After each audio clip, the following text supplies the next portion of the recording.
what are your expectations of professionalism? The best creators, we just have one thing in common, and that's consistency. Consistency in showing up, in delivering. We've worked with a lot of inconsistent creators. I think that's actually far too common.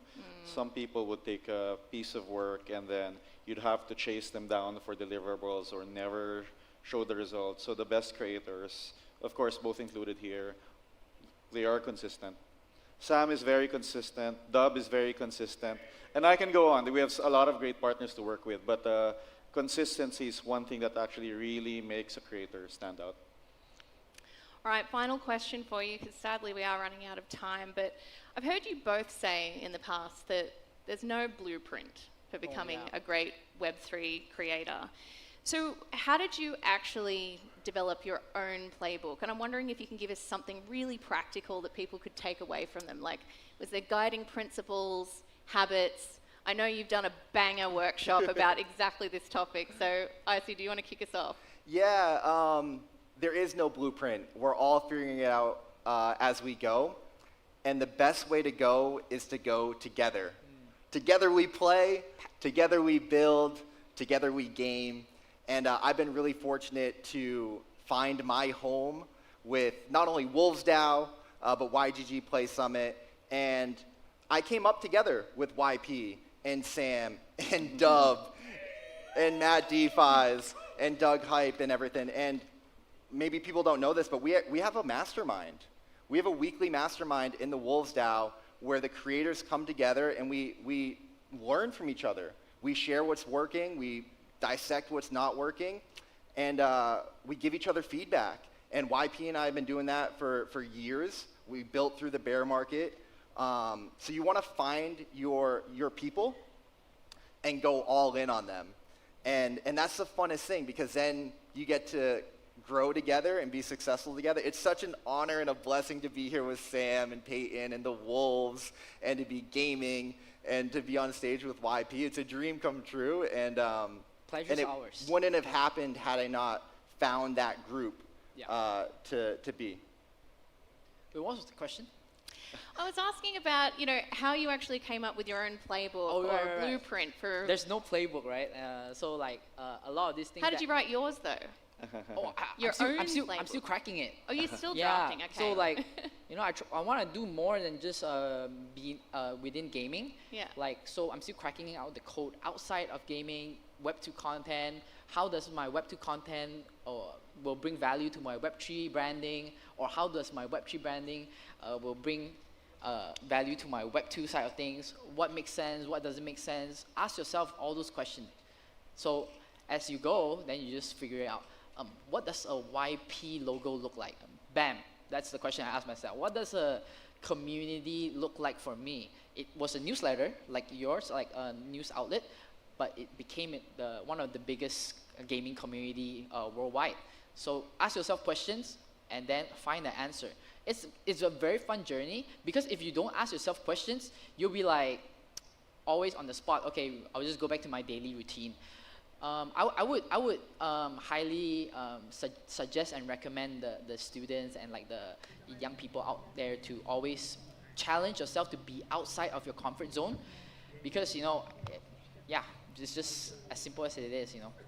And Gabby, for anyone who is writing their own Web3 creator playbook and they'd like to write YGG into that playbook, is there any advice you could give them in terms of how they might get on your radar? Well, of course, for YGG, even when we started day one to now, I think a big part of that is making sure that our community is part of the journey. That's been kind of true no matter what product that we have. For what we're doing now, which is Web3 game publishing, the platform and Launchpad, we're trying to look for something that is scalable and repeatable, and we want something that could weather any market condition. Obviously, that part is the hardest, because as you can see, it's hard to outrun a bad market. But those are the things that we think about when we think about what kind of product decisions to make, and then weave that into the community that we have, the creators that we work with, and then kind of fuse it all together into the brand. Guys, sadly, that's all we have time for, but I just wanted to say thank you so much for all the practical tips and insights. I think for anyone who is currently building their business in content creation or thinking about getting into it, the first thing you should do if you are here at the YGG Play Summit IRL is come up and introduce yourself. Please. To the people on the stage. And if you're not here IRL, why not DM them? I think that was great advice in terms of just getting in there and building those relationships. So thank you guys. Thank you so Have much. an amazing Thank you. YPS. Thank you. YP Summit. Thanks so much, Leah. All right. All right, let's start a photo here.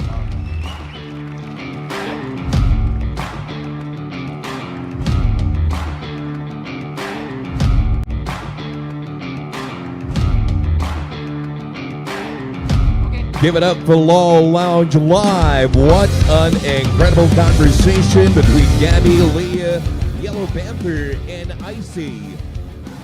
Since launching Law Lounge Episode 1 in August, Gabby and Leah have sat down with founders, developers, and investors driving the casual DGen scene, including the likes of Dip from Gigaverse, Mason from Abstract Loca Nets, from Pudgy Penguins and Igloo, James Jumo Kwan from D Labs Games, Chi Kai Wei from Long Hash, and Jonathan Wang from Bitcraft.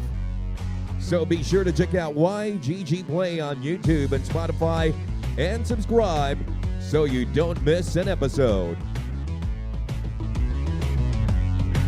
We now invite to the stage Vince Gioacchino, freelance journalist for Decrypt, and Junie Ko, CEO of Spacebar. Vince and Junie will discuss whether Web3 gaming is really ready to cross the chasm from the early adopters in the room today to the majority of gamers still died to Steam.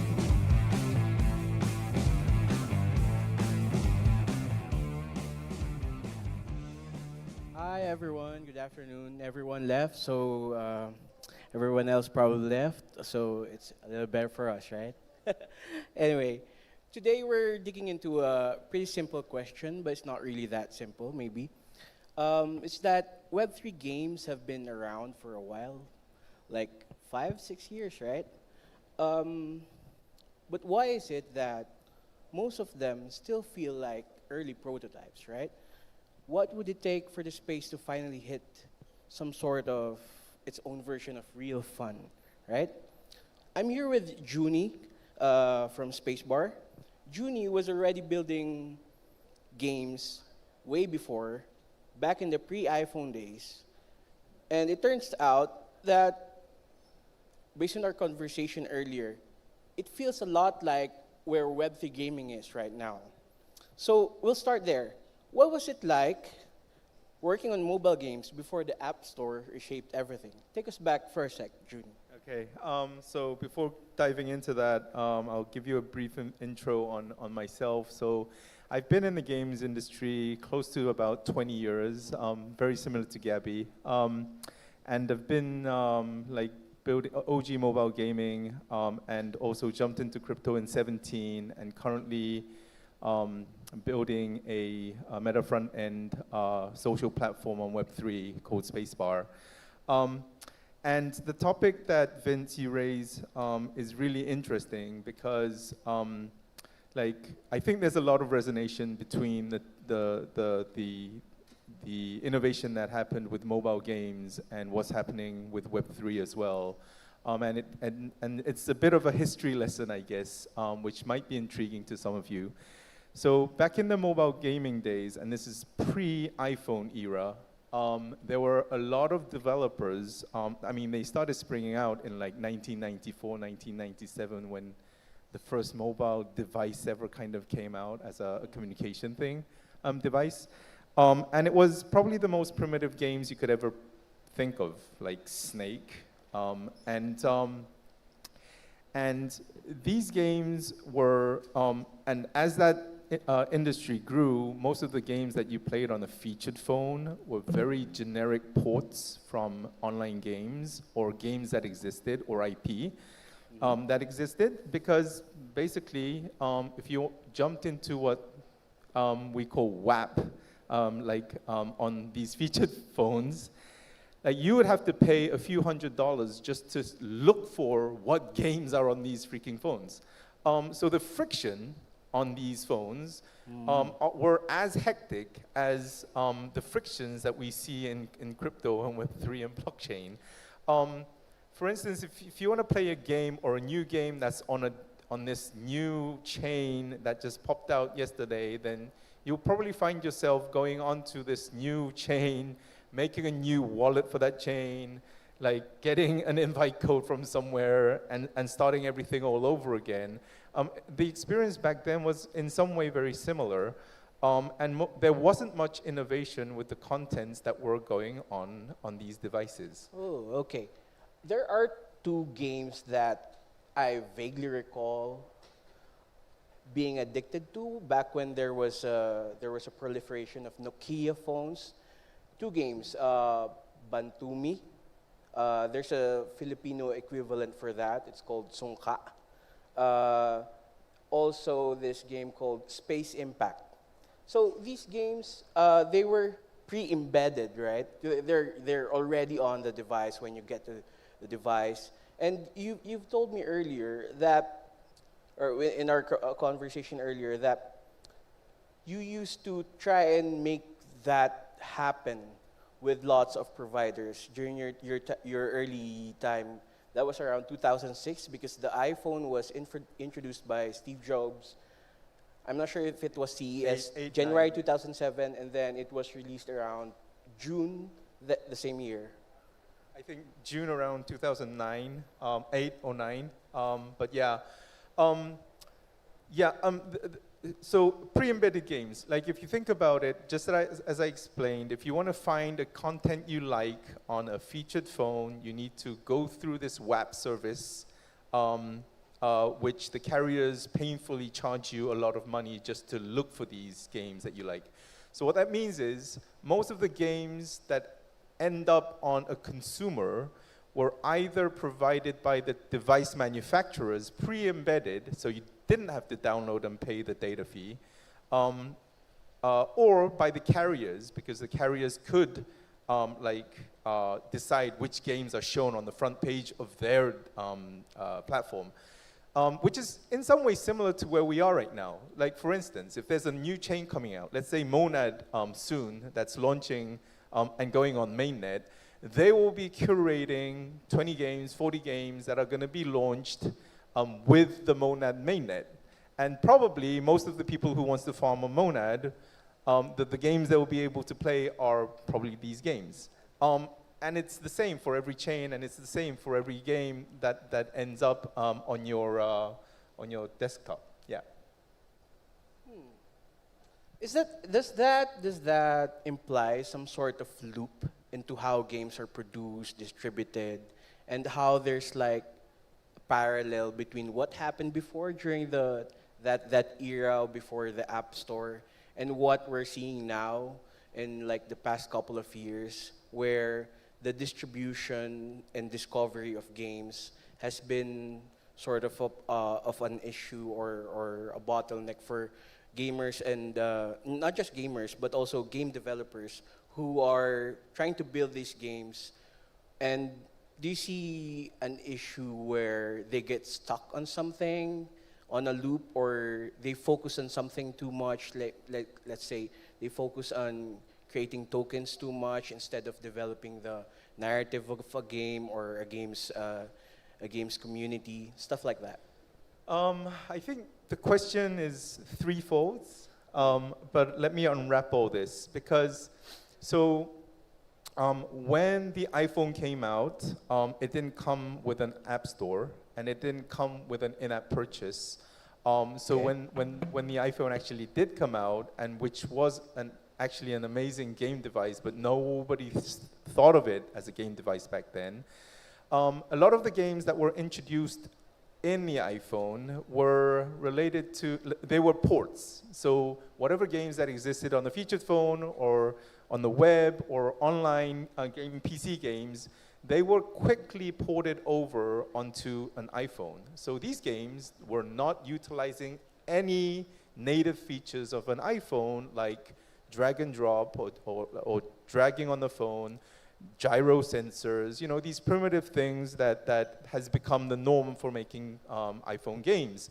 No data analytics, no in-app purchases, no free-to-play, right? So, but they still made money because there were so many users jumping into buying an iPhone and looking for content on an iPhone, and it was linked to the internet, and nobody really had to pay an extensive amount of data to the carriers to look for things on the iPhone.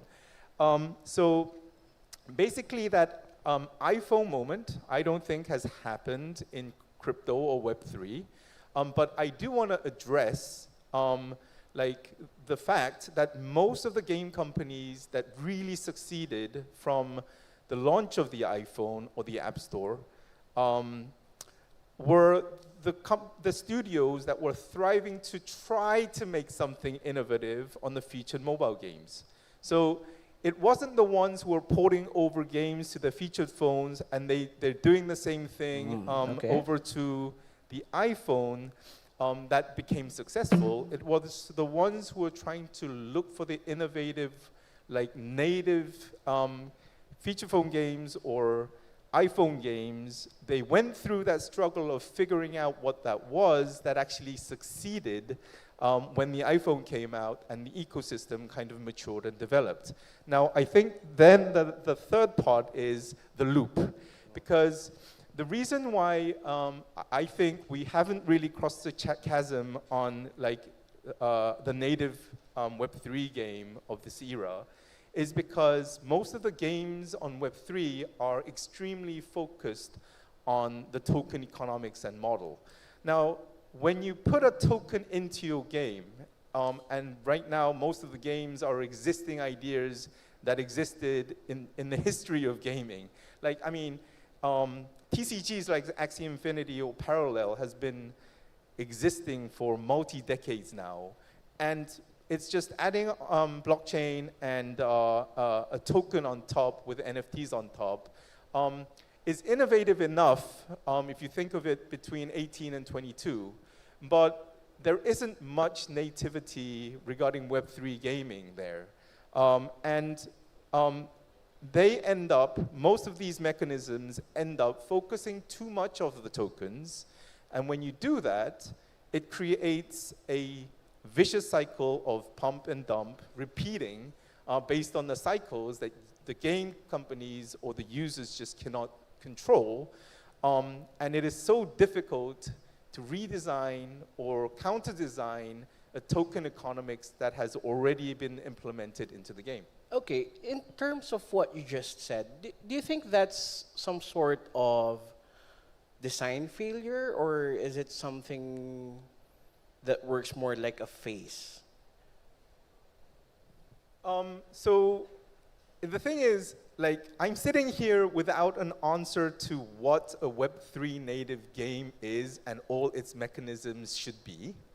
But more of like, and I'm sure Jiho from Sky Mavis or a lot of the successful guys talk about this a lot too, is about the experimental mentality. So when you're making a Web3 game, when you're starting off making a Web3 game from the get-go, like from now, like it's not about, oh, we've added the token, what do we do with the token? Oh, it's gonna pump and then dump, and like, what do we do about that? And then, you know, end up being just fixated on solving an issue that you have with the tokens. And I think, well, just like Cambria, and maybe a little bit like Axie Infinity, do you have seasons and cycles within your game that allows you to continuously experiment with whatever you've built? So you can change the things that doesn't work, try new things around it, until you've figured out something new in crypto that can work with games. Also, like really diving into what Web3 crypto blockchain really means or resonates with the users, where the users don't come in just because of the hopes of making money with the new token economics and a great and an idea that looks simple and like, you know, oh, maybe I can make some money out of this. But like, you know, does the gaming mechanism, is it unique to crypto? Are they utilizing some technology within crypto? And are you experimenting with that? And at the same time making it pretty simple for the users to understand? And then the token model can kick in. And even when you do that, at a certain cycle, when the macroeconomy falls down, your tokens will still go down. The thing is, when the market goes back up again, and this was what YPNIC was talking on the stage as well, we're in a very brutal bloodbath for crypto gaming right now. But when the market goes back up, that doesn't mean all the games that existed on Web3 that were successful in the previous cycle are going to take off again. I mean, that's basically your hopes, not your reality. There will be new games with new ideas, and if there are new games that are not experimenting or building new features that are completely different or native to Web3 and something innovative, next cycle, again, it's not going to be very successful. Okay, let's say we're back in 2006 or like the months right before the iPhone moment began and gained traction after that and then boomed afterwards, right? Let's say we're back there. What do you think would it take to get back there in terms of how crypto and Web3 gaming in general could also achieve that kind of moment or could also arrive at that moment on its own? So if we go back to the iPhone boom era and how that translates to what it is right now, I think one perspective is, again, like there will be a platform that's going to be very, very transformative, and I don't think that time for crypto gaming has come yet. But it's interesting if you look into the DeFis of the world, there are continuous innovations that are happening. Like for instance, this year, I think it was the year for Hyperliquid, with its perp dexes and its EVM, and now building their own with launching their own L1. It's been a very transformative period for these DeFi projects. And I think a moment will come for Web3 gaming as well, because at the same time, like Axie Infinity's shipped Ronin, their own chain, but most of the indie devs or the game developers are always looking for the right platform to build their game on. And the continuous topic that comes out every year when we talk with a lot of these game developers is, where the hell do we build our game on? Which platform? This year for YGG, it was Abstract. There's a lot of game companies building on Monad this year because it's launching very soon. We had a go at Blast last year, which was a complete clusterfuck. So, you know, but we need to keep on looking, and we need to kind of figure out what that platform is going to be. You know, the one ring that rules them all, because it will come out at a certain point of time, and we are highly dependent on what that is. And up to now, there isn't a de facto platform or Web3 chain that really house all the necessities for a great Web3 game at this point. Okay, thank you so much, Junie. It's been a abstract discussion. You mentioned abstract earlier, but what do you think could gamers hope for or look forward to? And let's say the next, we couldn't say cycle because that's we can't really quantify when that would happen. But what do you think gamers could look forward to in the next few months? What should we be excited about?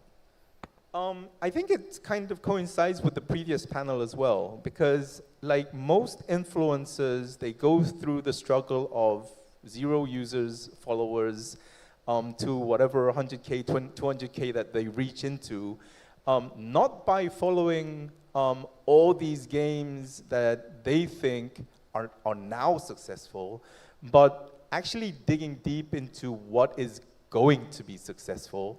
And this isn't I don't think that success happens with a notion of this token is going to get, priced high in the near or long future. It's usually the ones that experiment and comes up with a decent idea, whether back in the days it's NFTs with CryptoKitties and Axie Infinity building on that concept to building a game around NFTs, or utilizing the blockchain, whether it's ZK games, fully on-chain games, whatnot. There will be developers working on new concepts, new ideas, building and releasing like time after time. Like these indie devs do not rest until they find this idea with prototypes. I would look out for these new concepts and anything that really resonates well with what the Web3 industry is doing. And if you find that, really heavily invest in that, because that's going to be your next Axie Infinity or your Awesome. next game. That's the new meta, right? Thank you so much, everyone, for listening. I'm here with Judy, and my name is Vince, and thank you for your time. Thank you.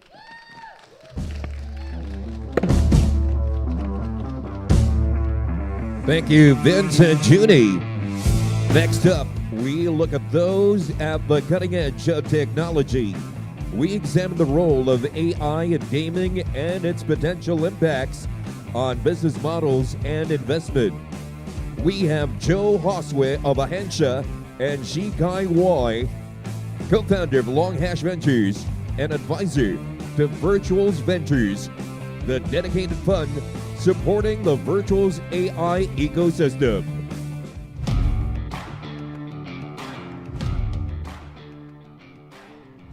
Good afternoon, everyone. Good afternoon. Hey, Shikai, how are you, man? Great. How are you? Good. To be honest, I felt a lot of pressure when we were invited to talk about this. Because AI agents are kind of like the talk of the town. So you ready to get into it? Yeah, let's jump into it. Yeah. Okay, cool. So specifically talking about AI agents and the architecture of play, mostly what we try to talk about here are AI agents applied to the gaming experience. So obviously, in the case of where we are, it has to do with on-chain or games that have to do with a blockchain. How are you seeing the landscape now? Right? Are there exciting things? Is there a range of things that you're seeing that's more experimental, more exciting, or catching any traction? Right. I think it's obviously no secret that we are in this like AI hype cycle, right? Everybody wants something to do with AI, right? And in fact, many people even say AI bubble. But at the same time, people do recognize that AI agents in gaming, there's a huge novelty factor. So I think what we want to talk about here is where could be this kernel of value underneath this hype of using AI agents in games. And to think about that, we discuss a little bit of a spectrum of AI agents, right? So when we think about the use cases outside of gaming, most often we think about these productivity use cases, right? Using AI agents to automate or simplify certain workflows, certain backend processes, and that could be applied to gaming as well. But it's a very confusing concept because why do you need productivity improvement in games, right? I thought like, isn't that the whole point of gaming, right? You want to enjoy the grind. You want to spend time to explore the world. Like, why do you want this AI agent to just do everything for you? Then like, what's left for you to do? But there are certain games that kind of lend value to this. So I think one kind of like outlier example, which hasn't specifically talked about AI agents, is something like eFrontier, where it's meant to be an autonomous world, and it's meant to have these smart objects that persist in the world. And you can easily make the next logical leap that like, hey, actually, if the whole world is meant to be built up manually and having these persistent objects, it could also make sense for then AI agents as productivity agents within this kind of autonomous world. Because you want everything to be done just fresh, ground up, bottom up within that world itself. And then if we go all the way to the other end of the spectrum and reject the notion that like, actually, no, agents are not meant to do your work for you. You're meant to play the game. So in that case, where is the value of AI agents? That's when the entertainment value can come in. So rather than you playing it, maybe you want to interact with an AI agent. Maybe you've seen certain people modding Skyrim where like, hey, your companion's an AI agent. Within crypto, the example here would be something like Parallel Colony, where you are giving instructions or like whispering to the brain of an agent, and it's making its independent decisions. In fact, we had a mock pitch hosted by Leah, and the winner of the mock pitch was this generative world. Imagine if RimWorld was put on chain and all of the characters there were AI agents. And by nature of this generative content, it is entertaining because it's somewhat random. Like they might not listen to you. They have unexpected outcomes, which you can then bet on in the prediction market. You might want to trade it in a certain way by owning these agents. There are new interesting things you can do. And then lastly, maybe there's some sort of in-between, right? Maybe they don't have to be so serious that they just accomplish a task like a laborer, nor do they have to be purely entertaining. They could kind of serve some sort of function. So one of our founders, so Renz from Sovereign, who's been building in autonomous worlds, they're actually integrating AI agents as NPCs, and specifically tutorial NPCs within Roblox. And it creates a much more engaging interface, or like ways for new players to then personalize that onboarding journey and be able to interact in like a natural language rather than purely scripted functions and dialogues. So I think along the spectrum of like, pure productivity to entertainment and in between, there are various experiments that are happening, but make no mistake, we're still very early.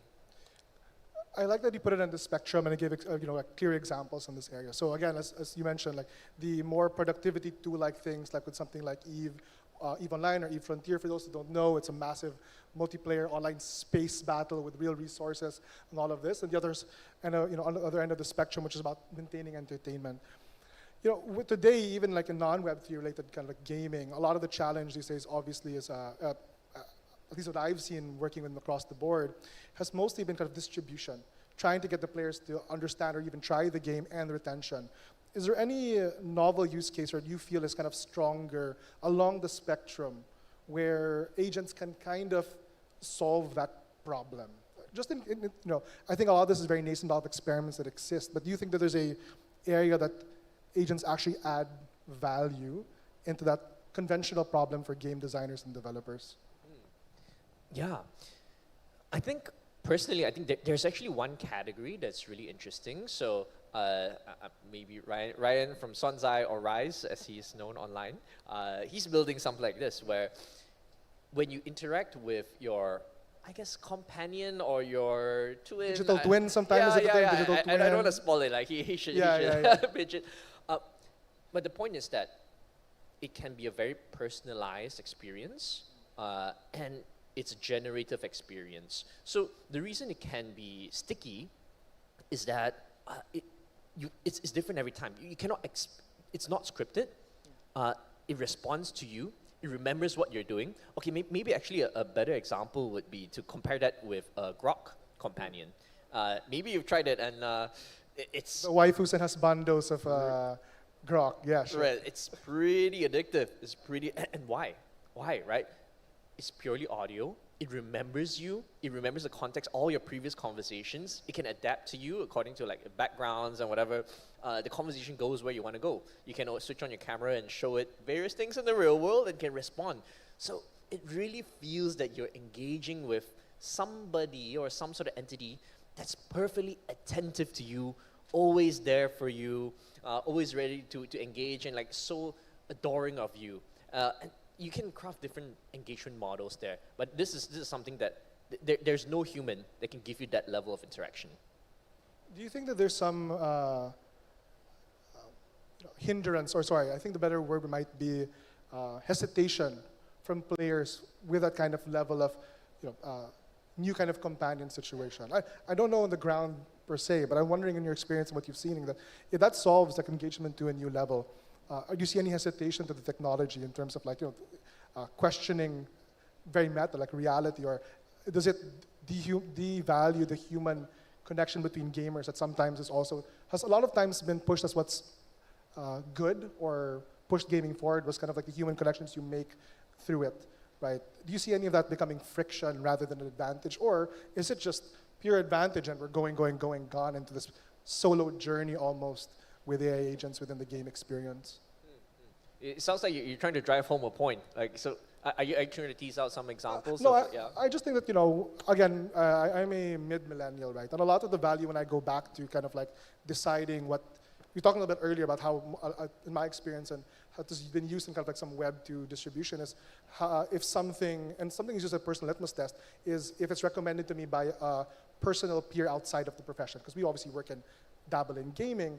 So a lot of the value that I attributed and I would justify to my wife and family why gaming is good is because of the social aspect with the friends you've made along the way, right? Now, but if it becomes a personal meaning that it's personal as a human, but social with an agent, is that net better? Considering again, just to bring it back home, in the past I always understood it as a net benefit because of the human interaction happens, but that it's gone. Is that actually better for does that help the industry move forward? Or does the silos not create value? A very heavy kind of a depth question, but when you talk about engagement, I wonder if that's, again, does that play out a certain way in your mind? Okay. I think to answer that question, you kind of have to go to gaming itself, right? Because it's like, is gaming good for you? Or is that gaming good for society kind of a question, right? And it depends on how you engage with it. No? It's just like any technology platform or any content platform. Like, sure, if you engage with it in a moderate, healthy way, it's good. But you can, of course, go too far and get addicted, become delusional, think this is your whole world, and then you shut off yourself. And so, of course, that can happen, right? In fact, people have committed suicide just by talking to AI companions before, because they went delusional and they asked like, oh, should I kill myself? And they're like, oh yeah, sorry, is this content? Sorry.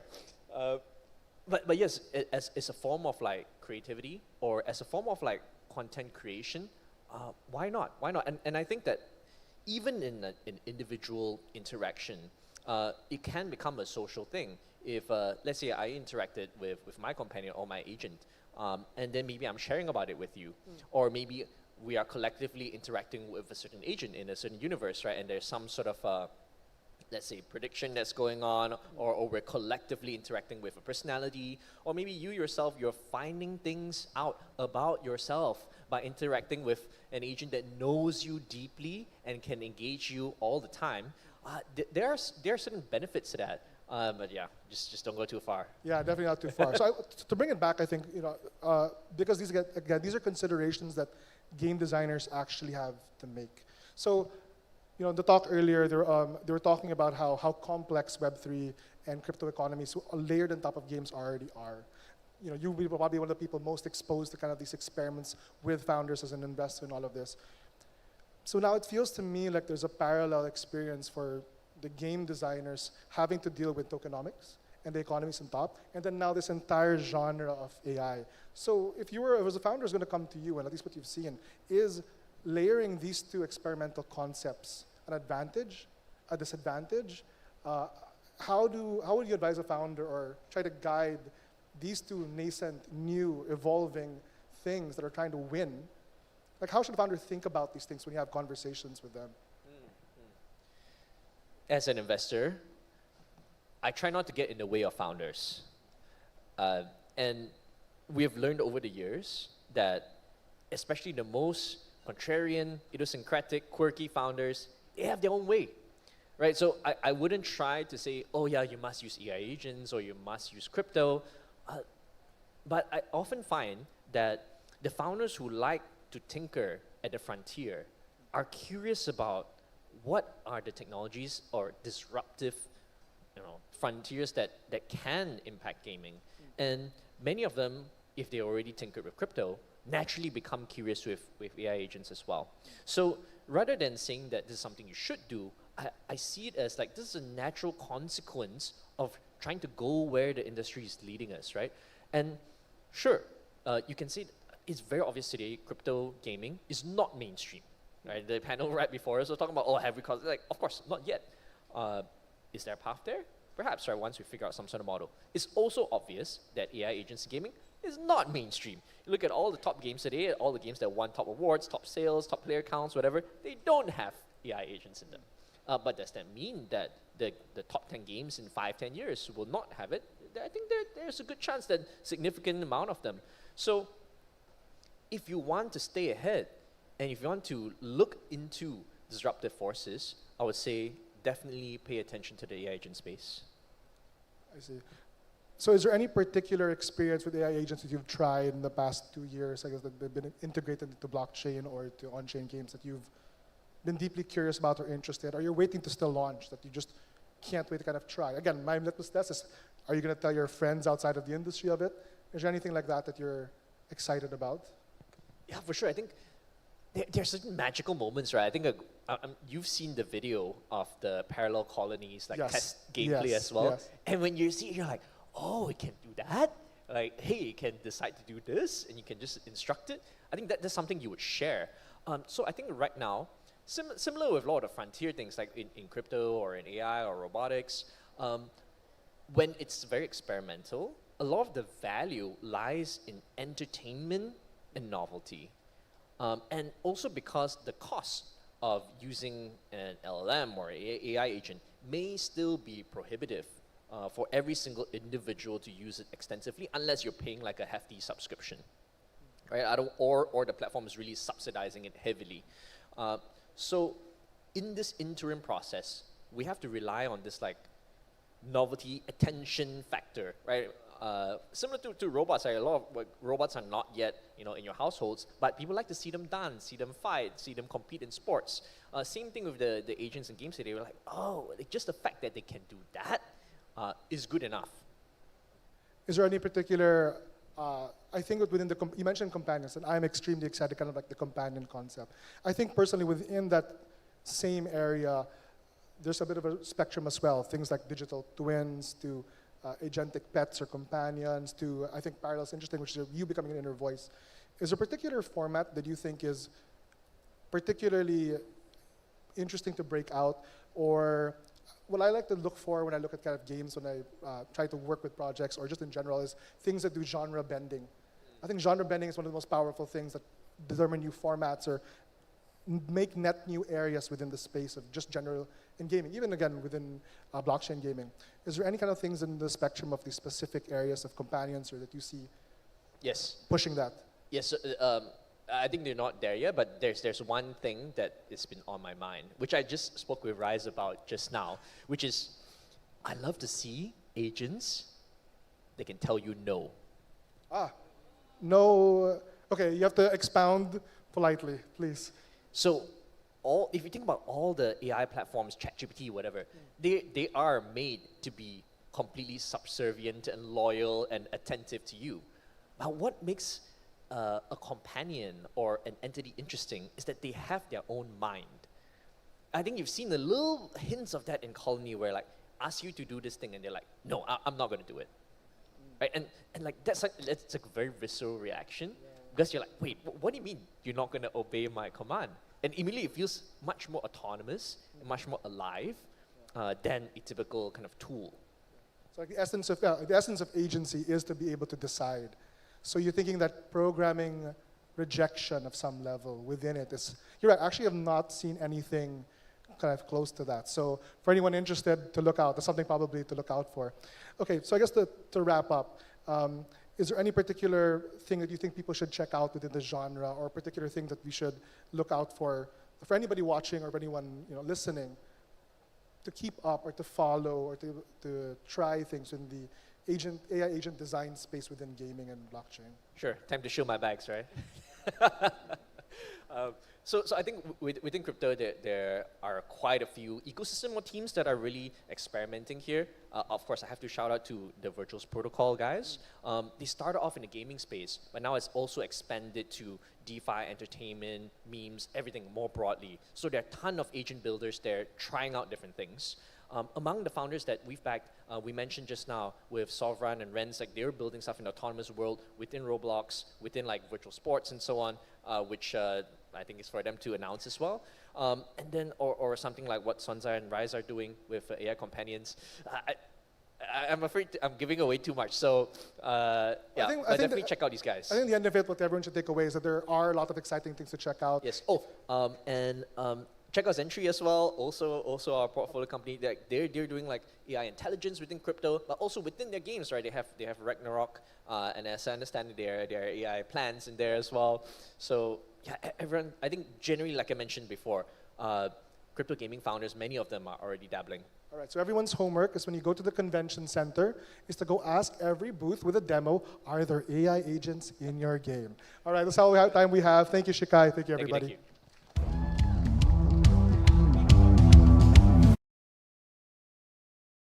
you.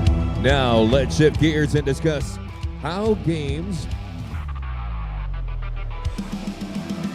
achieve reach in today's competitive ecosystem. We welcome to the stage Michael Mislos, Editor-in-Chief of Bitpinas, the oldest and most established crypto publication in the Philippines. Michael will be joined by Tae-Hon Kim, better known as TK, founder of Spectre Games and former co-founder of Nway, to discuss the role that Telegram and super apps can play in expanding the reach of Web3 gaming.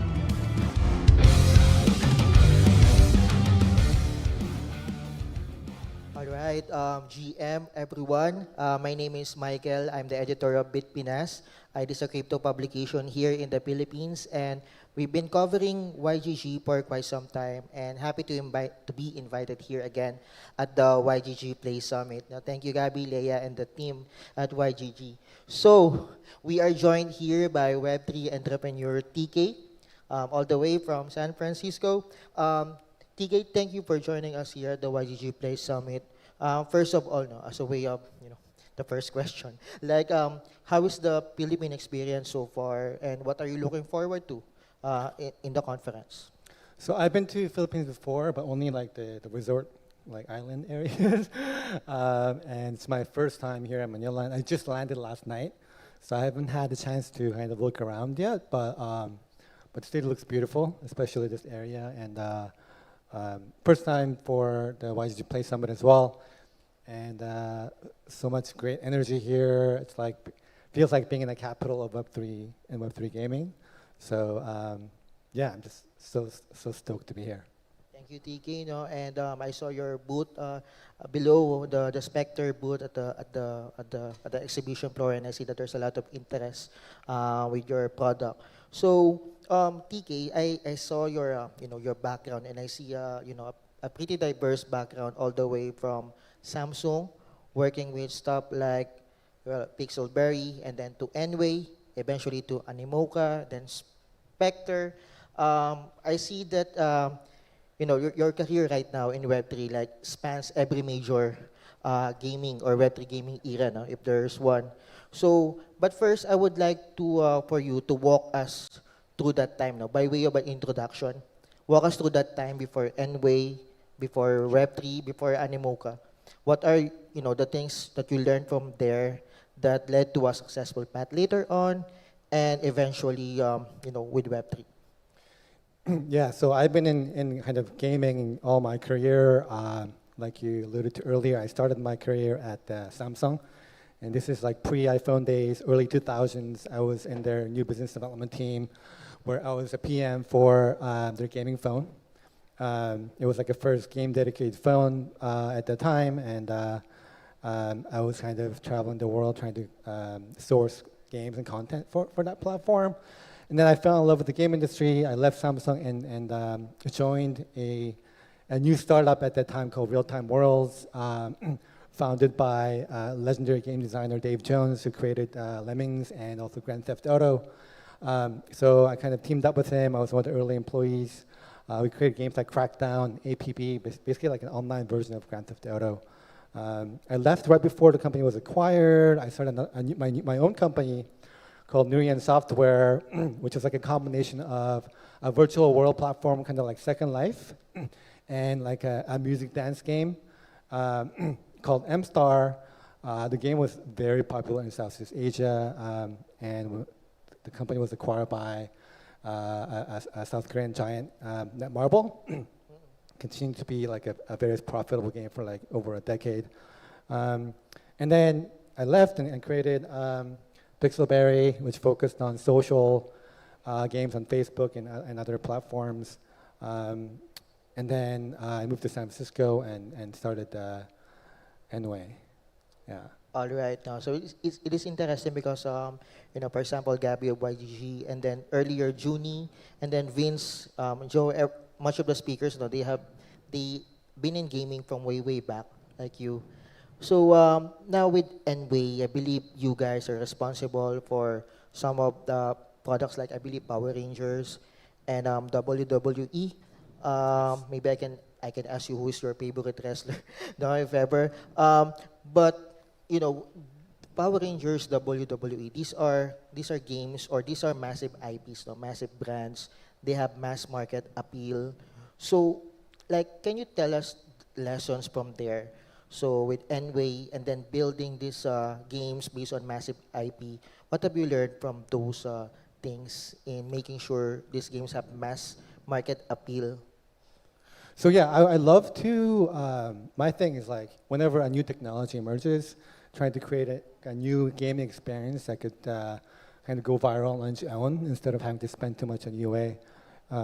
So back then, there were like all these emerging platforms for gaming, like smart TVs, browsers, and mobile was new. So the whole thesis behind Enway, and this is where the name comes from, because Enway means like multiplayer, right? So I wanted to create a game studio that focuses on real-time multiplayer games that could run on multiple platforms. Like someone could be on like mobile, and you could be on like a browser, and someone else can be on like a PC, and like all play together in real time. And this is commonplace now with like games like Minecraft or Roblox and Fortnite, but back then this was like a brand new concept. There was no game that does that. So we had to create our own custom tech to enable that. Our first game, Chronoblade, was the first action RPG where you can do PvP with people on different platforms. So that got a lot of attention. That game was published by Netmarble and NetEase in China. And then we got a big break when the president of Lionsgate, they were making a Power Rangers movie back then. And it came to me like, oh, I saw Chronoblade in China. We'd love to make a fighting game. So we ended up licensing Power Rangers IP, and we created the world's first mobile fighting game that was PvP only. Meaning there's like no, you know, game like Clash Royale where there's no single player progression, it's all PvP. So it was a fighting game that did that. We got a ton of downloads, like close to 100 million downloads, and the game was super successful, and that's what like put us on the map, basically. Yeah. I see. And the learning from there is basically, well, I mean, I don't know, but well, I guess because it is Power Rangers, it is WWE, it's like there's an audience immediately. It's like a fit between IP, right? Because Power Rangers IP and fighting game IP, and also the novelty of doing a real-time fighting game only. That kind of like, and also timing with the new Power Rangers movie, that kind of came all together.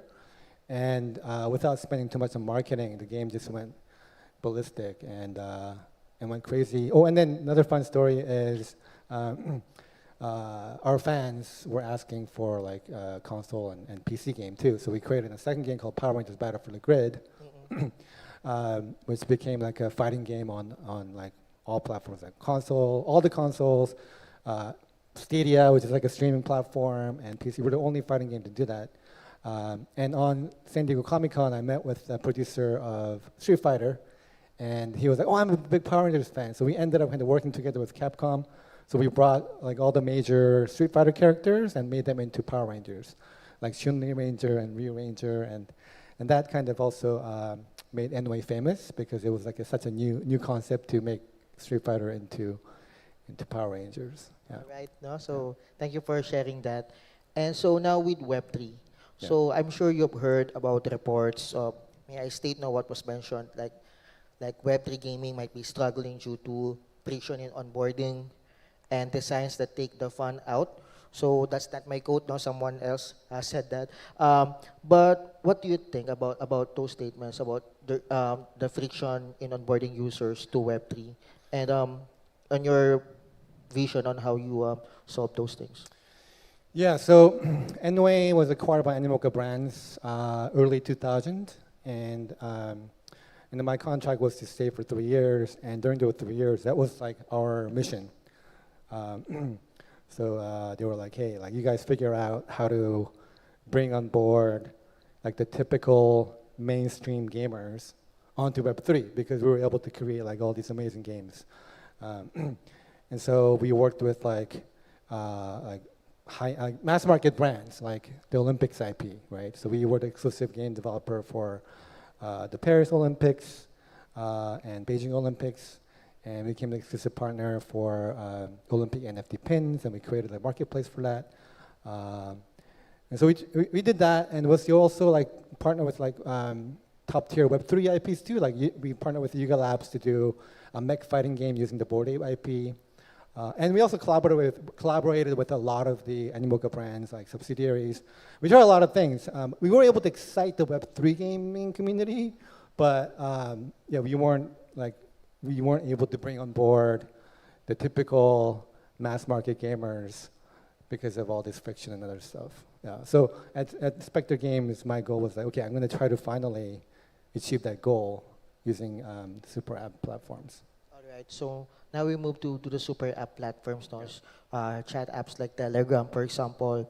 I wanted to know like specifically how how a super app actually solve those things about onboarding. I know that Telegram, for example, has like 900 million users, right? So I guess that's one thing, that it has an audience already, or what other things? How does it solve the the Web3 onboarding problem? Yeah, so one thing that we noticed on our journey during our time at Animoca Brands was like, there's two main things, right? The friction of like having to, create a wallet and then fund it and connect it and own like tokens. It was like too much for the ordinary gamers.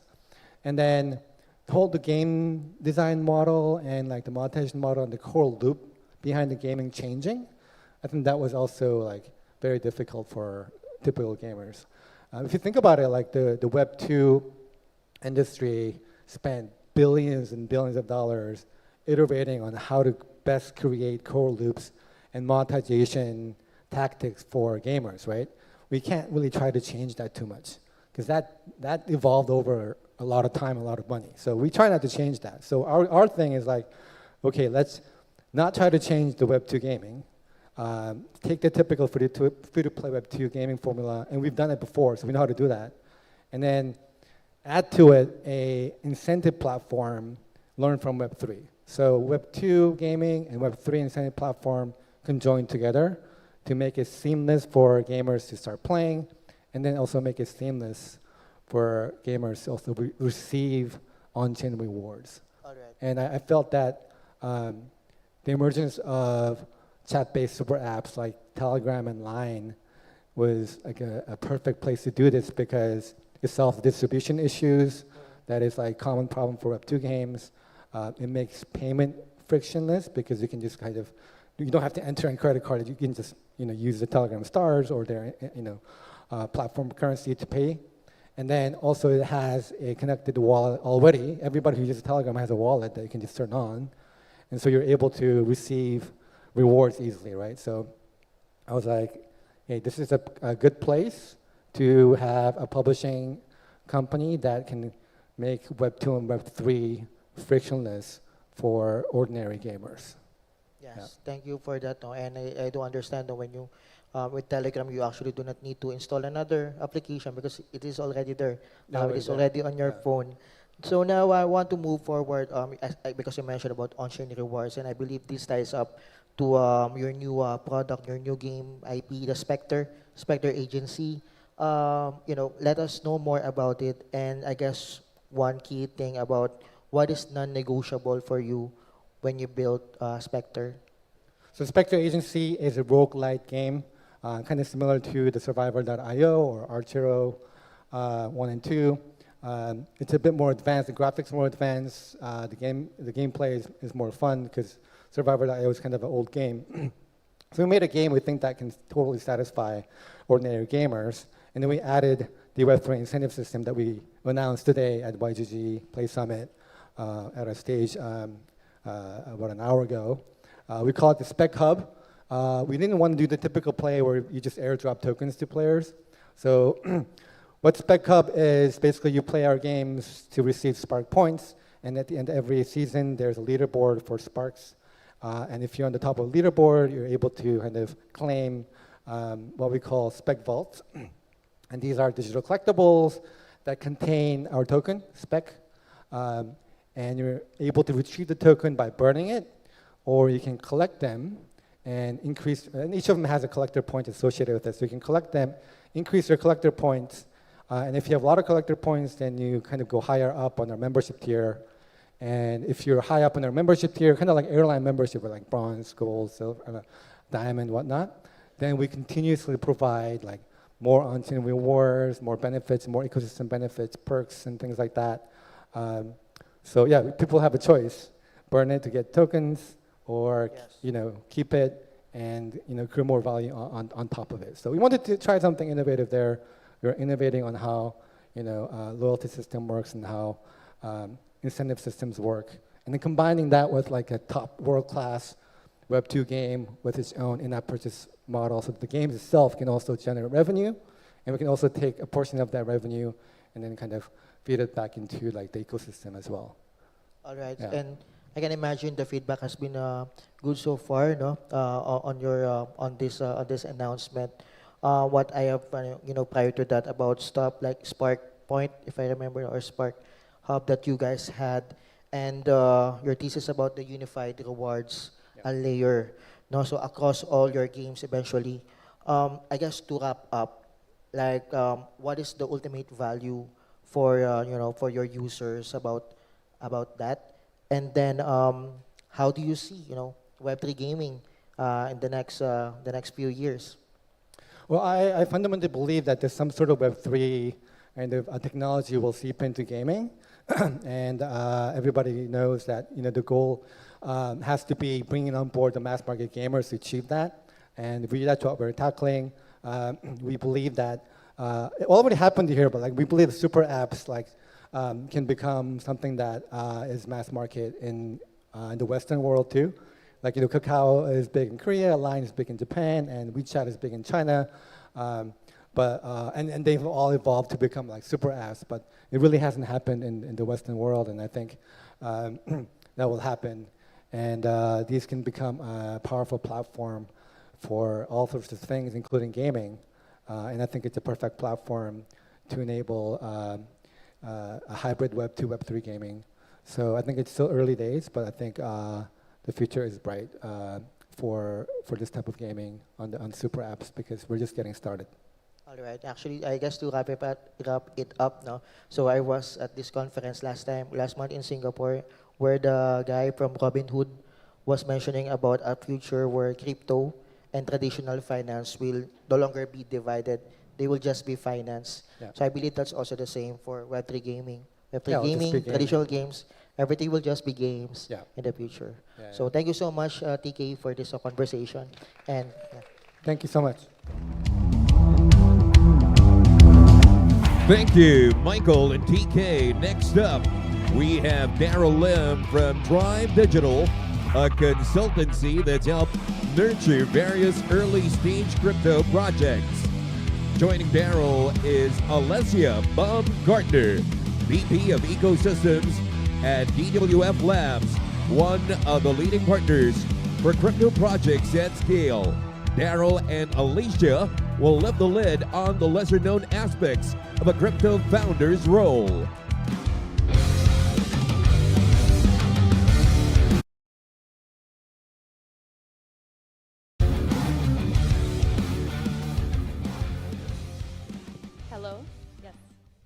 Hello, Tess. Hi everyone. Thank you so much YGG for organizing this event. I'm so happy to be here with you, Daryl. It's my first time in the Philippines. So yeah, we can kickstart. Definitely. I'm just going to do a quick introduction of myself. I'm Daryl. I'm the general partner here at Tribe Digital. We're a Singapore-based VC fund. We do pre-seed and seed stage, early stage investments in blockchain, but of course we also do Web 2 and Web 3 investments since 2017. And I think really excited to be here as well. So let's take it away. Yeah, and I'm Alessia Baumgartner. I'm VP Ecosystems at DWF Labs. We are a Web3 market maker and also investor. My expertise comes from doing over 500 listings, so I'm pretty excited to have, our conversation.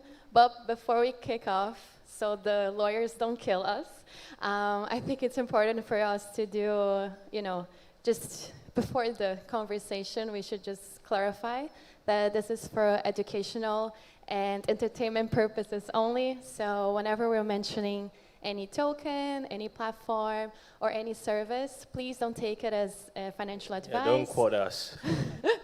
Yes. So please don't quote us on X, and I think that's pretty much it. Yes. Cool. Well, I think just to give a quick intro about the topics that we're going to discuss, we're going to cover token listings from ICOs till today, how things work now. We're going to talk about how market making works and why is it necessary, when is it not necessarily. We're going to cover VCs because, without the VCs, a lot of projects would have not kicked off. What else? I think we'll also cover, in terms of tokenomics, how do you kind of manage? And managing your token is not as simple as structuring it out. It's also who you appoint as a market maker, how you list, where you list, who do you list it with. All these different, I would say, details matters, and I think we're going to go through that, through this 40 minutes that we have. Yeah. Yes, perfect. Well, I think, Daryl, if you could go through maybe how token listed started, what were the strategies back in the day, or no strategies, and then what we see now, that would be great.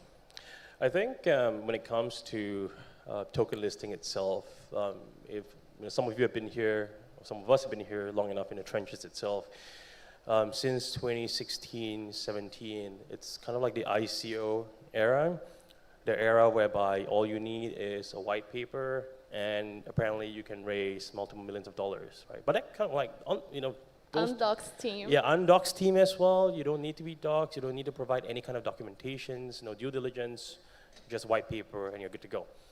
And of course, we saw the ICO boom. But over time, because there was just way too many projects that did an ICO, to the point where they all, some of them became ruggers, and a lot of the investors have also became more sophisticated, and that kind of evolved the way people raise funding, right? So you move from there itself. That's where the timeline kind of started, where a lot of VCs actually started to come in, where you see a little bit more investors rounds and those multiple tier rounds in the past. And then afterwards, in terms of listings-wise, people start to see exchange offerings, decentralized exchange offerings, launch pads as well. I think launch pads during the COVID era was very popular, right? Whereby, and I think right now it's too popular. It's just that the way it works has evolved. The due diligence process or the governance required by a lot of these platforms is much more stringent. They don't just take anyone right now. I think, interestingly, we were just having a conversation about Monad, right, whereby they disclose who their market makers is. In the past, you don't have any such disclosures itself. So I think we've gotten to a stage where a lot of projects have to be more sophisticated.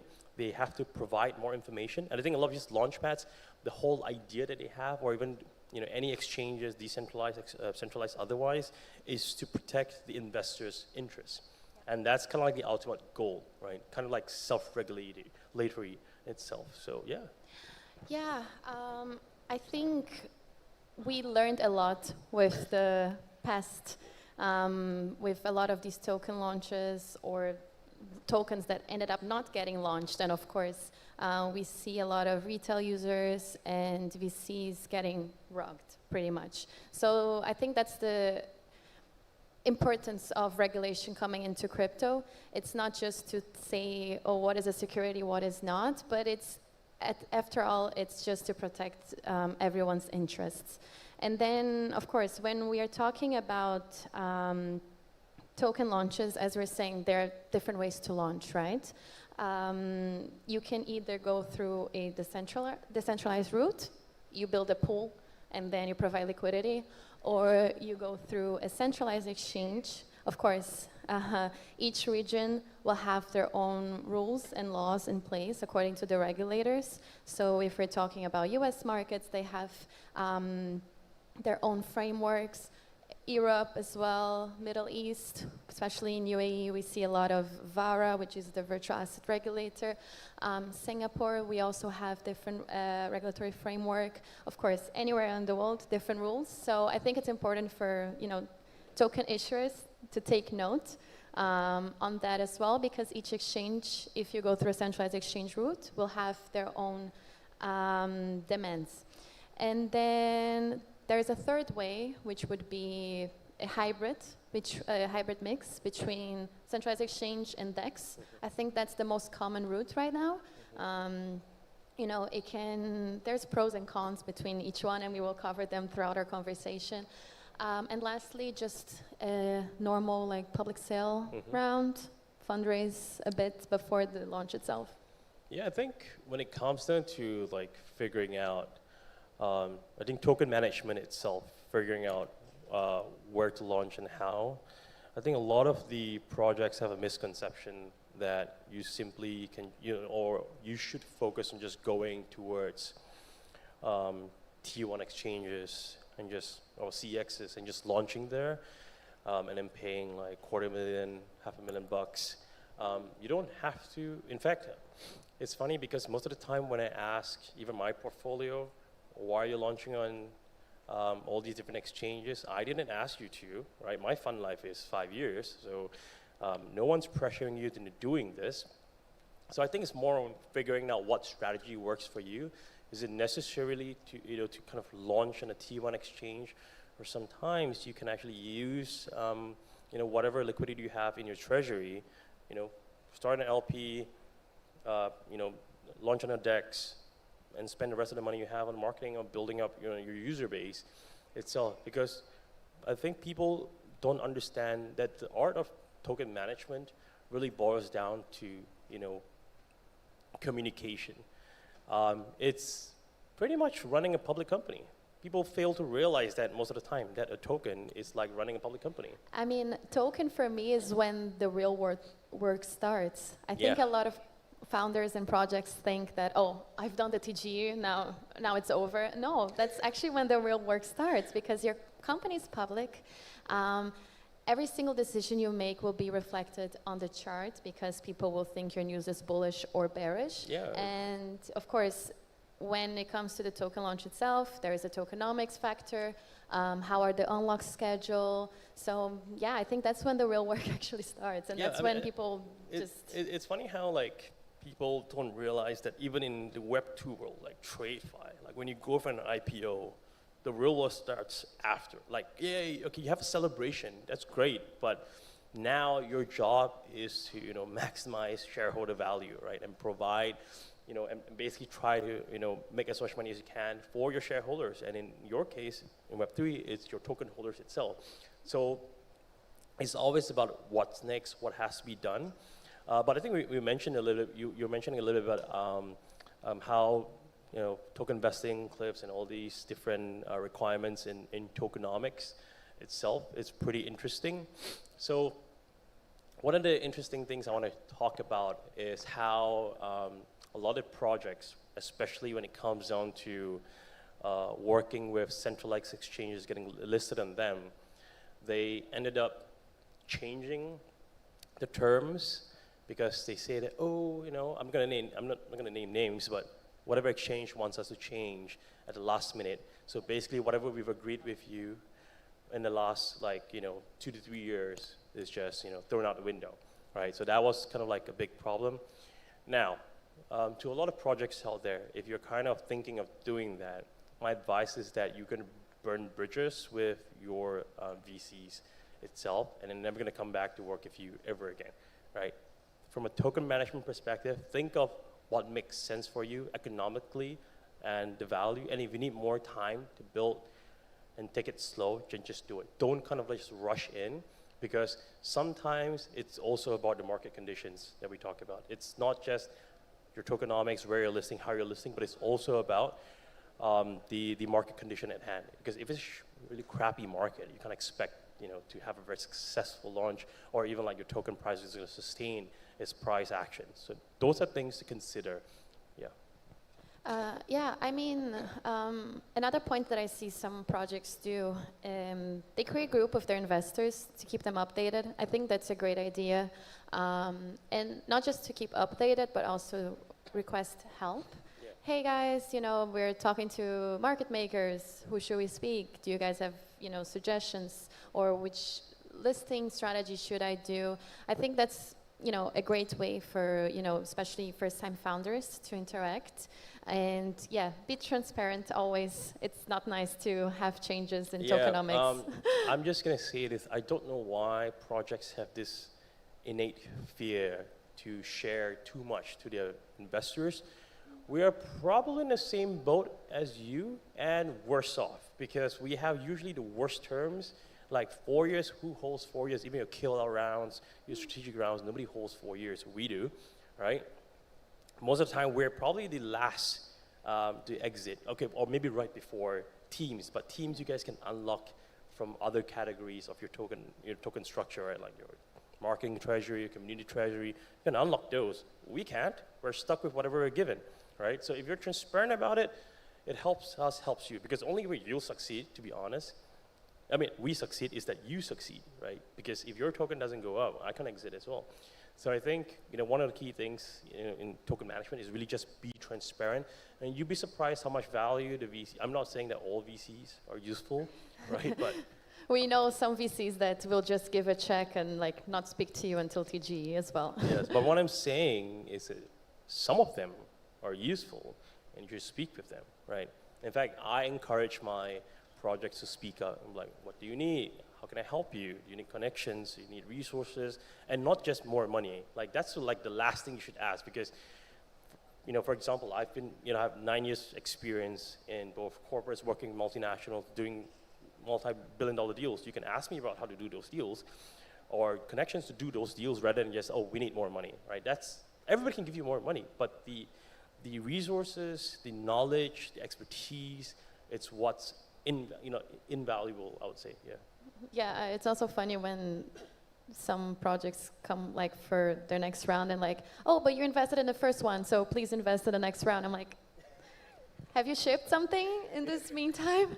Why would you need the funding in the first place? Do you have a strategy already in place? That's also something that I wouldn't necessarily recommend unless you have like a proper structure in place of what's your go-to-market strategy. Yeah, I think it's at the end of the day, it's more on like knowing what's the reason of you raising, right? And what are you using the funds for? Even like, I think this is the reason why there are new models of token launches itself.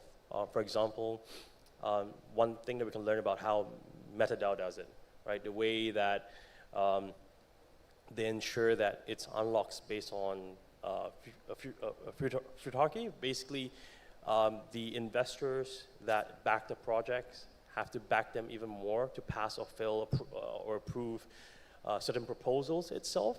So that's kind of like an interesting way to protect investors' interests. And of course, if the team just walks away, like most teams does, they can just simply vote the liquidated assets, right? That's something that I really like. right? And I would say that it's a model that we can all kind of look for inspiration from. Yeah. Something that I saw recently was Mega Eve launching a new type of tokenomics in which Milestone based, right? yeah, in which they, instead of having unlocks based on time, the unlocks are based out of KPIs, which, you know, I haven't seen before.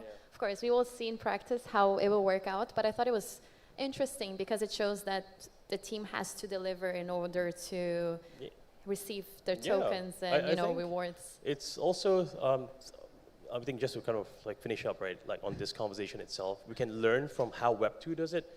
Like, you know, Elon Musk has a huge package that was just approved by the board, because what they realized was that he has to, I think, triple the shareholders' value before his package is unlocked. So that means that if he don't triple the value, like he has to reach, like attain it 100%, he gets 0, right? So I think we can learn a thing or two on how shareholder management works in the Web2 side, and then for us, is token management works. And I think that's going to change the way projects can evolve itself. So to wrap it up, I think we covered a lot of things. But of course, if anyone wants to discuss with us later, we're here at the conference.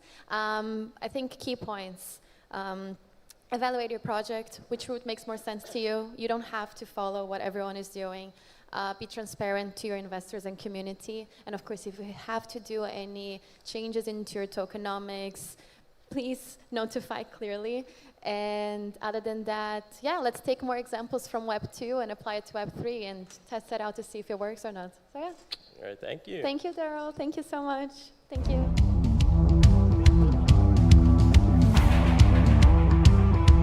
Thank you, Daryl and Alicia.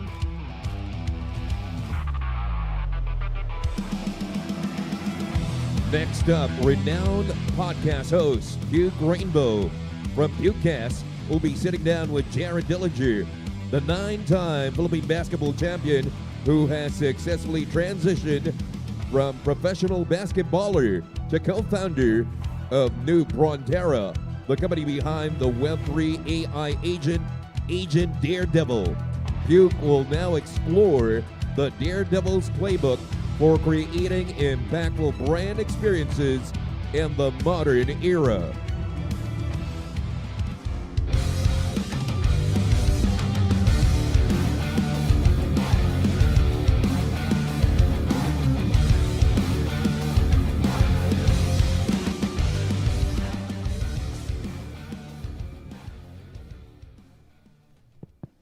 Oh, we on? We on. It's just us today, yeah? It's just us two? Yes, this is the first time that I'm doing a side chat, actually.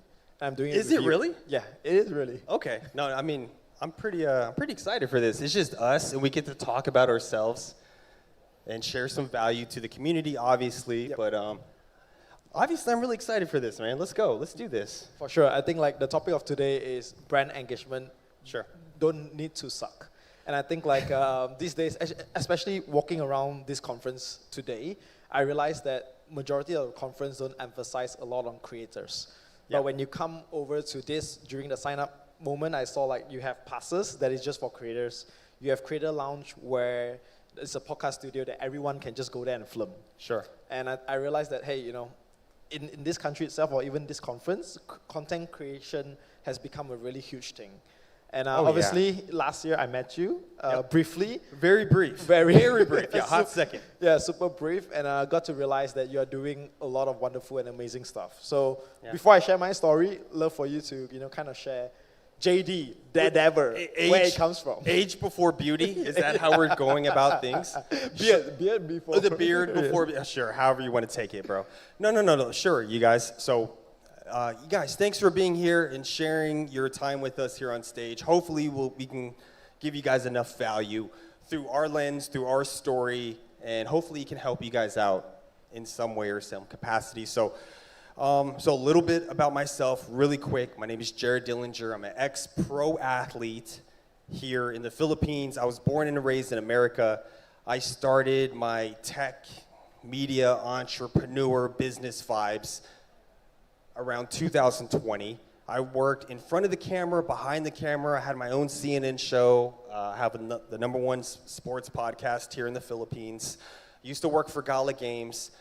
Currently, at the moment, right now, have my own AI studio called New Frontier Corp. We run prediction markets with Agent Daredevil, like an Oracle companion. We partnered up with Sports Radar. They're the largest sports data provider in the world. That's kind of our MO on the access and premium APIs and credits that we get through them. We also run a storm relief response agent called Agent Aries. In our country here in the Philippines, flooding, disaster, lack of budgeting from the government per se is very non-existent. So as a society, as people, as citizens, we're trying to figure out ways how to counter that. So we're trying to be the spearhead on showing people that you don't need a big budget, you don't need a big team. You can still help your community, your society, utilizing AI and blockchain. That's kind of the MO. So how about you, Puke Rainbow? Please, can you, I hate talking about myself. It's the cringiest thing ever. Please, can you just join me on this? Yeah, for sure. So hi guys, my name is Puke. I run Pukecast. So the story of Pukecast is actually a bit amazing because I went to this one conference, and during that time it was just me creating content, doing spaces every single day. So I told myself, hey, you know, I want to do spaces. When I go on to spaces, I listen that all of the accent, there's non-Asian accent to it. And I'd be like, all right, let me be that first person to have that Asian accent. So I started doing spaces every day, 365 days for 1 year. And I got to meet, you know, some of the partners, and we'd be like, hey, you know, do you guys need an Asian partner? And from there onwards, you know, we went into helping Rock Radio and also Decrypt to expand into Asia. And it's been 3 years. We expanded to, you know, 7 teams across Asia. And right now we help, you know, some of the top brands like Uniswap, Avex, Suisei, and all of these brands to do content creation in multiple language. So that's really the story of, you know, how I started Pukecast. Okay, I want to keep this moving forward on you. You know, to get to where we're at, we didn't have this clear path, this journey where it's just straight up success, no downfalls.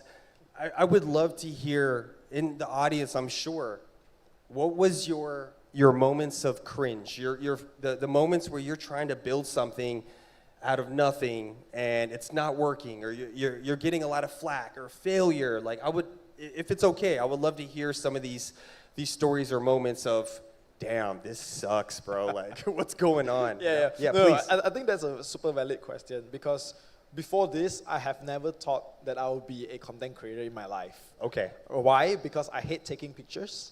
You hate taking pictures? Yeah, I hate taking Isn't that pictures. the craziest thing? We were just talking about this, how we don't like being these types of people, but we are these people now, right? So first of all, I hate taking pictures, and I spent about 6 years of my life studying mechanical engineer. I went and worked for Shell in a power plant, you know, doing all of this mechanical stuff. That's crazy. And all of a sudden, you know, I think it was during COVID hit. And during that time, I'd be like, all right, you know, I need to do something different because jobs are getting cut. And I was like, all right, what is the easiest way for me to be less cringe? And during that time, it was spaces, right? Because first of all, it's just you speaking. Yep, people no face. People don't look at you. And if you go on to do a mistake, nobody know how you look like, right? Because I was using a PFP. My name was Puke Rainbow. Like, what the heck is Puke Rainbow, right? Yep. And so I think that was the first phase of me creating content in the I would say the most basic way of creating content. And once I did that, I think behind the stage I told you, right? To just calm myself down, I would just have a glass of beer each time. I'm with you. I literally had wine right before coming up here. Yeah, for just to, you know, get into the mood. But I think I realized after 1 year of, you know, doing spaces, then it's like, okay, now I'm comfortable in doing this. So what's next? And then it's like more pictures, more videos, and stuff like that. So that was the first hurdle for me to overcome. How about you, bro? Oh man, yours sounds like a walk in the park, bro. You know, I was an athlete for almost 20 years. And I was all in on being a pro athlete. So training, rehab, film study. I was the typical sports athlete, all in, nothing else matters. No business experience, no networking. I'm just tunnel vision on being this pro athlete, right? So near the end of my career, like the last 5 years of my career, I was still playing, but I was transitioning already into the business world because I knew my time was up as an athlete. So I just figured as an overlap, hey, I should start getting into the next chapter. Okay, I got to cut you right there because Sure. I feel like studying, for example, engineering and then not doing engineering, I feel like it's very easy to make the switch. But being a pro athlete, when you are at that stage, the mindset is, this is what I want to do at the highest level, right? Because I have friends who, you know, for example, he was racing in F3 and couldn't get into F2, and it take about, you know, maybe 2-3 years to change that mindset. It's but tough. how easy for you to be, hey, you know, I want to be this basketball guy. Yeah. And all of a sudden now you got to make the switch into the business world. It was very difficult. I had so many cringy, I effed up, I embarrassed myself, I ruined business relationships because of my lack of knowledge, lack of terminology, lack of experience.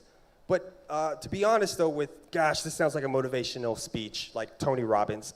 Anything you want to apply yourself to in the very beginning, you're going to suck at it, and you're not going to know what to do, and you got to go through that process of, I got to get better. I got to go through the pain, the suffering, the tension to be successful, right? So I knew that. So I was ready for the cringe. But my weird, cringy moment, I still remember 2021, you know, metaverse, NFTs were going crazy. My wife, I was in the province, in this small provincial province down south here in the Philippines. She just told me she's pregnant. You know, I'm an aging basketball athlete at this point. I'm like 37, 36 at the time. And I'm giving PowerPoint presentation pitches to like CyberKongs and Sandbox and Gala of why they should hire me because I'm famous. That was it. Like, I didn't know what other value I could give other than, hey guys, I'm a famous person in the Philippines. Please put me on your team. Here's my corny PowerPoint presentation. Mind you, we didn't have AI or any of that stuff to kind of streamline and make it pretty. It was just the most raw, cringy thing. And I still remember talking to the CyberKongs folks, and it was a big group call, and they were literally laughing at me as I was trying to pitch my presentation. Like, they were literally like, bro, this is the guy I'm telling you about. This is the dude, like, this guy's crazy. And I still remember that so vividly, like, wife is pregnant, PowerPoint presentation, CyberKong NFT projects are laughing at me, and that was kind of just like, oh man, this sucks, bro. Like, damn it. I gotta keep pushing, right? Yeah, I think it's great that we share because everyone that, first off, you don't born and be like, oh, I'm a content creator, right? Yeah. I think it's that first hurdle where you feel cringy, but you have the courage to do it because you just know like the other side is better. So once we transition into becoming content creator, we talk about this, right? I think working with brands is where the content creator starts getting paid. Yep. So it's like sponsorship deals. It's like, you know, where you see value to it. Yep. So I believe here, you know, a lot of people has already started their content creation journey. Yep, But for the next sure. big thing is you are as big as the deal that that they provide to you, right? Because you want to sign that, you know, that 6-figure deal. Sure. But before that, you need to sign or do the small ones. So could you share your first brand deal experience and how Sure. did it, you know, grew into something larger? Okay, sure. Man, great questions, bro. I got to put this right back on you, man. Okay, so my big aha moment. Let's just stick with why we're all here, about the crypto, the metaverse, Web3, you know. We have an exchange here. It's one of the largest centralized local exchanges here, CoinsPH. I'm sure a lot of you guys know about this.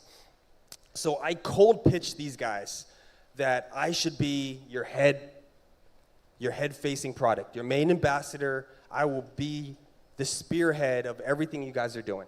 And I had to have like a meeting with like 6 or 7 of these people on a Google call, and I had to convince them that I'm worthy, I got skin in the game, I'm an enthusiast, I'm not just an artista that just wants to collect a check. So I knew that I was battling up against these high-profile people. So I knew that I got to make sure that I'm cheap, and I got to make sure that I over-deliver on whatever that I'm offering them. So at the end of the day, I closed the deal. They give it to me, but it was like at a penny compared to the other people that were all trying to get this gig. And you know, I had my own crypto show. We had my own NFT video. And from that point on, even though I didn't make much money off of it, but the status, the notoriety, I knew that was very valuable. I understood that if I can close this deal, that maybe 10 more deals are gonna open up for me. So even though I'm not making much out of it, I'm gonna make sure I over-deliver, I make the craziest content, and I just got to make sure it all works. And obviously it worked, opened up 100 doors for me just from that one opportunity, and then off to the races. Now, I'm gonna put this back on you. What was your one moment in crypto where that was the turning point that changed a lot for you? Yep. I think for me is the first year when I was doing spaces, I know that, first of all, you know, nobody know my brand. Nobody also hear my voice before, right? So the first year, what I did was every spaces that I run, it was free of charge. Just because I want to. Always has to be free in the beginning. So it's just for you to, you know, make the connection, get people to know you and stuff like that. So first year was free. And then when it comes to the second year, the first deal was actually from Animoca brands, right? Nice. So it's because during that time, you know, everyone, like I said, I'm finding my niche is the Asian voice. And so I'm that Asian guy that does spaces every single day. And I get to know them, and during that time, it's like, all right, would you like to host spaces for me? And I was like, okay. And it's like, all right, we're gonna give you during that time, even I did not ask for any price, but they'd be like, all right, we like your service, we wanna, you know, sign you on as ambassador, send you a Mochaverse. And during that time, Mochaverse was like 3 ETH. So like for 3 ETH in Malaysia, it's like 12K. In Malaysia ringgit, Dude, it's bro, like that's a lot. If you come to Malaysia, our famous car is called Myvi, right? And it's equivalent to 1 Myvi. And I was like, holy shit, just one deal itself, it's like a car in Malaysia. And that's where I realized that, okay, you know, you don't really need to, you know, charge. You can go up in prices, but the most important thing is you need to find, I would say, your niche first, and then the clients that appreciate you. So obviously, I think Web3 and Web2 works differently. Web2, you get paid, and then you do tasks A to Z. But for Web3, you got to do it free first, and when people value you with the right person, that's where they're going to pay you more times. That's correct, man. I know we don't have much time here. Like, please let me just follow up on this question. So after you do everything for free, you over-deliver, you lock in this relationship. And a lot of these relationship brand deals, it's like you're married, and you gotta really put in work to your partner, your relation, or your girlfriend or boyfriend. It really is the same in terms of the effort you gotta put in. My thing I'm trying to get to is how do you transition next from doing it for free to getting to the point where you're earning and you're trying to retain this brand deal with them? Like, how do you keep that going? Because that's the hard part, to keep it going, to make it a year or a 2-year relationship. How do you go about that process? Yep. So I think during that time, because traveling in Asia is pretty cheap compared to traveling overseas. And so Asian companies, especially Mochaverse during that time, they actively, before TGE, and it was, you know, they wanted to do like the Asia tour. And so it's from Singapore to Hong Kong to Thailand and stuff like that. And I was like, okay, since I'm already hosting the main AMAs, the community already know my voice. What if I fly to all of those events and record all of the fun moments for your event? So that was kind of like the first upsell that I did it. And so that's how, you know, slowly increasing from just not doing spaces but doing videos to covering in real life events and stuff. So I think like end of the day, really it's about, you know, you providing one service, and then after that you think of what other ways that I could supplement to the company where it's a win-win situation for both of us. Damn, that's fire alpha, bro. Like, please, like, I love picking your brain, so I want to just ask one more question, if I may.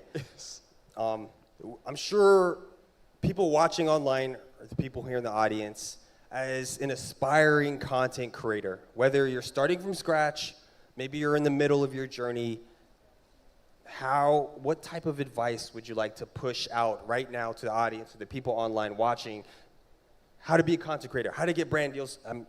I would love some input on that.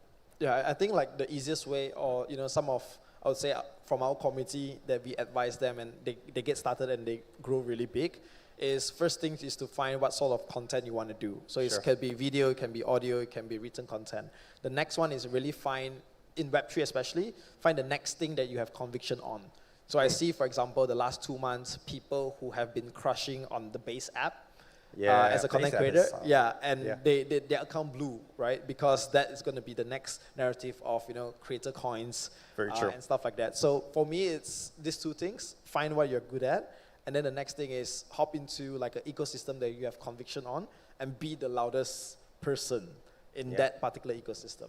I love it. How about you? One final advice before we wrap things up. Is that okay? One more little thing? Okay. You provided great alpha.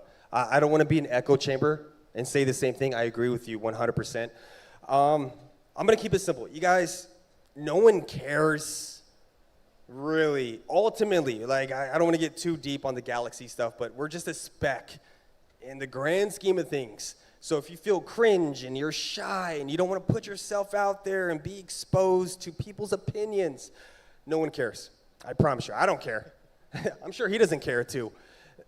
No one cares. And so you get past that, be authentic, be yourself. There are so many people in this world that there's going to be a community that wants to vibe with you as the person. The things that you talk about, there is going to be a tribe and people that want to follow you.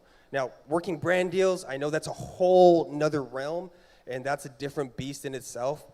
But at the end of the day, you got to go through the meat grinder. You gotta make mistakes. You gotta fall flat on your face and look stupid for 2 weeks. And people, they might talk about it. Maybe they won't. But I promise you, at the end of the day, no one cares. So the faster you can just put yourself out there, make 1,000 mistakes, you're gonna be successful 365 days from now. That's the biggest MO I could give. But I think we're running out of time, though. Yes, we are. Yeah. So we would love to talk more. We're talkers naturally. We have podcasts and we're in the media industry. But thank you guys for listening. We appreciate your time and energy. And where can everyone find you at? At Pukecast. Pukecast. Awesome. You guys can find me at Daredevil Media, Agent Daredevil. But thank you guys for your time and have a great rest of the event. Thank you. Thank you, Puke Rainbow. Thank you, Jared.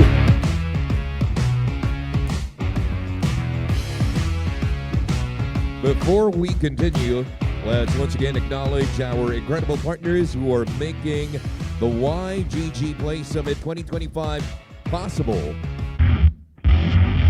YGG Play Tournament partners: Parallel, Vibes, TCG, Might and Magic Face. Diamond partners: Aurori, Sky Mavis, Coins.ph, Ubisoft. Our Platinum partners: Spectre Agency, Pixels, Sweave Foundation, Earnscape. Our Gold partners: Cambria, Moonshot Play, Real Go, Last Odyssey, OpenSea, The 9-Bit, BWF Labs. Silver partners: Juice Gaming News, Kin, Gig, CryptoBilis, Roya Regenerative and Preventive, Sanzai Labs, Beam, Base, Fantech. Our media partners: WhenInManila.com, Games.gg, Unbox Digital Media, Versus, YGG Alerts, Business World, and BitPinas.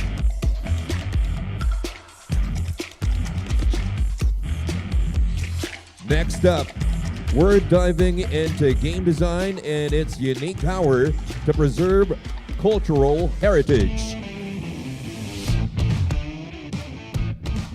JV Ordonez, features editor of Esquire Philippines, is joined by former Altitude Games co-founder Luna Javier. Luna holds a special place in gaming history as the Philippines' first female game developer, having worked on the first Filipino-made PC game, Anito, defend a land and rage. Please welcome JV and Luna to the stage.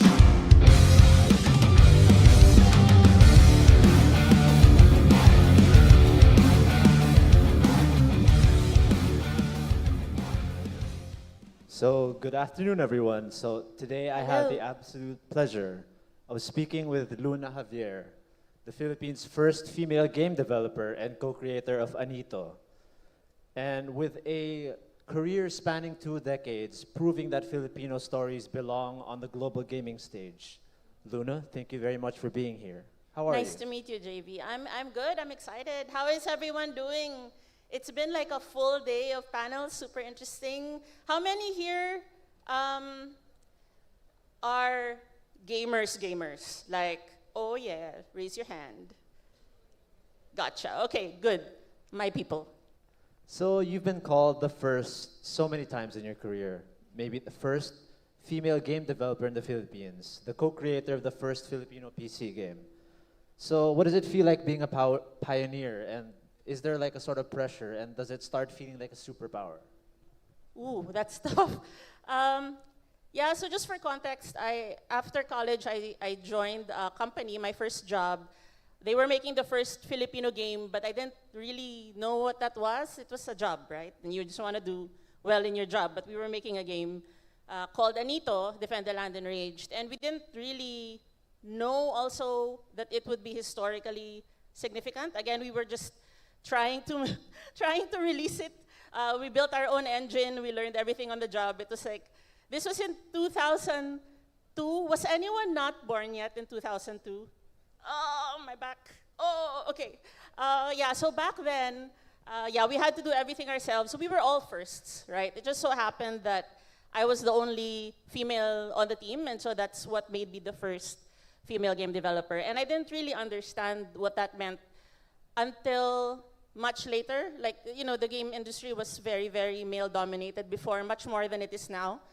And it didn't really occur to me what the significance of being first was until someone had pointed it out. I also want to shout out to Gabby, YGG founder, who was on that same team of Anito Defend a Land and Raged with me. So he and I have been here since the beginning of the Philippine gaming industry. He's also a first, basically.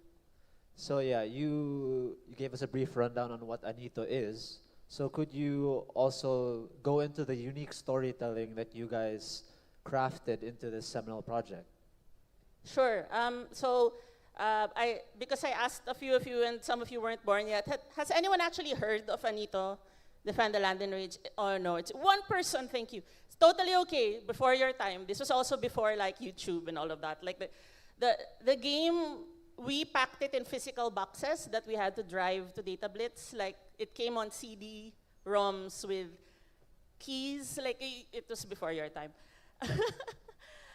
So narratively, and I know that you're a narrative gamer, right? So I think this is super interesting. So I was hired as a head story writer, and my job was to write the story of one of the playable characters. So bear with me for a second. So basically, Anito is kind of like Diablo, the old Diablo, right? So 2D sprites on a 3D world, isometric view for the gamers. They're like, yes, I understand what you're saying.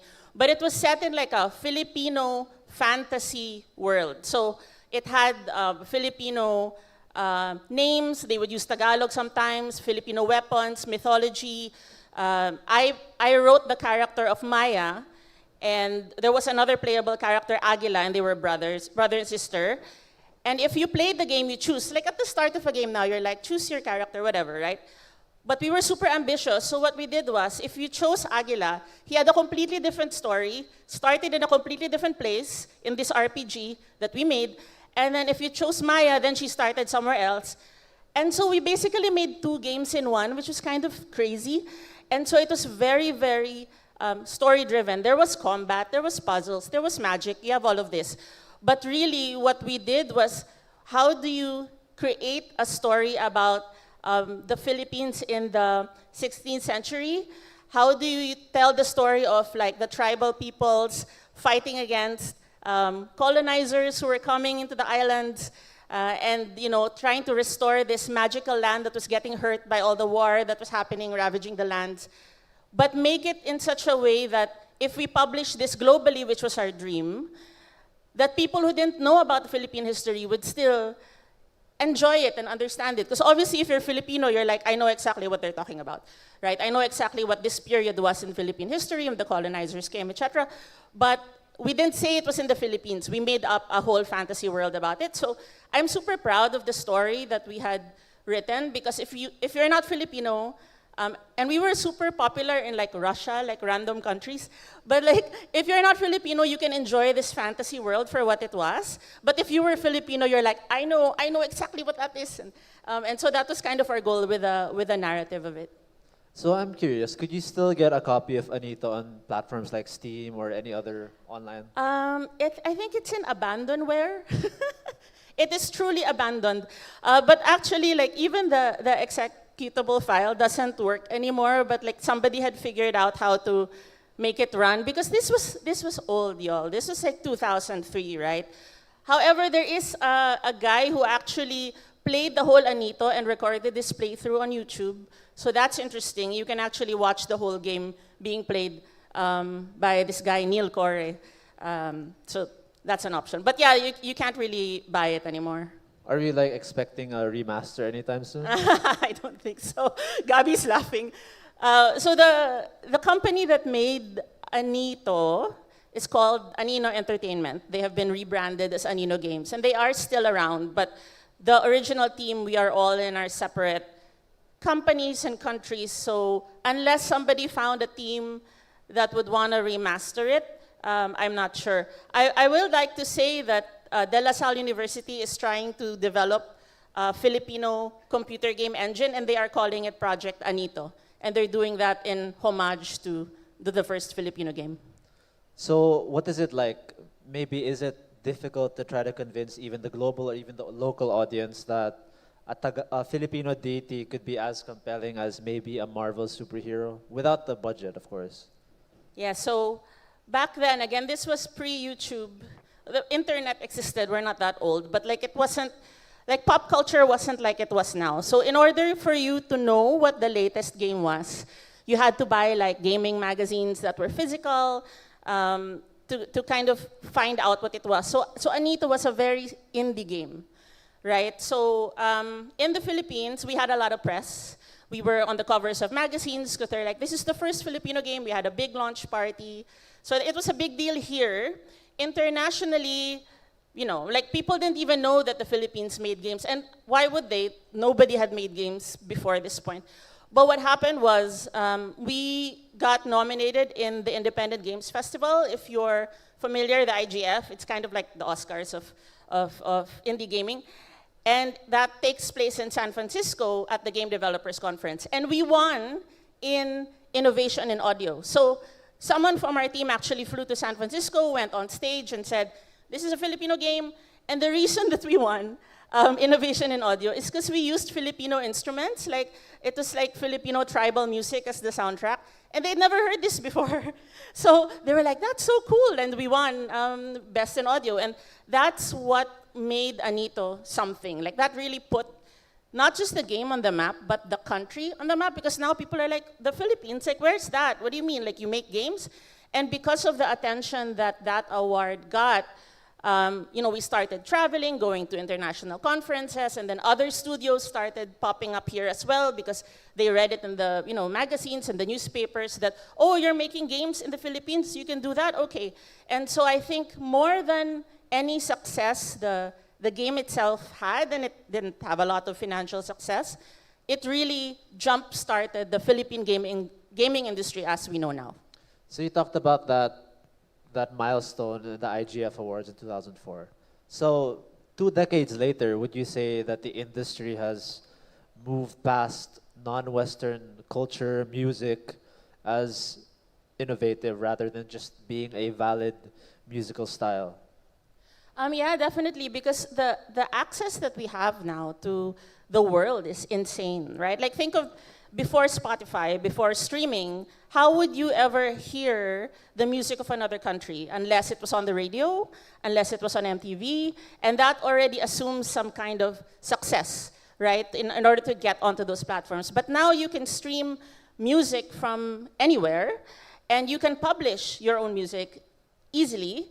And so now when you play a game, like I'm sure some of you, do you have Steam debt like I do? Like when there's a Steam sale, you buy like 20 things. But like, it almost doesn't matter where the game comes from, because like you look at the game and you're like, this is super interesting. And then you find out later, oh, this is cool, like it was made in this country, or it's made by this solo dev in this place. And so like we have such a global access to entertainment now. And so I feel like there's less barriers, but there's also more noise. So for example, a lot of Filipino games have come out since us. Again, like you said, it's been 20 years, but like if I ask the audience right now, I don't know how many you could name, because it's hard to cut through the noise. Like just being a Filipino-made game doesn't necessarily make you special if there are so many of you, right? So that's really the challenge, is how can you make a game that is super interesting, almost regardless if it's Filipino-themed or not. But if it's Filipino-themed, then you add the layer of representation. Like that's super cool. I'm seeing myself in this fictional world. So building on that topic of representation and being a Filipino game developer, there's always this maybe a tightrope walk of being authentic to a source material, but also with a quest to make it accessible to a global audience. So a lot of people might not know, if they're not Filipino, they might not know what a tekbalang is from a capre. So how do you keep turning cultural and world-building source material into a Wikipedia entry without maybe combat mechanics? Yeah, so that's a really good question. If you think about the role-playing games that we love, right? So like, think about like Fallout, Borderlands, random. These are just things I've played in the past 5 years. When you see a monster in the wasteland, and you've never seen anything like it before, you don't necessarily think, is that real? Did they base it on a historical thing? Is that physically, scientifically accurate? Like, we really suspend our disbelief when we're playing a game, right? We just take for granted, yep, that's the creature in the wasteland. And in Anito, it was the same. So we did have a tikbalang, but we had like lesser known mythological creatures.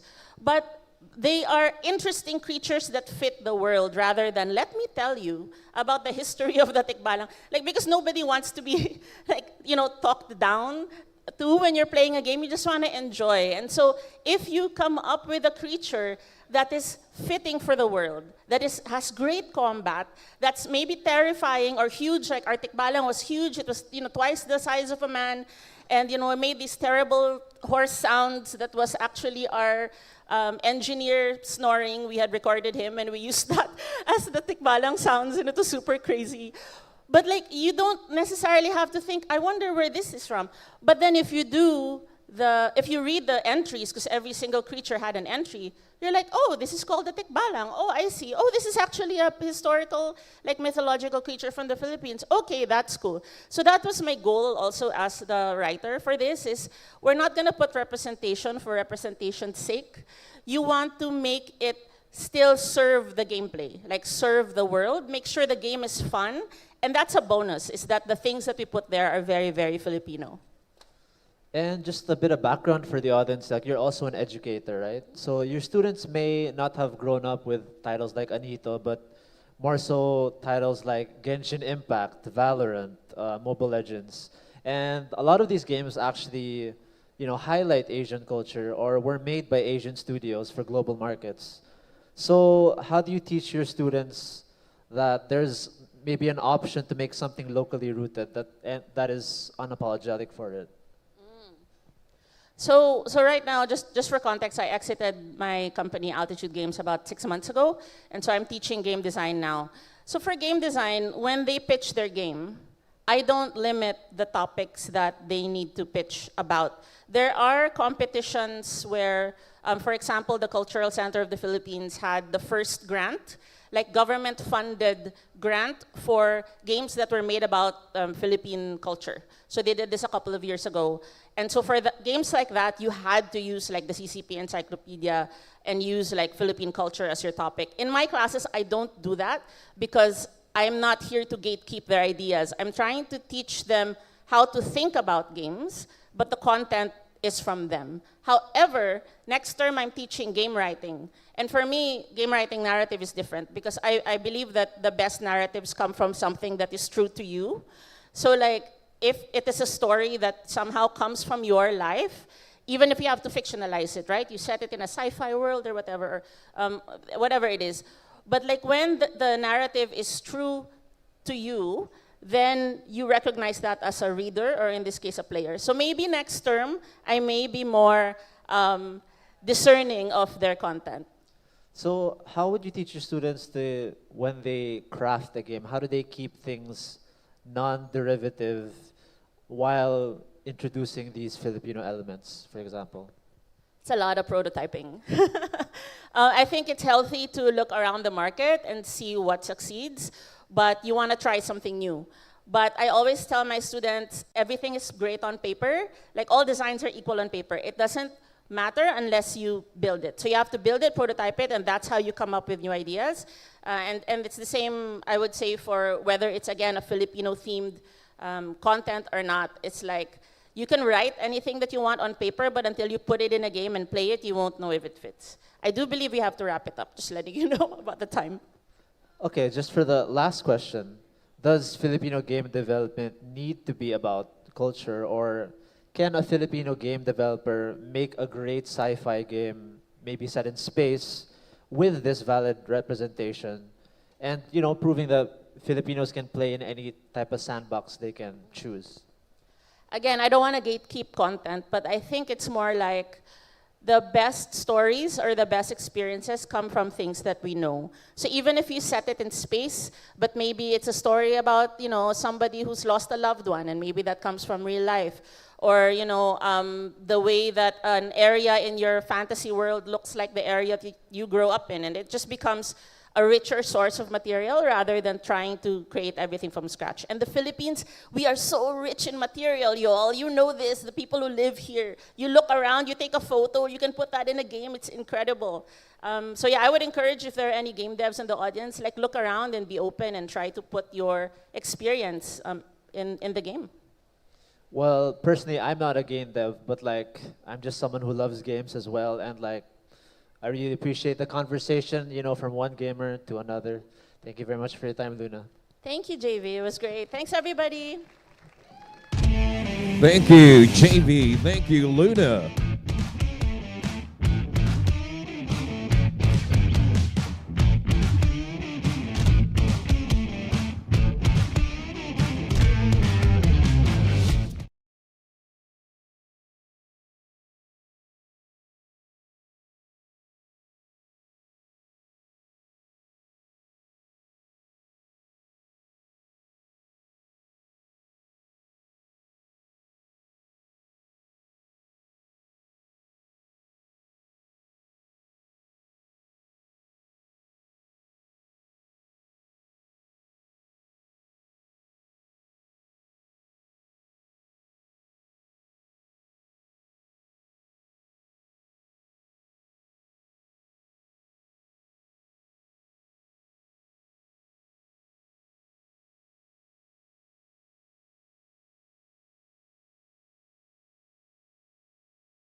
Formerly from Ronin and Sky Mavis. And speaking of Ronin, I'm joined today by one of the more famous Ronin games in the ecosystem, and I'll let the guy himself introduce it. So welcome, Luke. Go ahead and introduce Pixels and yourself. Yeah, thanks for having me. So I'm Luke, the founder of Pixels.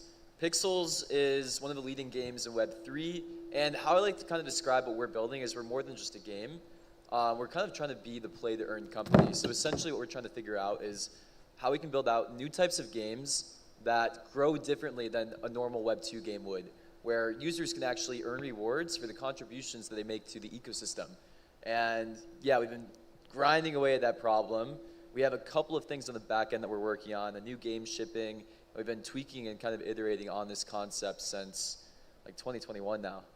Yeah, and speaking of innovative concepts, I remember back in 2024, I was playing a lot of Pixels back then, and you guys introduced an interesting concept that a lot of new or other Web3 games kind of actually followed, and it's called the play to airdrop. So as a builder and as the architect of that quote-unquote meta, I'd like to ask, what was the thought process? What is going on inside your head in terms of designing that whole campaign?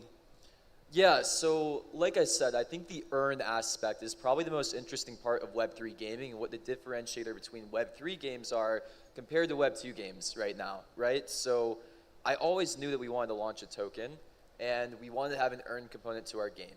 Now launching a token, you really want to make sure you're ready to launch a token before you do it. And one of the things we want to do was kind of start to experiment with earn incentives before our token was actually live. So we knew we wanted to do an airdrop. There were airdrops that had been done by protocols like Uniswap, like Ronin did an airdrop, right? But they were all retroactive airdrops previously, where they wouldn't really tell you that you were doing an airdrop, and they would reward users for like random metrics after a token was released, right? Like we knew we had an upcoming airdrop, and we wanted to start experimenting with earn incentives inside of our ecosystem before the token was actually out. So we told people we were going to be doing an airdrop, and we wanted people to compete and try to earn inside of our game before we had it live. And it was extremely effective. I think it worked as well as it possibly could have. So it achieved a lot of what we wanted to with that.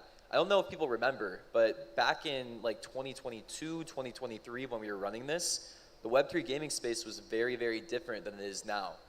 There was not a lot of faith after the initial bear market came in Web3 games at all. And there was this really common narrative that Web3 gaming was completely dead and that there were no users inside of Web3 gaming. So our goal at that time was to just see if we can start to incentivize and bring back Web3 users into Web3 gaming in general. And then after token launch, the plan was to see if we can start to build sustainable models. But yeah, we really incentivized DAU and getting just people back into Web3 gaming, like have people have faith again that there was going to be Web3 games that could work. And yeah, it was really, really responded to well, especially here in the Philippines. Yeah, and we saw like a lot of other games really took what you built and really tried to implement it in their ecosystems as well. And as we know, our real economies are already tough to manage. Web2 game economies are tough to create. What more if you have like token incentives and crypto integrated in it?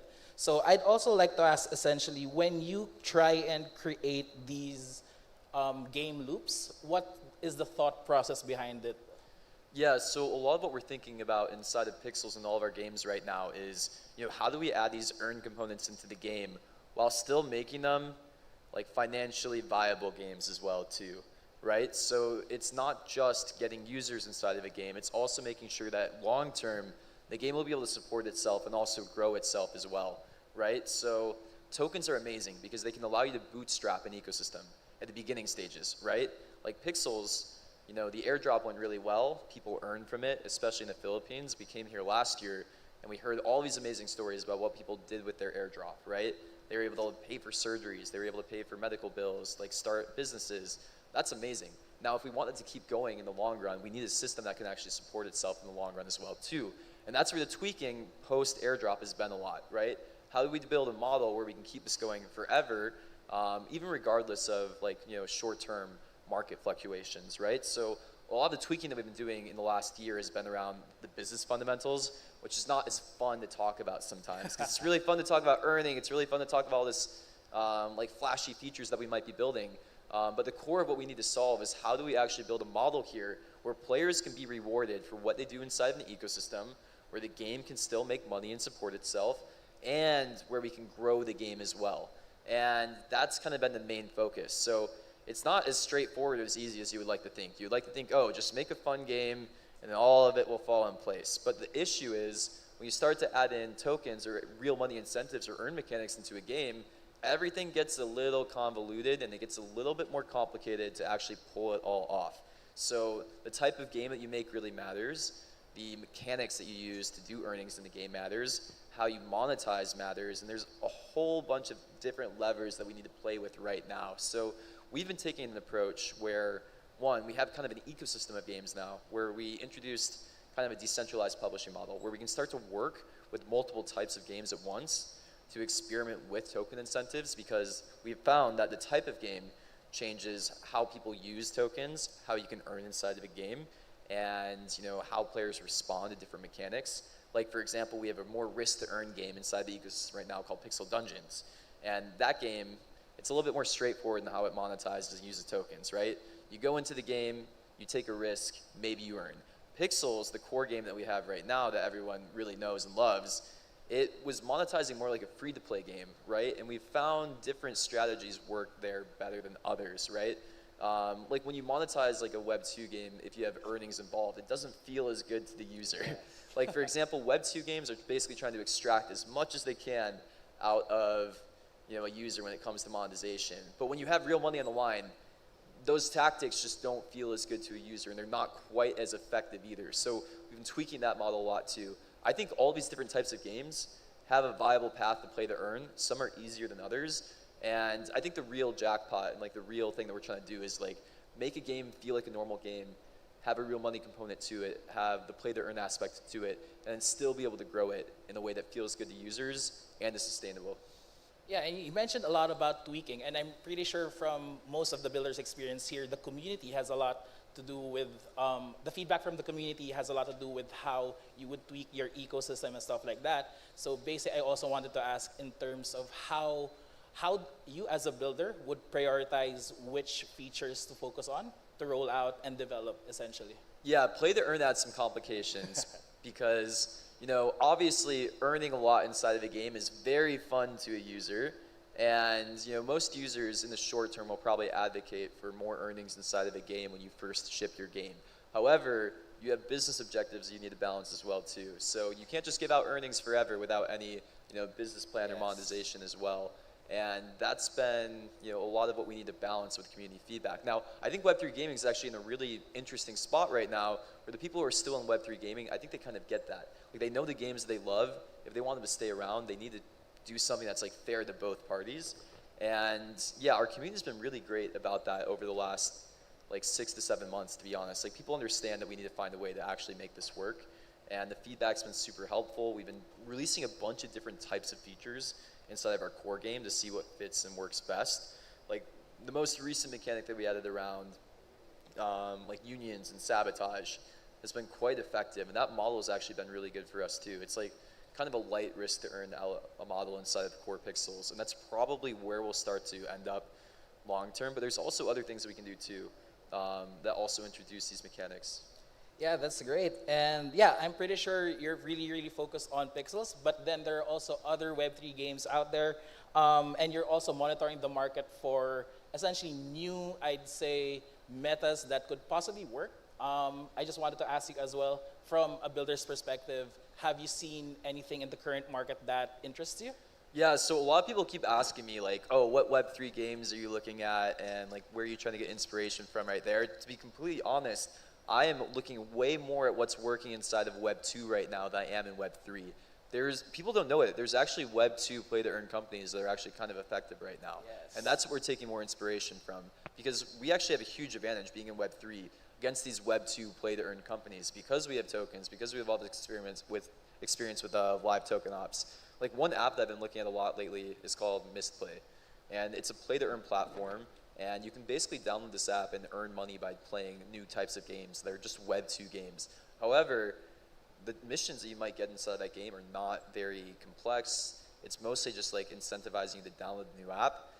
We're actually about to come out with something that kind of competes against that pretty soon, but it has a lot more depth to it. Can we get a leak here?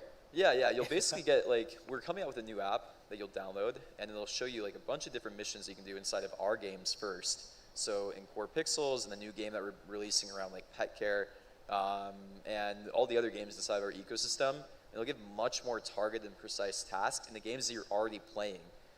So basically, instead of just like downloading an app and reaching level 10, that's just given out to everybody. It's like, we know that you do these mechanics more. We know that you like this kind of gameplay. We're going to incentivize you to go out and try this thing, try that thing, spend for your first time.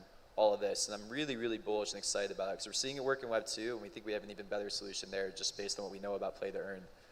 I like how you mentioned that you look at Web 2 as an inspiration for the mechanics that you build, mainly because a lot of people think that blockchain created the economies in the games that we have now, that we see now, but in all honesty, it's already been existing even before blockchain became a thing, right? So essentially, I like that you pointed it out so that other people would also understand that it's been around for a long time, and it's also the tokenization of it allows for digital ownership and the trading of the assets, and that powers the whole ecosystem. Next, I'd like to basically ask, based on what you've seen in the current market, what do you think would be the next meta coming in? Do you have any predictions for it?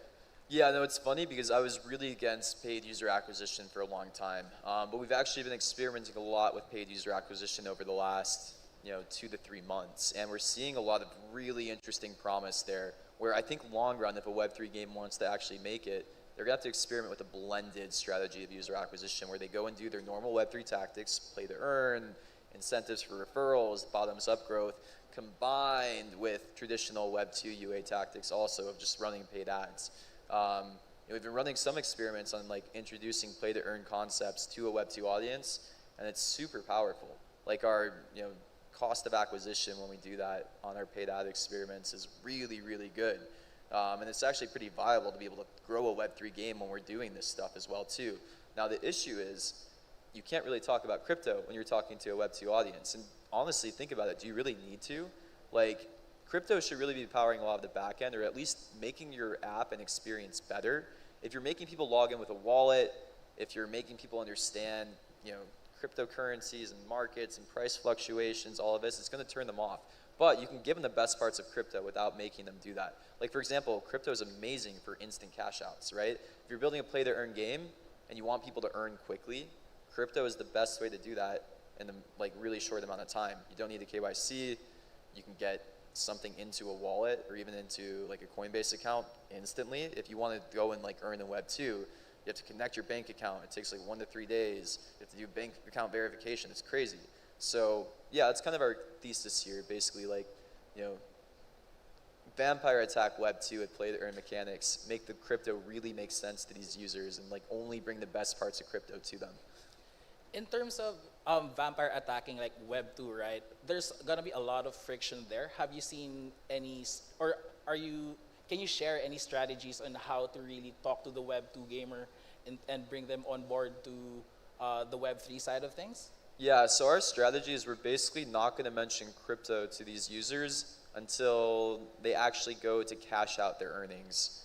So they'll basically see anything that they earn inside of our game denominated in either US dollars or a point system. And then when they go to cash out, that'll be one option. They'll be able to cash out with crypto. We're also going to offer Web2 cash out options like credit cards. But crypto actually is the better solution here. Great, great. And actually, I want to go back to a tweet that you sent, I think last November 12th. I think this is a spicy one. I'll quote it right here.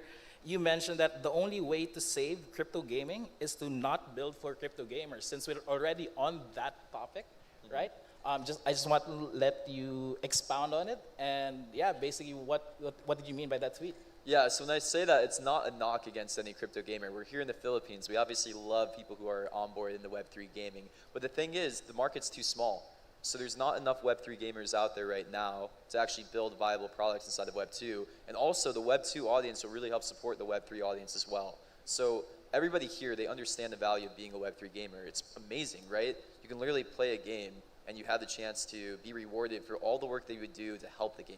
When you like a game and you're posting it on Twitter, making TikToks, all this kind of stuff, it helps the game and it helps grow the game. Like, you should be rewarded for all the work that you're putting in to help the game grow. But yeah, we have to bring that to the Web2 audience also. We have to kind of expand with normal Web2 UA strategies to bring that audience and help them understand it as well too. Okay, I think that's all the time we have left. So just to wrap things up, I know Pixels has a big community in the Philippines. So any last words from the founder himself to the Filipino Pixel community right here? Oh, you guys are the reason why we're still building. Like, last year when we came here in the Philippines, it was honestly life-changing. Hearing all the stories about how Play to Earn has changed lives, literally, it's the reason why we're still building and the reason why I'm so motivated to make this work. I want to make this work for the Philippine audience, to be completely honest. And this is the path that we have to take to do it, basically. We have to get a new Web2 audience. We have to make sustainable systems. That way we can make Play to Earn work forever and not just have it be a short fad. Yeah, that's all we want. We want to make play to earn work. And that, as an industry, is what we need right now. So thank you so much, Luke, for those insightful messages to the community and to the whole industry as well. Thanks, everyone. Thank you, Enzo and Luke.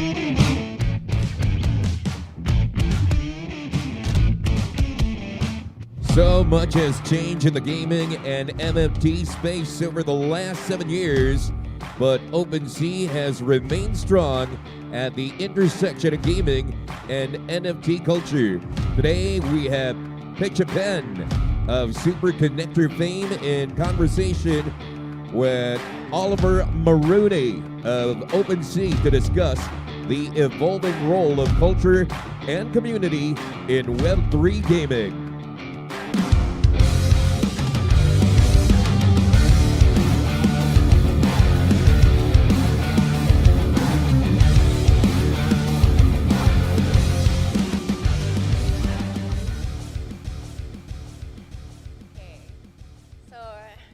Everyone.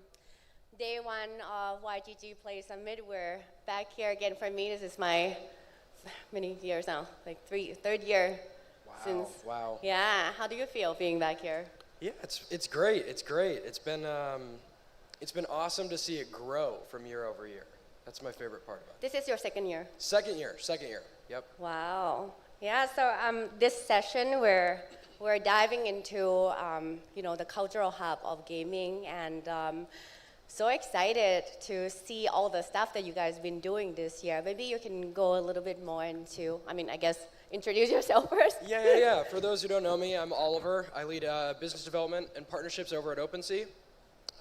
Once was the NFT marketplace. Now we're kind of the marketplace for everything. We view ourselves as a little bit more synonymous with crypto and culture within the crypto space. And I think in general, Web3 gaming is a big piece of that puzzle. I think there's so many things that happen in the past few years where we can dive into like how you see the shift from the early days of OpenSeas to what it is now. Yeah, we had a huge boom, obviously, 2020, 2021.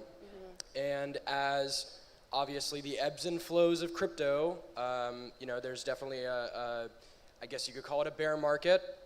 And we went heads down. We've kind of rebuilt the product. We've hired a bunch of new people. And we've really gone into this phase of passion-based product building. And so OpenSea has now started doing token trading, so you can trade tokens on an OpenSea. You can also obviously buy, sell, and trade your NFTs. But we've kind of grown and evolved over time. We've seen all the different waves that have come and gone. We've helped a lot of different people in a lot of different initiatives. One of them being Web3 gaming. I think we bring a lot of people together. We've realized that we're kind of a cultural hub of sorts for crypto. And so that's been really the brand's mission over the last, call it, year and a half, 2 years. A year and a half, 2 years. Yeah. So what made you decide on tackling, getting into this vertical more than what OpenSea was originally focused on? Well, I think it was always a pillar. Like our CEO and founder knew Jiho from way back in the day. They have a Discord chat from 2017 or 2018 in the CryptoKitties community. And so he's always believed in gaming. Gaming's always been one of the most tangible use cases in Web3, just period. Crypto across the board, it just makes sense. And when you explain it to outsiders, a lot of times it makes sense for them too. It's one of the only ones that I think are easy to kind of understand and explain to other people. And so I think it's always been a pillar, but we've elevated the focus. We started doing streaming, worked with folks like WolvesDAO. Mongrel is now a very large Fortnite streamer that works with us. We stream games with him. And so streaming and then bringing in games like Parallel, Off the Grid, other games like that into the ecosystem, bringing, our thousands, hundreds of thousands, millions of viewers and site visitors over to showcase kind of what these games are doing and why it's different is really powerful. And I think it's always been a part of the mission, but it's just been more of a focus over the last couple of years. This year, though, there's been so many things that we've done, like the Vegas thing. Yeah, we did the Parallel World Championships in Vegas. We just got back from doing one with Bored Ape Yacht Club and their Other Side game. How was it? It was great. The community was really, really impressive. Everybody loved kind of the games that were being displayed.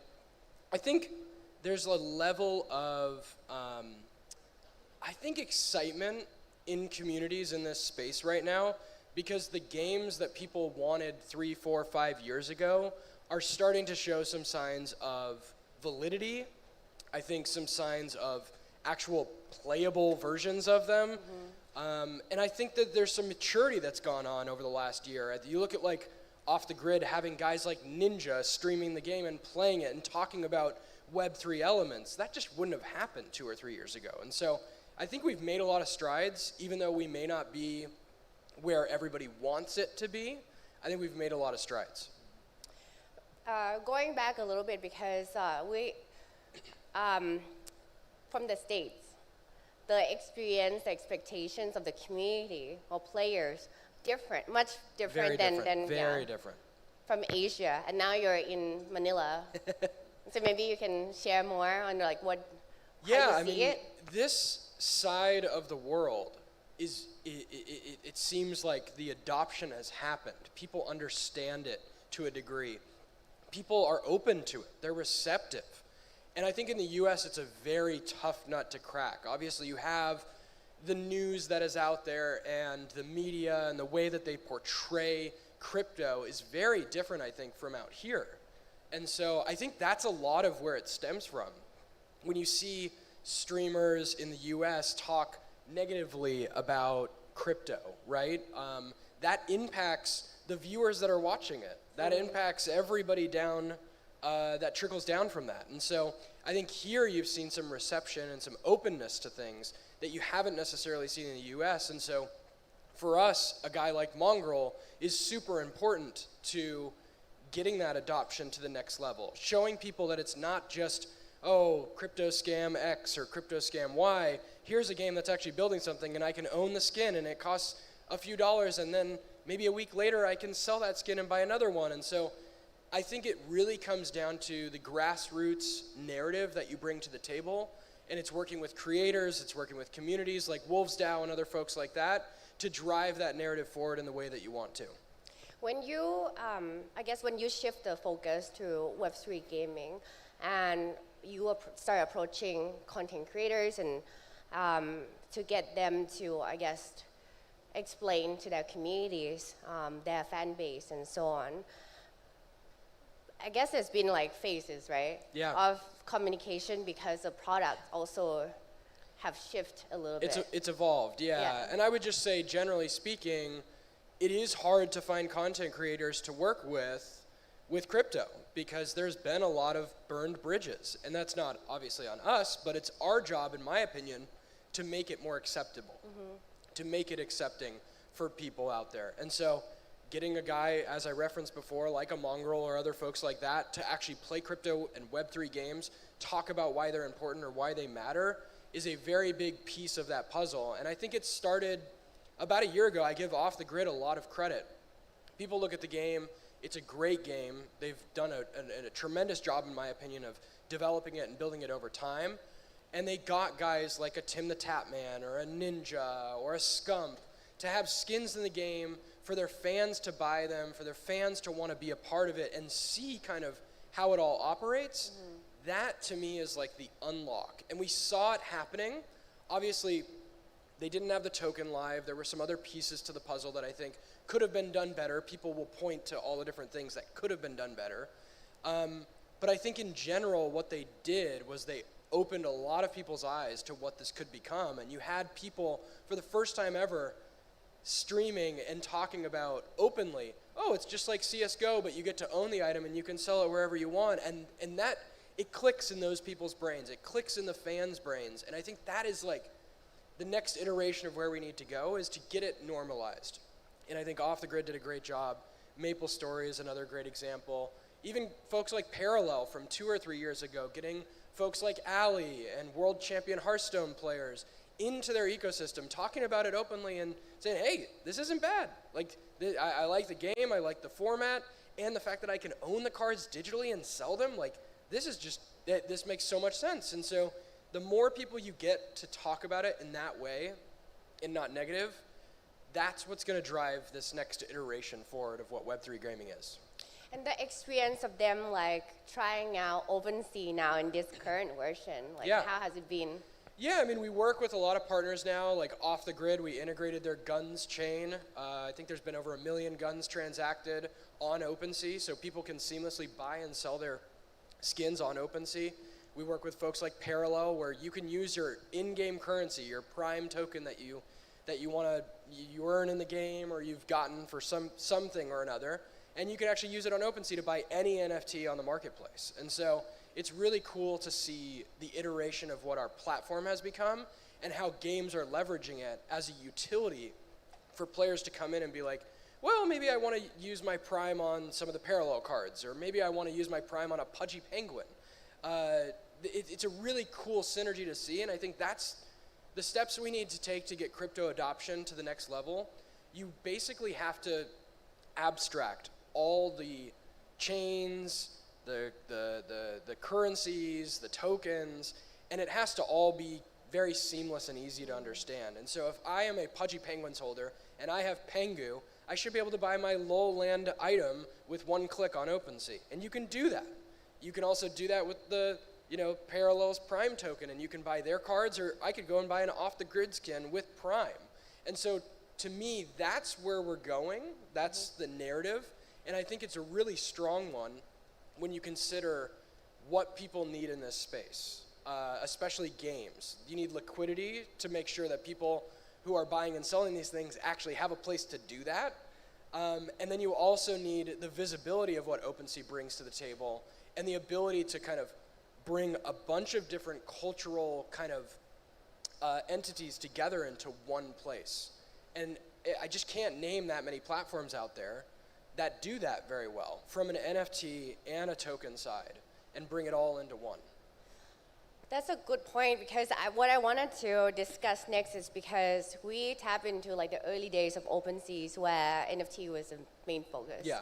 And you see the shift. You see now, I mean, especially this year, again, a shift. So how do you reflect on that, like, and how it's becoming, or how you're navigating the direction a little bit into like users with different expectations, people that are not sure about the market, projects need to secure certain partnerships for like distributions, awareness, and whatnot.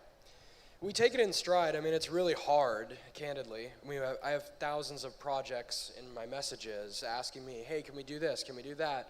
And so you do have to kind of pick and choose to a degree on some of the larger partnership and scale of opportunity there. But inside that, like how we build the product is very focused on the users that we want to bring in. We consider them like DGen Lite is what I would call it, right?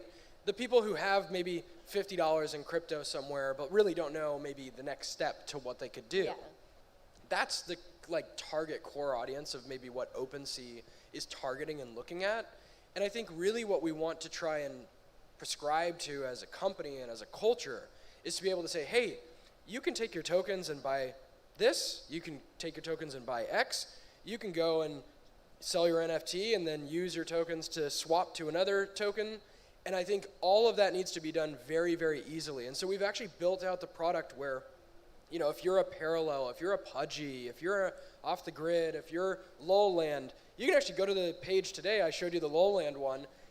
Gabby and their team has built out their own custom page. It drives, there's website links, things like that you can learn from. Very and so seamless. we leverage these opportunities because we believe that it's actually important people know what these are so that they can understand what they want to be a part of or what they want to buy.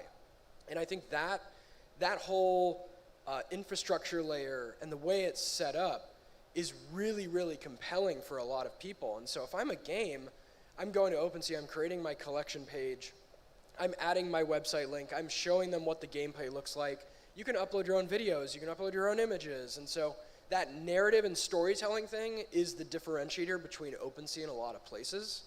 And I think it's something that, I liken to a Steam or an Epic Games to a degree. Like you go to Epic Games and you want to learn about a game, you can see that, right? YGG is the best Web3 example of this, where I can search any game and I can say, okay, here's the review, here's what it's like. The same thing applies for OpenSea. We're a place where people can learn, understand, and then decide what they want to buy, sell, swap, trade. in any way possible, and we want to make that as easy as possible. So what's next then for OpenSea? You actually mentioned this a little bit, so. Yeah, we have a mobile app coming out. We're really excited about that. We do believe that mobile, like a lot of gaming studios, you're seeing a lot of folks enter the mobile space. We believe mobile is the next step to kind of bringing more people in and helping them understand this ideology of NFTs and tokens all in one place. And I think what you'll see from us is we're gonna make it as easy to enter as we possibly can make it for any individual user. And we believe that a living, breathing, cultural hub of games, of NFTs, of tokens, of meme coins is a very, very compelling narrative for everybody to rally behind and get behind. And I think it will be a very, very big moment for our space, for games, for other folks, because they can now seamlessly onboard more people to their games or their ecosystems, learning about their games or their ecosystems. And I think that'll be a big step forward. Outside of that, we're continuing to stream, we're continuing to drive more content out there and more marketing for games out there that are building in this space and doing it the right way. We have a great editorial team that does interviews, kind of boots on the ground sort of stuff to help build that narrative and help people understand what Off the Grid's next 12 months looks like or what Lowland is going to be doing. And so, yeah, that's our next, call it 6 to 12 months. And because Asia is big on mobile, so is that like what your goal for this trip for YGG Play Summit as well, to connect with more people and share more what OpenSea is doing? Yeah, our goal, I mean, Icy and Yellow Panther said it really well earlier today. I mean, my goal has really always been about relationships. This whole space thrives on that. For people out there that, you know, think that this is only online, I would totally disagree with that narrative. This is all about people coming together and fostering a culture and a breeding ground for what we want crypto, Web3 gaming to become. And so my ultimate goal when I come to these things is not necessarily to say, hey, here's our new product, check it out. It's, hey, I'm OpenSea, we're here, let me know how I can help you and serve you, because that's ultimately what our platform's about. It's about trying to uplift and drive the right sort of user behaviors. And obviously, yeah, if they're curious about what we're doing, I'm happy to explain further. But for me, what delights me more than anything is seeing a Parallel or an Off the Grid or Axie or Ronin winning. And if they're winning, we're ultimately winning. And it's all about rising tide lifts all boats. And for me, the most powerful piece of that is this relationship building that we do here and abroad.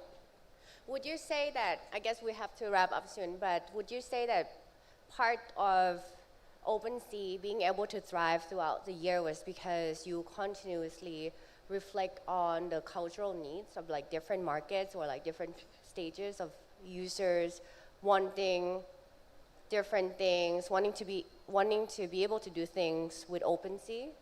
Yeah, it's a great question.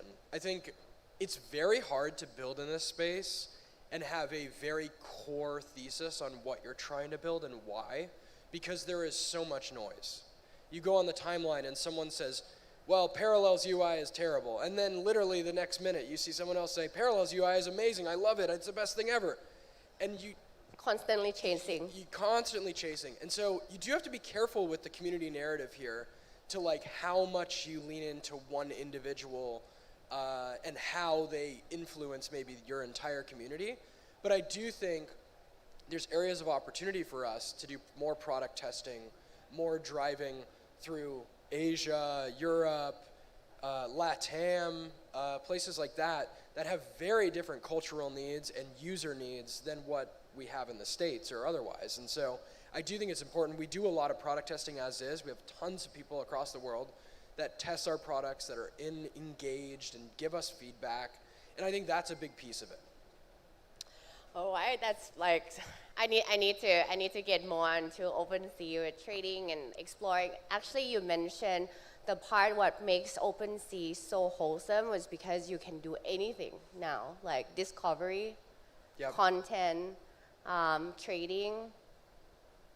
It's a one-stop shop. Yes, like a one-stop shop. That is kind of our narrative. Yeah. It's a one-stop shop. We want it to become that for people. We want people to understand it, see it, visualize it. It's the whole thesis on why we believe this stuff will work long term, is to tell people, hey, go one place and it'll solve basically any questions that you have. All right, well, I guess we have to wrap up now, but thank you so much for sharing more on what you guys are doing, and so excited to learn more and also be sharing you on after this too. Thank you. Thank you. Thanks, guys. Thank you, Peter Pen and Oliver.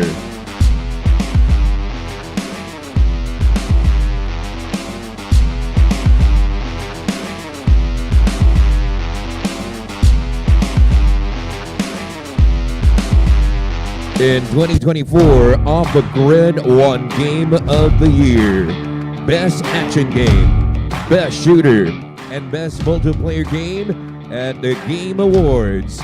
This year, they returned to defend all of those titles, and we are joined by the man behind the game, Fyodor Agranat, Director of Web3 at Gunzilla Games.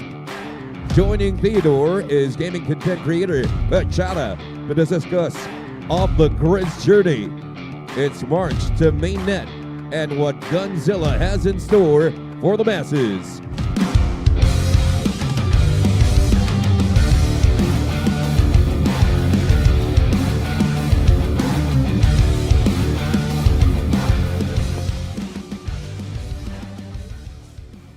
Hello, Theo. Hey, good to see you. How are you? Fantastic, now that we're here. I'm great. I'm loving the weather here. It's so warm. Nice and warm, that's right. Sunny and warm. I know. So, shall we just get into it? Maybe quickly we can do a quick introduction of who we are and then get from there. Sure thing. Yeah, maybe you can start first. Introduce Absolutely. yourself for those who don't know. I'm sure a lot of people do know, but Yeah, Fyodor Agranat here, Director of Web3 at Gunzilla Games, in IT and technology since 1998 and in blockchain technology since 2012. that's lovely. And maybe a quick story on how you got into Web3. Yeah, sure. So took a little bit of a non-traditional path. Dropped out of high school at 15, came to the US at 17, started building IT and technology companies in 1998, and then in 2012 stumbled across Bitcoin and blockchain and kind of blew my mind what the possibilities were. And since then kind of was actively monitoring it, but in 2021 found Gunzilla Games, and yeah, fell in love with the team, fell in love with the project and the product, and joined as the Director of Web3 full-time. That's awesome. I mean, we spoke about this briefly, but I would love to know more on like the whole journey it's been being a Web3 game, going into Steam and going into like fully in Web2 as well. Sure, I'll start in the beginning, which is that the founding team of Gunzilla Games that built Off the Grid initially built a shooter game called Warface that was played by over 150 million players. And the publishers were in control kind of the direction that the game took. And so there was some friction in regards to what the founders wanted to do and what the publishers wanted to do. The founders were advocating for asset ownership. I mean, before even NFTs existed, right? They were like, hey, it's not fair that gamers cannot own their own assets. And the publishers were like, nope, we're not going to rock the boat. We're not going to change anything. Everything is working just fine the way it is. And so they left and, started Gunzilla Games. And that was in 2019. Then they've been basically self-funding for the first 2 years to the tune of literally $15 million that they invested, built up the team to 100 people, onboarded Neil Blomkamp, the famous South African film director behind District 9, Chap in Elysium, onboarded him as a co-founder, and only then started raising their first round of funding in 2021. At that point, they had a fully working prototype. They had Neil Blomkamp on board as a co-founder, and they had 100 employees already, working full-time on the project. And their vision from the beginning was to really revolutionize Web2 gaming, right? To give control back to the gamers. And that starts with, of course, asset ownership. From that point onward, they tried to find different solutions that would help the project accomplish those goals, but couldn't find them, so they ended up building all of them themselves. What are those things, right? It's the Gunzi wallet, that is a custodial at this point and non-custodial wallet solution that makes onboarding extremely smooth and easy because you never need to set up anything really. You just download the game, start the game up, and everything just works. The wallet gets set up for you automatically. All the blockchain complexities are in the background. You never need to swap any tokens. You never need to on off ramp any fiat. It all just works.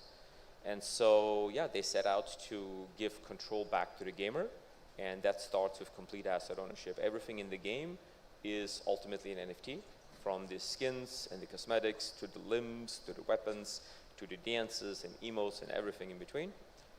Most recently, even songs. We have some UGC content by very, very passionate off-the-grid, player and now also ambassador that created songs that were now available as NFTs within the game. And once you acquire them, you can play the game to that specific tune. Long story longer,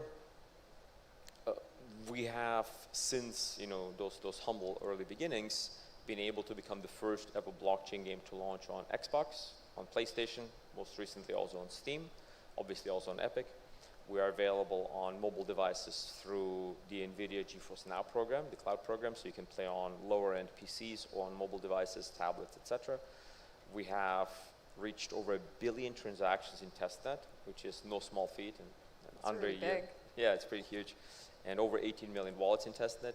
We became the first ever MiCA compliant token in Europe. Sorry, first ever MiCA compliant gaming token in Europe, joining the ranks of Ethereum, Bitcoin, etc. So it's a very, very big deal, which now allows us to move all of our European gamers from testnet to mainnet. And we're very, very actively working on accomplishing the same with proper licensing in the US to start moving all of our testnet plays in the US also to mainnet, which should be happening shortly.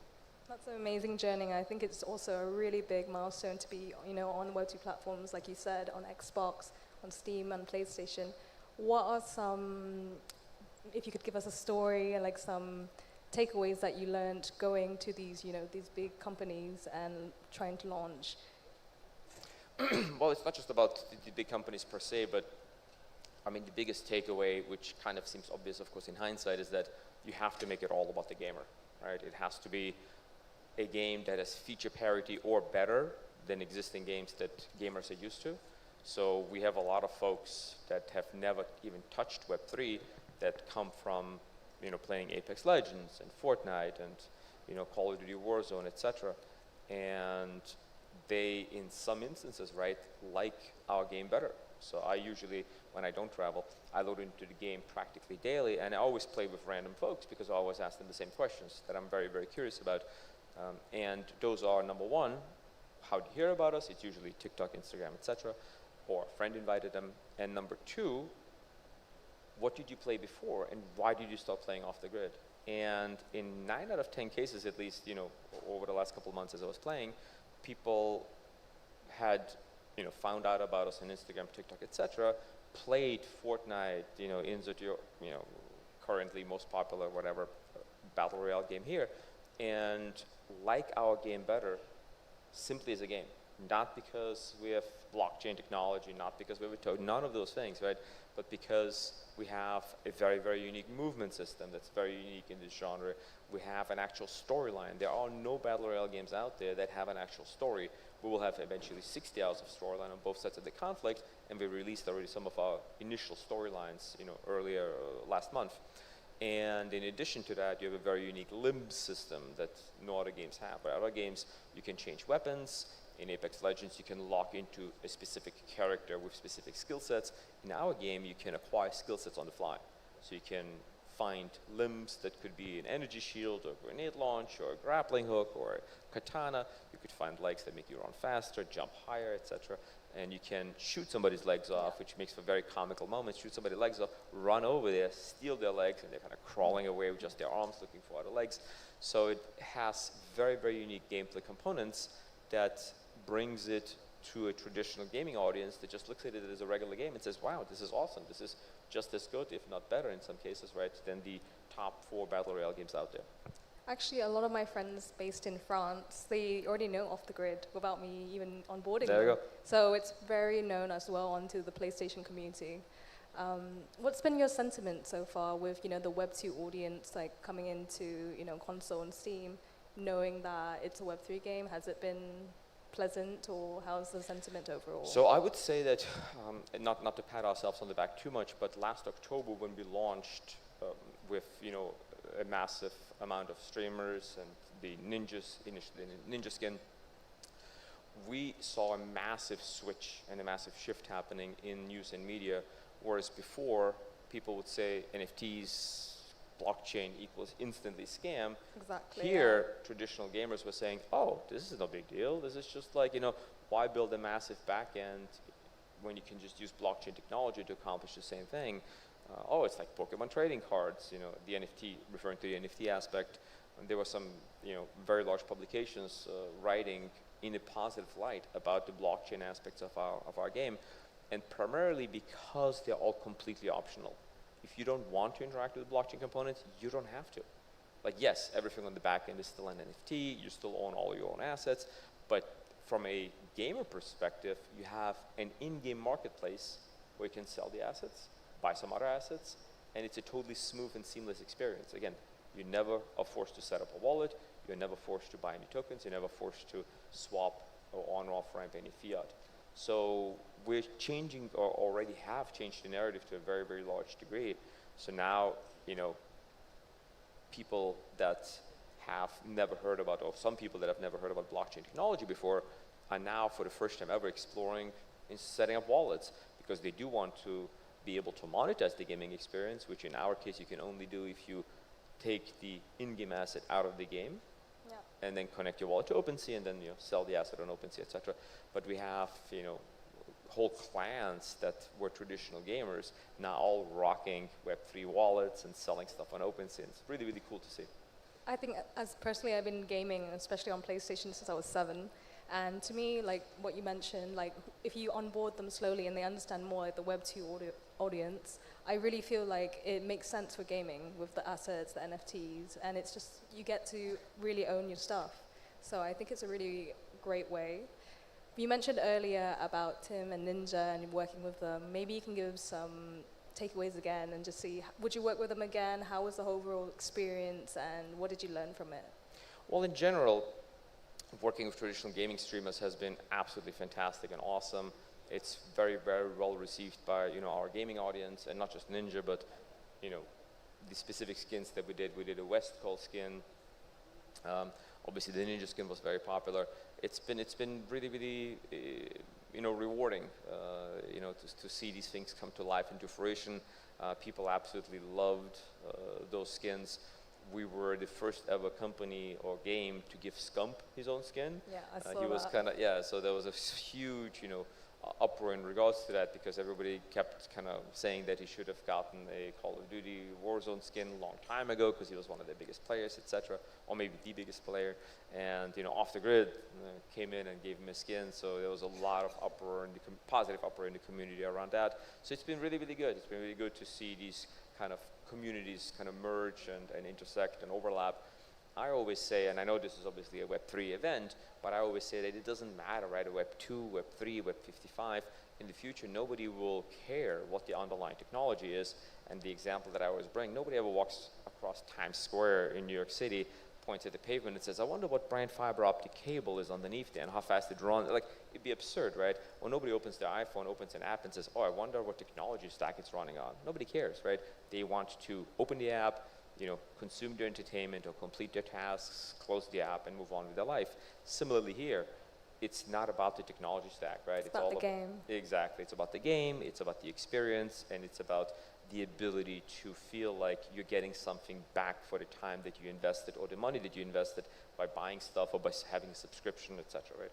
That's lovely. I totally agree with you. And maybe you can give some takeaways about creators, how you work with them, what do you see in good creators, and what gives them like these personalities that you think it would work on your campaigns? Well, we absolutely love our creator community. We work with some absolutely amazing creators and content creators that are very passionate about the game. We see folks utilizing the game and recordings from the game in the most unique and kind of fun ways, and posting those, of course, on X and YouTube, etc. So it's been very rewarding to see with how people come up with their own stuff, and then to continuously give them more content to interact with, give them more events. Those have been very, very well received by our different kind of gamers and communities, and continue kind of feeding them with more stuff that they can then interact with. It's been very rewarding. That's lovely. I definitely need to get more into it as well and play it and stream. Looking forward to it. Yeah. What about this year? We noticed the whole gaming industry sentiment. What are your thoughts on it, and how have you been feeling this past year with your team? Well, obviously, it's been a very, very difficult year for quote-unquote Web3 gaming in general, but I think that's a very normal thing for an industry to go through, right? We started with 2021, when Web3 gaming kind of started as a very rudimentary, move a sprite across the screen, make some money type of a thing, to slowly maturing as an industry into, delivering very entertaining, very engaging gaming experiences. And that transition, that process is inherently sometimes a painful one, right? When people start expecting better experiences, then of course, and you don't provide them, then you will not be able to acquire users. Once you hit the limit of Web3 gamers, if you don't have an easy onboarding process for traditional gamers, you're not going to have enough gamers to survive. So I think it's painful currently, but it is a very healthy process. And I think we will see, and I've already seen some kind of early examples of that in the industry.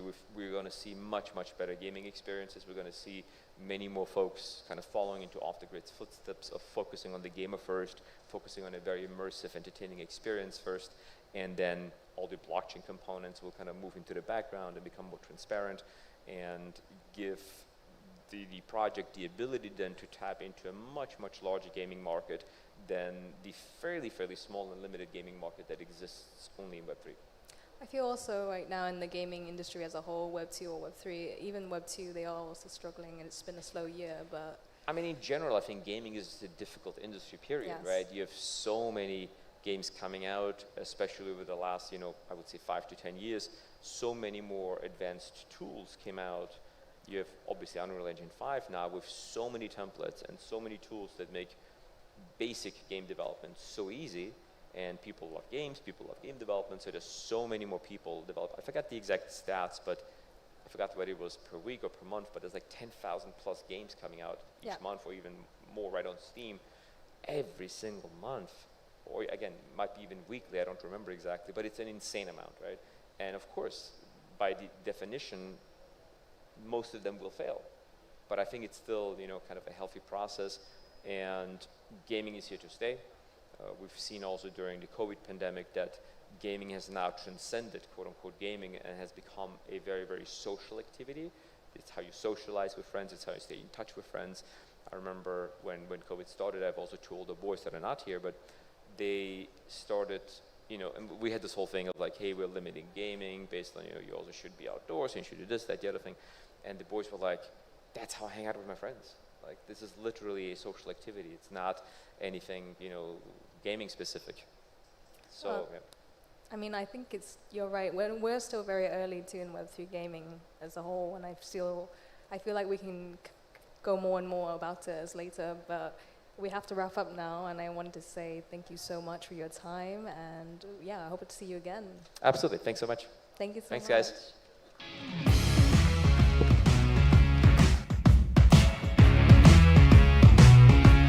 Thank you, Sharon Theodore.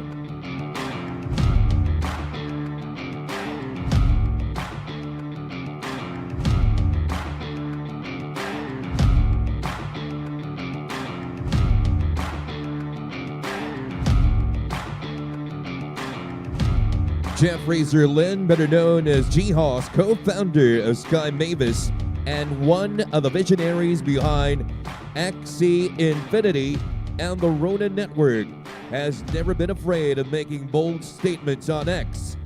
With Ronin's move to Optimism, G-Hoss declared that Ethereum's Nintendo was coming home. Today, G-Hoss is joined by George Brasher of Games.gg to learn more about that vision. Let's welcome G-Hoss and George to the stage.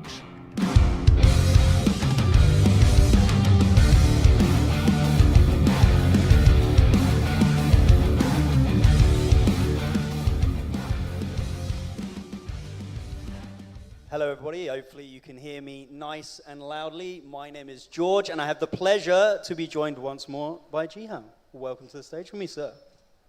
Yes, mabuhay. Super excited to be here.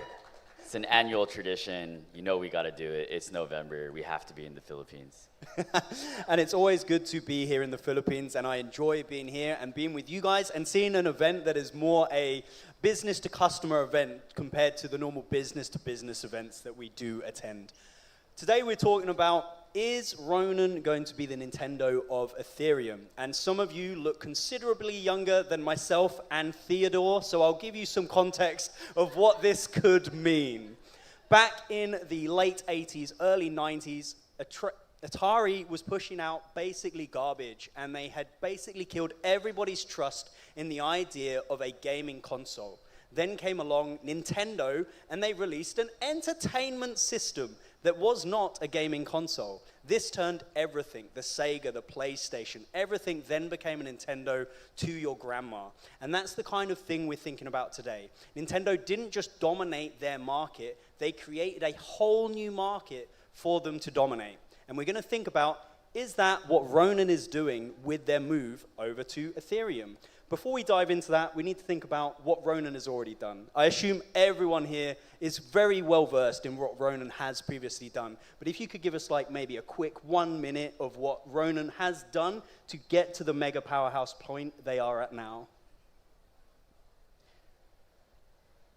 Ronan started out of the necessities of building Axie, right? We started building Axie in 2018, and we were very cognizant from the early days that scalability would be an issue, right? So we tinkered around. We even used something called Loom Network in the early days.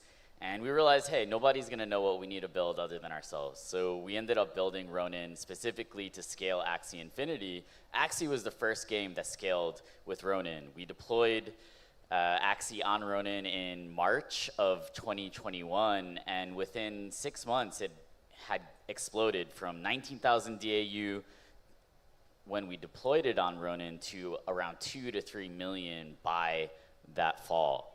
And so we built Ronan specifically for the use case of gaming. We later started to see game developers reaching out to us saying, hey, we're interested. We've seen that Ronan works for games. We obviously work for Axie, and we would also like to use it, right? So, and that's actually how a lot of the great gaming platforms and platforms in general start, right? They start with a killer app, a killer use case that then acts as a magnet for other builders. And you know, we just had Luke on stage, right? And Luke, I think, is probably the most famous example of a game that came to Ronan and was able to scale. And Ronan was the fourth most used chain of 2024. And I believe what Ronan is positioned to do is to capture this mass market of crypto. And, you know, and I believe that while right now a lot of the crypto market is focused on things like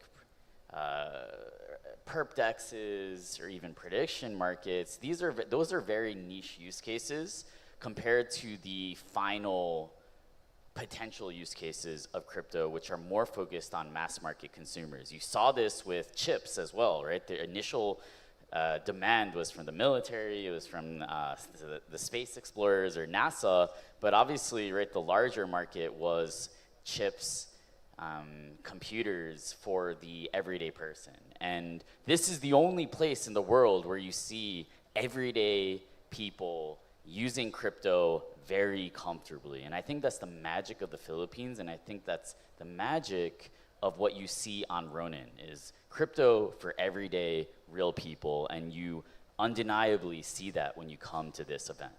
Yeah, I think that's a fantastic point. As someone else also based out in Southeast Asia, out in Thailand, Thailand is massive for it as well. And like you're saying, prediction markets, meme coins, all the stuff we see getting talked about on X, that's kind of more specific to crypto people. Like the average person is unlikely to be engaging these things. But if you're making a solution that solves problems for an everyday person just to do something, you're more likely to bring them on. So you've built this thing out, you've created Ronin, you've managed to become massive and be the 4th most used chain. Now, let's think about what's happening more recently and happening now as you've decided to move back to ETH as a layer 2. What made this decision something you wanted to do, and why is now the right time to do it? Our specialty has always been in coordinating behavior using incentives, right? We were able to figure out that, hey, right, Axie in the early days needed a lot of players to be fun, so we created this model of issuing tokens to people who played the game. The more people that played the game, the more fun the game was, and that allowed it to scale.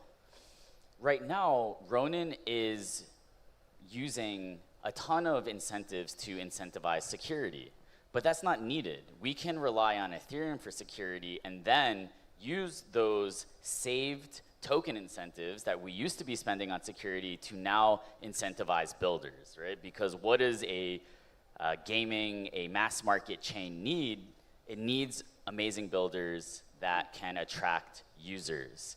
And right now, we believe that we've been overpaying for security and underpaying or relying on suboptimal models for rewarding builders. So that's the idea behind, right, migrating to Ethereum, instituting this system that we're calling proof of distribution, right? So rather than having to incentivize security, we can incentivize adoption and distribution. We believe this is a novel mechanism.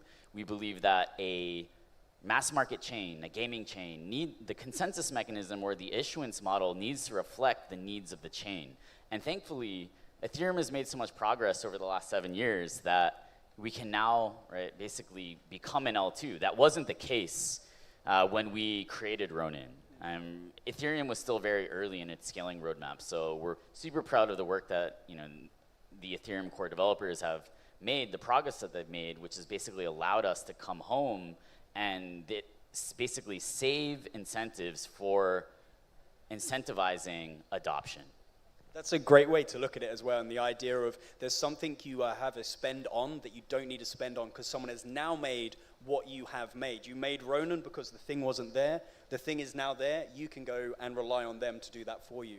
What was it that made you ultimately choose ETH in the end? Was there, I believe I saw something around a bidding war and other people trying to get you. What made you think, yeah, ETH is going to be the chain we should go and be doing this on? ETH has the most liquidity. It has tons of institutional adoption, right? It's the most used chain when it comes to, it's the most used smart contract platform when it comes to institutional adoption. Our roots are on Ethereum, right? Axie was initially deployed on Ethereum, and it was only because of, right, a lot of different circumstances that we ended up making Ronin an EVM sidechain.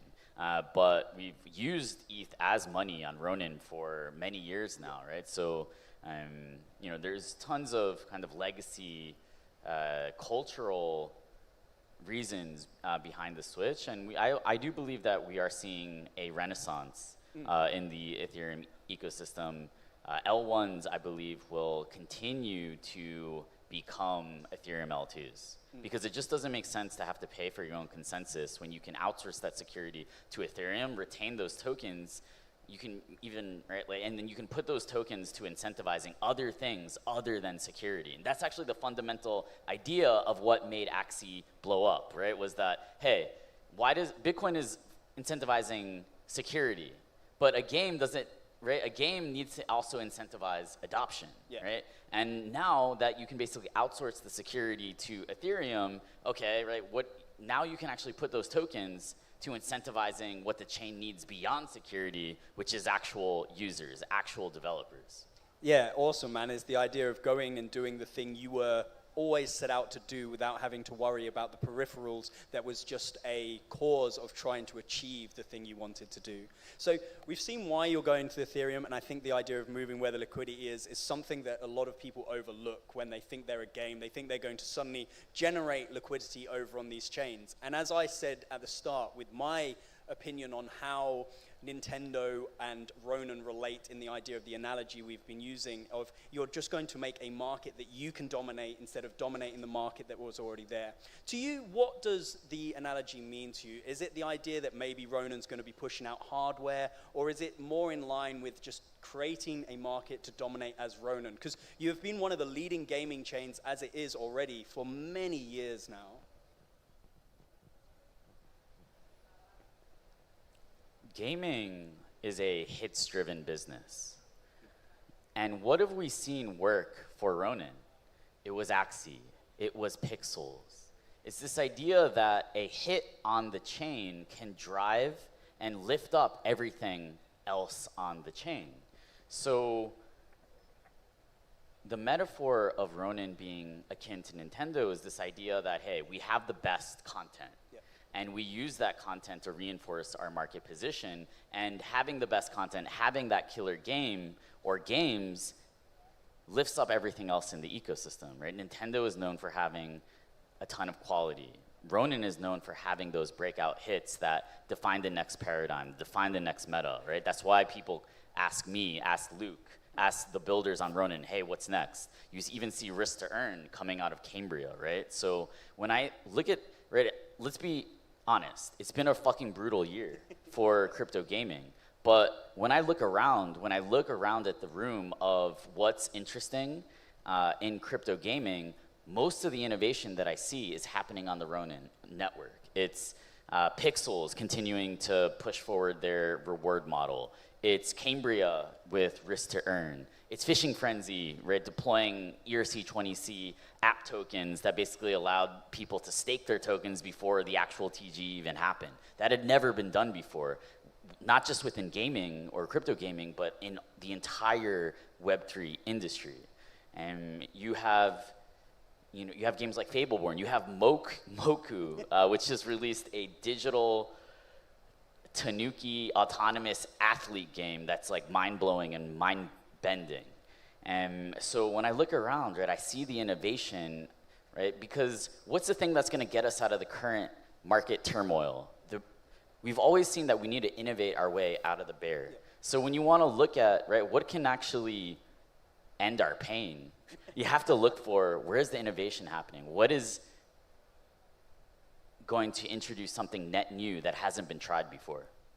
Yeah, it's a fantastic thing you point out there, and I like the reference you keep going back to of Pixels as well, because I saw a tweet, I believe it may have been only this morning, from Luke as well. On the previous chain he was with that I will not mention, they were doing quite sluggishly. I remember I signed up for Pixels on the very first day you could ever sign up for it, and it was nice. I liked the idea of it and where it was going, but it kind of fell flat and faltered after that period. They then moved over to Ronan, and they were a huge success almost overnight as soon as they did partner with Ronan. Now that you have this idea that you're going to be creating, which is not only the Ronan seal of approval that all of these games that you've mentioned are doing well have had, and you're now creating this proof of distribution, what is that going to enable and encourage devs to do if they want to come over to Ronan and not just build on Ronan now that it's permissionless, but build on it and also get that Ronan stamp of approval? So the proof of distribution system reduces the need for Sky Mavis to be the ones picking winners, right? Which is a bit of the criticism that we sometimes get. It is, Sky Mavis is pushing this, Jihos is pushing this because they're friends, right? That's a common criticism that we get, which I can relate to. Proof of distribution allows us to programmatically double down on, from the protocol level, the games that are working, right? So imagine extra rewards that could be used for user acquisition, for token incentives within these games that are earned by these builders based on, right, the NFT volume that they're generating, the token volume that they're generating, basically the on-chain activity, the non-gameable metrics of that correlate with success both for themselves and for the broader ecosystem, right? So yes, the proof of distribution system allows the protocol itself to double down on the games and the experiences that are generating returns and generating aligned incentives with the protocol. That sounds like a fantastic thing to bring devs over, because I know most of the things they worry about is making sure they've got enough money to do everything they have to do. And like the same way with moving Ronan back as an L2 onto ETH, and you no longer having to waste your time on that securities, the devs are going to open up many more avenues to be able to explore this stuff, to do, as like you're saying, innovation to help get us out of this bear. One thing I want to kind of talk about as well is the idea that with the analogy of Nintendo, they managed to reach new audiences and new people that had never been taking part in gaming before. And what is Ronan going to be doing that could be within the same light? I know we've got something similar that's coming out called Ronan Arcade, but is there anything that you're going to be doing specifically to kind of break out of X as it was? I get told fairly regularly I'm a content creator just because I do put stuff on all the other platforms, and I have managed to bring eyes to find these new games from the other platforms that are essentially new users, because no one, in my opinion and my history of being a gamer, has found a game on X. I have found it on YouTube, I found it on Instagram, more recently on TikTok. That's where I put all my content out. Is there anything that Ronan has planned to be able to bring in these new users without sticking to the kind of part of the traditional Web3 gaming where everyone believes everything lives and dies on X? Well, we're the only ones that have ever done it before, right? Where Axie actually didn't grow primarily via X or Twitter, right? Axie was huge and is still very large on Facebook, on TikTok. Axie got 2 billion views, or 2 or 3 billion views on TikTok in 2021, 2022. And so of course, right, diversifying distribution channels is a natural thing that needs to happen. We're also looking at different experiments where just today, if you check Twitter, you'll see that we've actually been able to tokenize Counter-Strike items and put them on Ronan. And you can actually trade Counter-Strike items on Ronan, and you can even deposit them back onto Steam. So it's these type of experiments that are gonna help us cross the chasm and onboard everyday gamers, because it's undeniable that the experience of trading an NFT, trading a digital good, is superior when it's an NFT compared to when it's on a server, right? So we just need to make sure that the benefits are so clear to the user that they're willing to take a chance. And a lot of that is about, right, kind of abstracting the blockchain element away and focusing on the benefit. That was actually the genius of play to earn, right? There's nothing about crypto in the term play to earn. Yeah. People didn't even know that it was a crypto game. It's like, this is a game where I can earn crypto or earn money by playing it, right? Yep. And that, so, you know, of course there was a lot of controversy around the term, but the genius, I believe, of that term was that it had nothing to do with crypto, and it was basically just showing off the benefit. Yeah, I think you're so right there that a lot of people forget that some of these things could essentially work without crypto. Just crypto is the best tech method to make these deliveries happen. You did just drop in there very casually that you've managed to tokenize Counter-Strike skins within the blockchain itself as well. I'm not going to let you just drop it that casually without asking you more details, because that is something massive, because only recently did the market suddenly go all haywire over that. So is that what sparked this idea for you guys, or is it something you had previously thought We've of? been looking at it because a lot of the engineers that work on Ronin Market like to trade Counter-Strike skins. So this has been an idea that we've had percolating. I think it got expedited because, right, we saw so much volatility in that market that it was like, hey, like, let's push this up, let's get this out.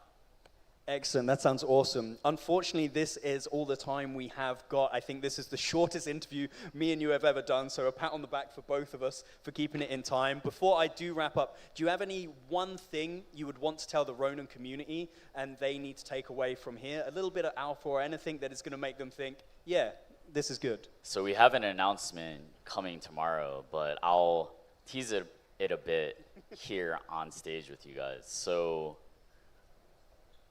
we have figured out a system that will allow us to integrate something called QRPH into the Ronin wallet. And what this will allow you to do is pay with your Ronin wallet in crypto at places like Jollibee to pay for Grab. There are hundreds of thousands of businesses across the Philippines that accept QRPH, and now every single one of those businesses will be able to accept Ronin Wallet. So this is completing the loop that was foreshadowed back in 2021. Do you remember when merchants were accepting Axis tokens, SLP tokens at their venues kind of in an OTC way, right, in a very manual way? That was foreshadowing that because there are so many Ronin Wallet users in this country, it actually makes a ton of sense for there to be that type of a payments integration. So a payments network bootstrapped via entertaining applications, there's something very powerful in that, and that's what we're gonna start to see. Fantastic. That sounds like some great news. So all of you, make sure you stay tuned tomorrow to get the full in-depth on what is going to be brought to you from the Ronin wallet itself. And as always, man, fantastic to join you up here. Thank you, George. Thank you, Jihas.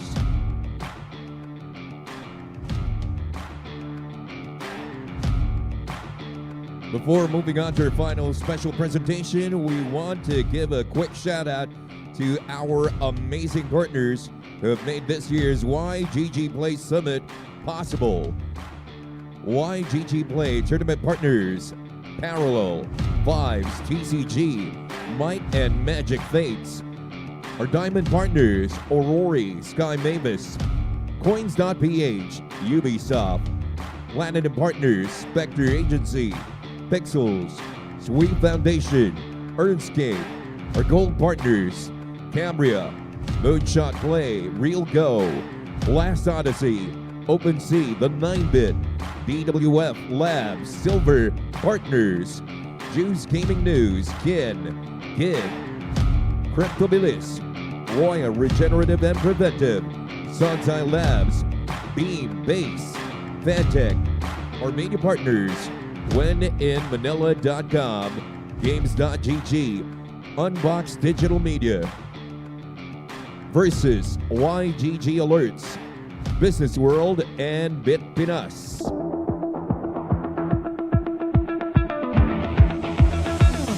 It is our great privilege to invite you all to enjoy a live episode of Gamified, the podcast hosted by Sam Stefanina, featuring Web3 founders and prominent figures as they break down the latest happenings across the industry. Ladies and gentlemen, as we transition into Gamified IRL, we invite to the stage the man of unwavering faith in Web3 gaming, Mr. Samuel J. Stefanina.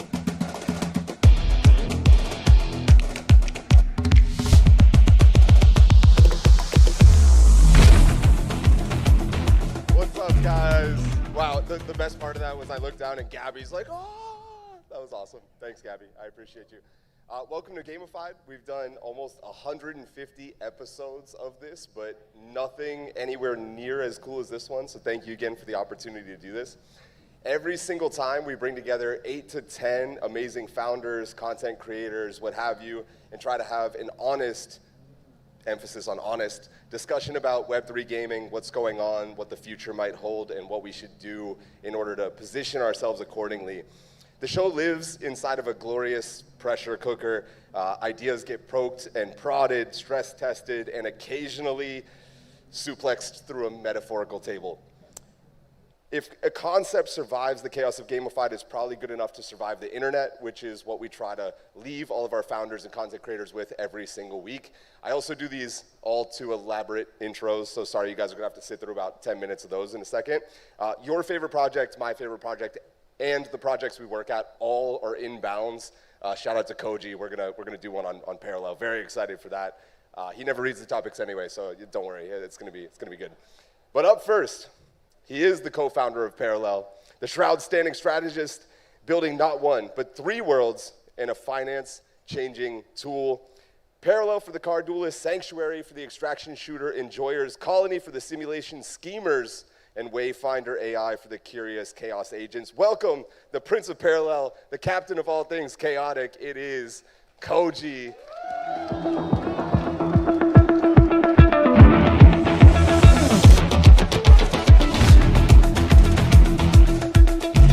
Hello. Oh, yeah. Thanks for having me. This is exciting. I hope everyone is as mean to each other in person as they are online. That's my goal for today. I forgot to use the clicker. I'm still getting used to this. But yeah, I appreciate that, Koji, already setting the tone. Up next, we have, that's Koji, by the way. Up next, clear the lane and cue the sirens because the former firefighter turned growth guru is sprinting straight into the studio. He swings like a slugger, trash talks like a titan, and still swears the Nintendo GameCube is the peak of human engineering. Weighing in at 7 feet tall and 300 pounds, he's the king of the arena, Jerry, the Golden God singer.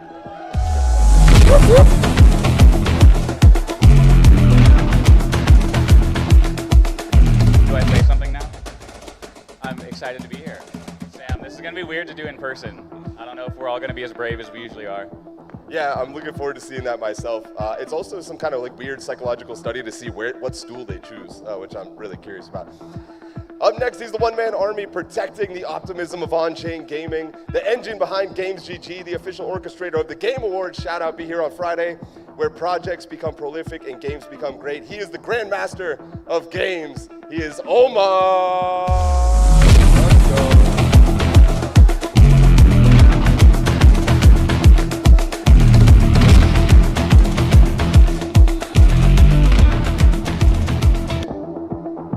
Thanks for having me, and luckily it's not 4 a.m. this time, so maybe I can actually contribute. Omar and Sinjin, known for staying up until the middle of the night to be a gamified, which flatters me every time. Thank you guys again for that. Up next, this man has built the Wolves DAO from scratch, turning a Discord server into a citadel of killers, creators, and crypto catalogers. He's the pack leader at Alpha Wolves, where wisdom and wit reveal world-class talent. It's the curator of canines, the patron of pooches, the daddy of the doggos. It's Peyton Okolana.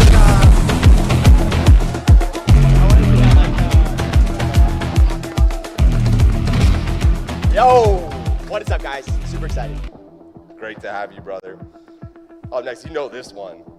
He's the frostbitten force behind Gaming Daily, the dispatch that's delivered 250 straight episodes of wisdom without wavering, the cold-cut curator of clarity, the glacial guru of gaming news. It's a Wolves DAO mainstay and a cold-blooded creator. It's Icy.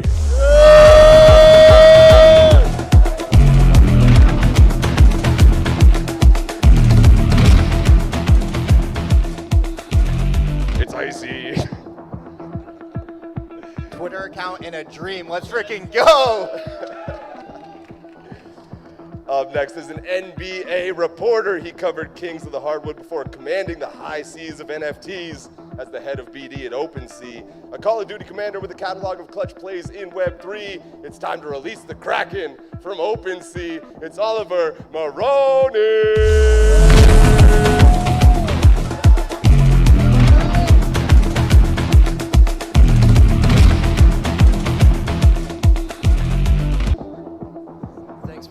Thanks for having me. It's great to have you, dude. Oliver's losing his voice, so be kind to him today. Yeah, Take it easy. I've gone through puberty now. Don't mess me up. He's the mythic, manga-driven mastermind of Andromeda, the merciless slayer of muddled motivations, the tattoo tactician who makes loopholes melt as a longtime lawyer, and now he's building Andromeda, the AI and gaming-driven app that's aiming to change online friendship forever. It is the lethal lawyer from Andromeda, Michael Christine. Woo! Yo, Michael! Why are you so sweaty, dude? Hey, you're not Hantown. Why are you so sweaty? Oh, I was just dominating these guys in laser tag earlier, so sorry. A little sweaty. It's not what the leaderboard said. I'm killing it with this clicker, dude. We're so locked in. Last but not least, we have the headstrong hero of hybrid gaming, the hidden hand behind Axie's creator hustle, the helmsman who hammered Moku into hyperactive fantasy habitat. Now he's high rolling with Grand Arena. Here he is. He's not here. It's Not Hantow, he's not here. He's not here. Just like Spaces. He's downstairs. Instead, let's have the king publisher from Warp. Can we get Matthew Buxton on the stage?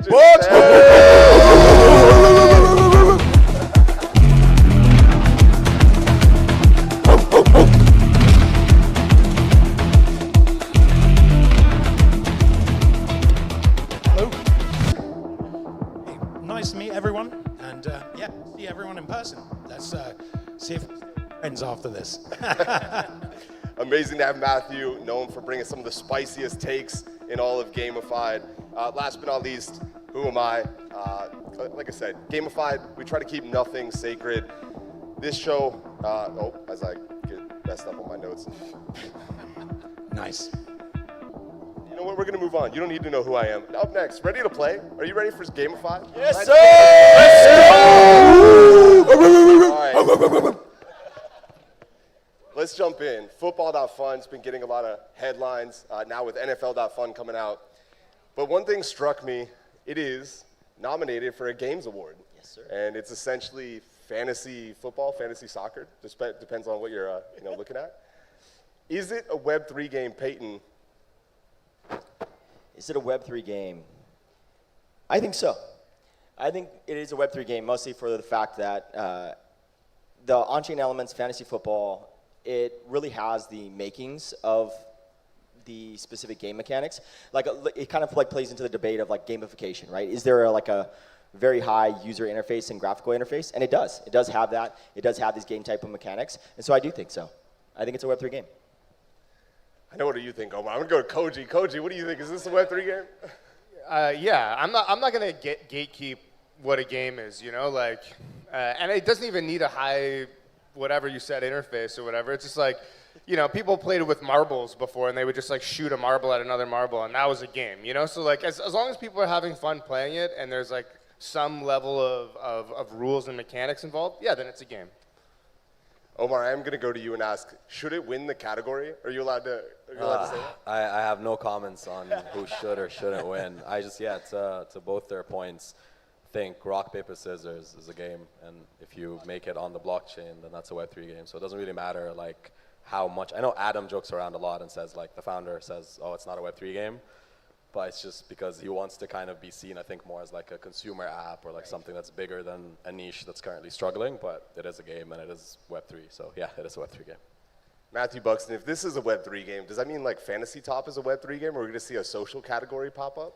I don't think Fantasy Top could be described as a Web3 game-ish, but it is a game, but it's more like a meta game for reality.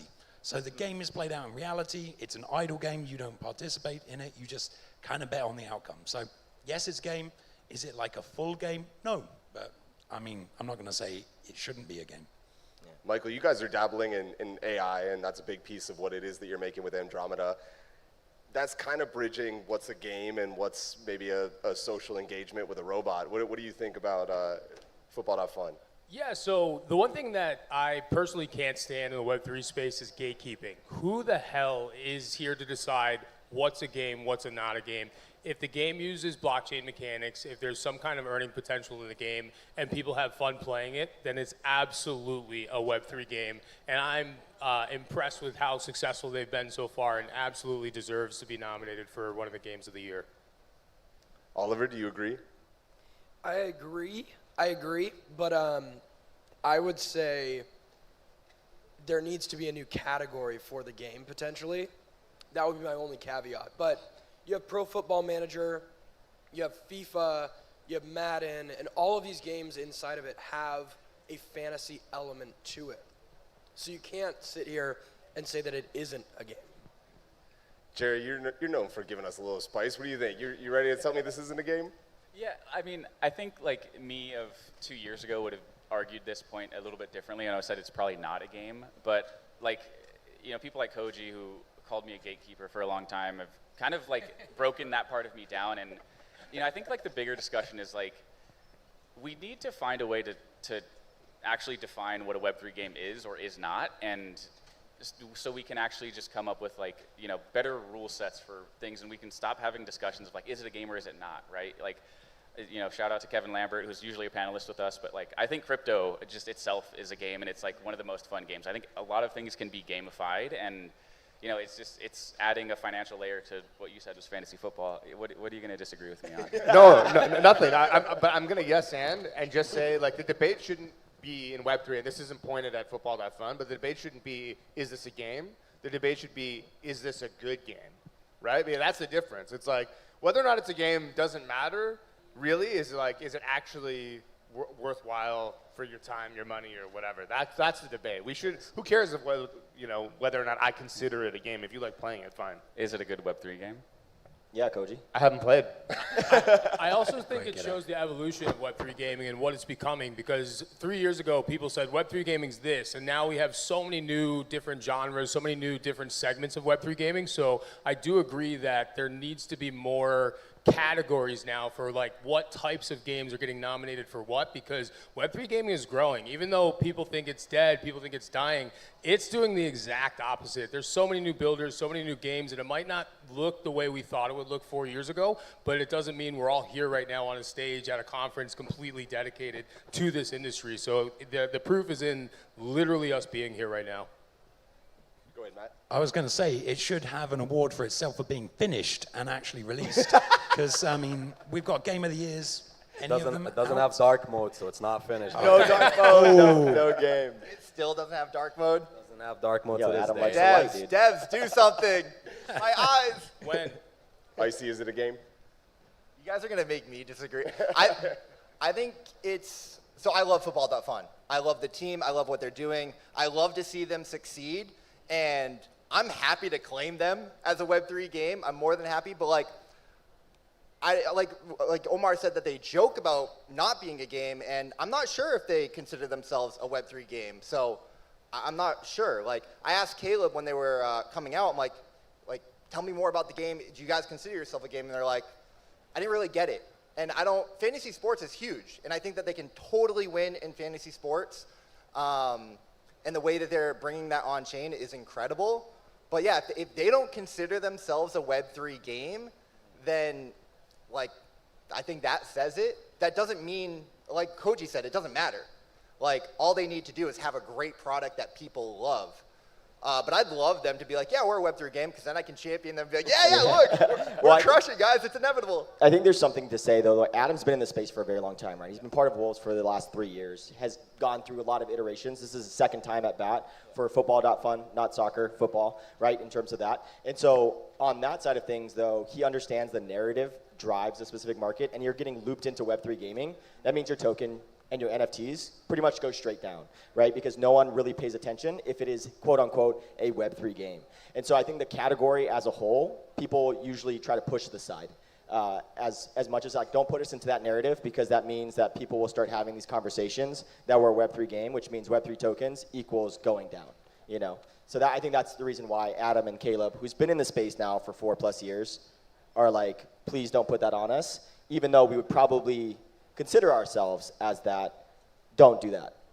That's right. Yeah, I mean, I think, IC, I'm going to, respectfully, I'm like really proud that we almost batted 1,000 here. IC being the one who didn't. But I think for all of this to work and for Web3 gaming to actually work, we need to, shift our mindsets of what games will look like or what games can look like, right? So, is this like a Legend of Zelda type game? No, but does crypto and does blockchain allow you to fundamentally change dynamics of games? And will games look a lot different if we do all of this right and if this all works out? Really, most things can become a game at that point, right? And so, I'm also... It's just like, let's lower the bar. Come on, what are we doing? Let's just lower the bar a little bit lower. Well, in a way, right? But and also I think Adam, also respectfully, I don't think you get to decide if you're a gamer or not. I think the people collectively kind of decide that, and I think most people have decided a lot of people say that they're an esport. Wow, that's even worse, man. We'll have a championship next year. Yeah. I really like what Koji said. It's not if it's a game, it's if it's a fun game. And on Twitter Spaces, if you're not familiar, you can thumbs up, you can thumbs down, you can do like laughing, crying face emoji. And a bunch of these guys were scared to see if it was going to have the same energy given the different circumstance. But I thought it would be fun Koji, and I know you haven't played, but you still have to try and play this, which is on 3, I'm going to ask everybody to stick their thumb out and either up or down on if it's fun. 3, 2, 1. Oh, Michael. Don't Michael push. Nah, you guys are all cowards. Cowards, man. Cowards. You guys. We could go middle? Yeah. I think if they add dark mode, I make my own rules on Twitter. That's Come okay. on, man. Everyone being middle. All right, we're going to move on. Shout out to Football.fun. I like those guys a lot. Yeah, shout out to Adam, Cato, all those guys. Gas Mode as well. Yeah, gas mode. Okay. Hands out. If we can bring up a chair, I'm happy to have Let's him. go. Yeah, let's Hand do toe. it. Hands up, hands up, hands up, hands up. I already gave him an intro. He wasn't here for it. We just need a chair. Not Dub, though. Dub, sorry, not Dub. Yeah, there he is. Let's go. Hands up. Moku Grand Arena. With the big boy chair. Yeah. Hand towel, real quick. Football.fun, game, not a game? Definitely a game. Let's go. There it is. But There is it it a is. fun game? Let's go. It's one that makes money, so to me it is fun. It's fun when number goes up. Straight business. Okay. Baby. The next topic that we have is one close to home here in Manila. The Mystic Axie, recently selling for 3 ETH, which was a headline because it was previously sold for $800,000 a few years ago. The question here, I'm looking for a 1 to 10 score. So every topic has a game mode. This one is sentiment score. 10 means that you have an incredibly high sentiment that this is a great purchase. This person is going to be extremely happy with it, most likely because it goes up in value over time. A 1 would mean that you think this was a terrible purchase, and anything in between obviously means a mixture of the two. Which are we doing? Wait, so clarification, I'm voting on whether or not I liked this person's purchase as opposed to what I think about it selling for 3 ETH. Is it like Yeah, the 3 ETH purchase? Or I like the second question better. It's at this point in time, he bought it for 3 ETH. Do you think he's going to reflect on that and go like, wow, that's a great decision 2 years from now? Gotcha. Go ahead, Pete. I think so. Like in terms of 3 ETH, I think it's historically now on chain. That's what I love about this, right? Is that you have historical specific on-chain data, and you see that it's sold for 800,000 ETH, or 800,000 ETH, but $800,000. That would be crazy. But in terms of that, though, like you look at that, and it's like historical. It's like Kevin, right? In terms of this Axie is now in history, and so from a collector's item, very, very cool. But also, like Axie has a MMO coming up, and I think the Ronin community has done a really good job at valuing the Mystics in every ecosystem that they build. So I think it's a good purchase at 3 ETH. I'm going to do the politician thing and just answer the question that I want to answer instead of the question that you asked. Nice. But my sentiment score is a 10 because you got to look at these things relative to the rest of the market, and I think that what's really interesting to me is that says a lot about how people feel about Axie, right? And I think it's very bullish for Axie, for gaming, for NFTs, et cetera. And the fact that there's that level of conviction based on how everything else is doing is a 10 sentiment score. And I think that you know what? I'll backtrack and say I also think that my sentiment score is very high for the person who bought it as well. Because if gaming is as inevitable as we all hope that it is, then this is going to be something that's going to matter, later on. The same way that people now want PSA 10 graded NES games or whatever. This is the Web3 version. Not that Axie's outdated, but this is the baby that started it all. So a little bit of provenance mixed in there. That's right. Michael, I see you chomping at the bit. Yeah, so I think this is definitely a 10 for the buyer, a 1 for the seller. Why would you sell something that was worth that much? At that point with 3 ETH, if you really had that much money, a while ago, that you could sell something or buy something for 800 grand, are you really ever going to be happy that you sold it for 3 ETH? Tax loss harvesting, Yeah, man. exactly. Well, Taxes coming yeah, up. maybe it's a tax thing, but I mean, at that point, I would just keep it, right? Let's go to Michael and then hands out. I personally think we in 2021, nothing technically should have been selling for $800,000. So that's first and foremost. So that little bubble world that was this fantasy world post-quarantine when we were all just like locked up inside and crazy and manic, that's never going to come back. And so this to me is a collector's item. The buyer purchased something that they want. I'm assuming they did not purchase this thinking it's going to go skyrocketing in value. Just like if I wanted to buy a Millennium Falcon Lego set from Star Wars, I'm not buying it thinking like, oh my God, I can't wait, in 20 years I'm going to sell this for 10 grand. I'm buying it because I want to put it on my shelf and look at it and be a collector and actually have it myself. So to me, the former price, that doesn't matter. That was a fantasy world that was a beautiful time, but it's not coming back. I personally think that the person who bought this is going to be happy, not because they're buying it for speculative, let me go sell this for more money, but just because they just bought a piece of history that maybe they've always wanted to own. And to the point of the seller, he probably just wanted to get rid of something. Like maybe he doesn't believe in Axie, maybe he doesn't care to collect things, maybe he was only in it for the speculative aspect of it. But I think we're starting to get into a setting where people are starting to see these for what they are, and they are collectibles. They're not speculative assets. They're not something that you're supposed to gamble on, etc. Even though we all at heart are degenerate gamblers, I love to see the space going in this direction. Casual degens. Nice. Damn right. Let's go to Hantown, then we'll hear from Oliver, the king of NFTs. So I give it a 6. The reason why I give it a 6 is because, like what was mentioned, at the end of the day, one person decided to sell and take a 95% loss. And at the end of the day, it's their money, it's their choice, and they can decide what to do with it. They probably wanted to cut losses. I can tell a lot of you guys probably haven't held the bag down to 0. But if you had, and you see other altcoins like Aster or Hype pumping, you probably want to cut your losses and use that liquidity for something else, right? So for the seller, they made that decision and they were consciously making it. And then for the buyer, I think it was like a WETH offer, so they didn't buy it from the marketplace versus just like getting slammed into the buy, but they put it at a price that they wanted it at, and I think at the end of the day, they got what they wanted. But I still don't really like NFTs being priced so high. I deeply appreciate your confidence in my own portfolio management. That was really optimistic. Thanks for the vote of confidence. We'll go with that. Oliver from OpenSea. Yeah, I think from my perspective, I lean on Koji's edge here. I think what's interesting is I guess score-wise, 7, 8, 9, somewhere in that range.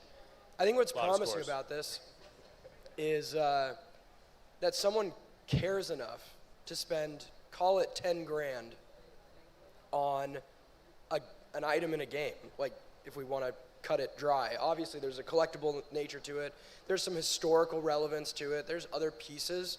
But I think that should be the statement that comes out of this, is someone's willing to spend it. You can't get that many people in CSGO to spend that. So for me, I think I'd probably give it like a 7.5 or an 8, because I think it's interesting, I think it's compelling, and the person buying it really cares. Like, they care about the game, they want it to succeed, they want it to do well.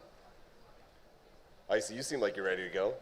Yeah, no, clearly they care, but we're doing a sentiment score and no one did a 6-7 meme. I'm disappointed in you guys. 6-7.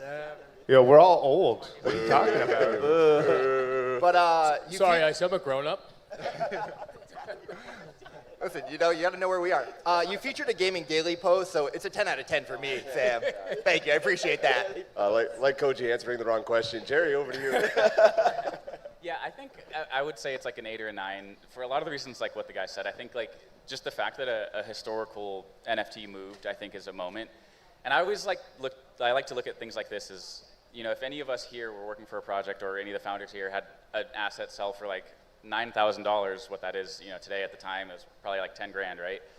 They would all tweet about it. We would all, if I was on a marketing team and somebody spent 10 grand on an asset, I would make a moment out of that, right? Yeah. So I think any sort of signs of life from like blue chip or like legacy from the gaming side, having those move for big dollars is huge, right? And even if you compared this to like a Web 2 like user, right? People don't spend $10,000 in games, right? So the fact that we have this vehicle and assets that can move for so much is really meaningful. And I think people need to kind of look at stuff like this as, beats to kind of rally around.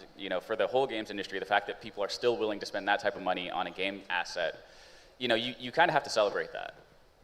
And one last thing here is I think it really shows the strength of the Axie IP. Because we live in a world where product might not mean much, but IP and distribution means everything. And somebody felt so close to this IP that they wanted to spend this money on it. That just shows like Axie's IP, no matter what the markets are doing, is strong, and that in my opinion should be celebrated.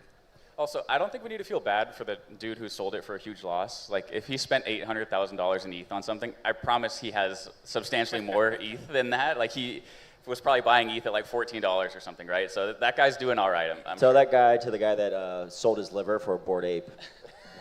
Oh, no. Omar, Hey, is he last alive? word? You don't need it. You know? Yeah, I mean, I'll just give it a 10 because I think any good news is just, we have to take these wins, right? So, I mean, we could talk about the 800K loss, but something sold for 10K, like, we'll take that. Yeah, we take those is the category. I'll put that in. Up next, this one's a little bit of a roast on myself. We all know I say Web3 gaming is inevitable. Clap if you believe it. Yeah. Really, give him a choice on that one, huh? One thing that won't get as many people to clap is if we agree that it's Web3 gaming. People roast me consistently. They say it's crypto gaming. That one is Correct. That's Shout fine. out to Jesus. The one I personally am not a fan of is it's just gaming, Sam. It's just gaming. It's different. Kevin Lambert. Yeah, Kevin. And then it's blockchain gaming. Almost nobody ever says that. So what's the word? You have to give me a one-word answer, and then you also have to elaborate on why it is that you believe that is the answer. We went to Omar last. Omar, I'm going to you first. What is it? Nice. Like the cliche answer is all games are just games, so it's gaming, blah, blah, blah, blah, blah. Boo. I mean, just like factually, if I had to pick, I'd probably go crypto gaming just because I think the message comes across a lot quicker. Like we like to say Web3 because it sounds cooler. Like it's sexy, right? It's like Does Web3 because I mean, compared to crypto, right? Like I think everyone's scared of saying crypto and then like getting pushed away or like, losing interest in the conversation from everyone around them. So yeah, factually, I think it probably is crypto gaming, but I don't really care. Like whatever you want to call it. I think we're all talking about the same thing. So whether you think it's an MMORPG or an RPG or, the name of the game, like they're all the same shit. Hands, how is it all the same? No. So if what we call Web3 gaming succeeds, it'll be called gaming. And Luke from Pixels told me something earlier, or yesterday, when he was doing user acquisition in Web2, people actually disliked crypto gaming and the usage of crypto. What they actually liked was earning and rewards and being able to get upside in those apps. So I think what we know as crypto gaming, Web3 gaming, is probably going to be relevant if gaming actually takes off in crypto. ETA on when we get there? Like 5 more years. When's Grand Arena releasing was the question. Peyton, what do you think? I think Web3 gaming and crypto gaming, we had a really good discussion in Wolves about it. I think Web3 gaming and crypto gaming are like genres in the whole gaming category. I do like having names and labels on top of them so we kind of know, like there's mobile gaming, right?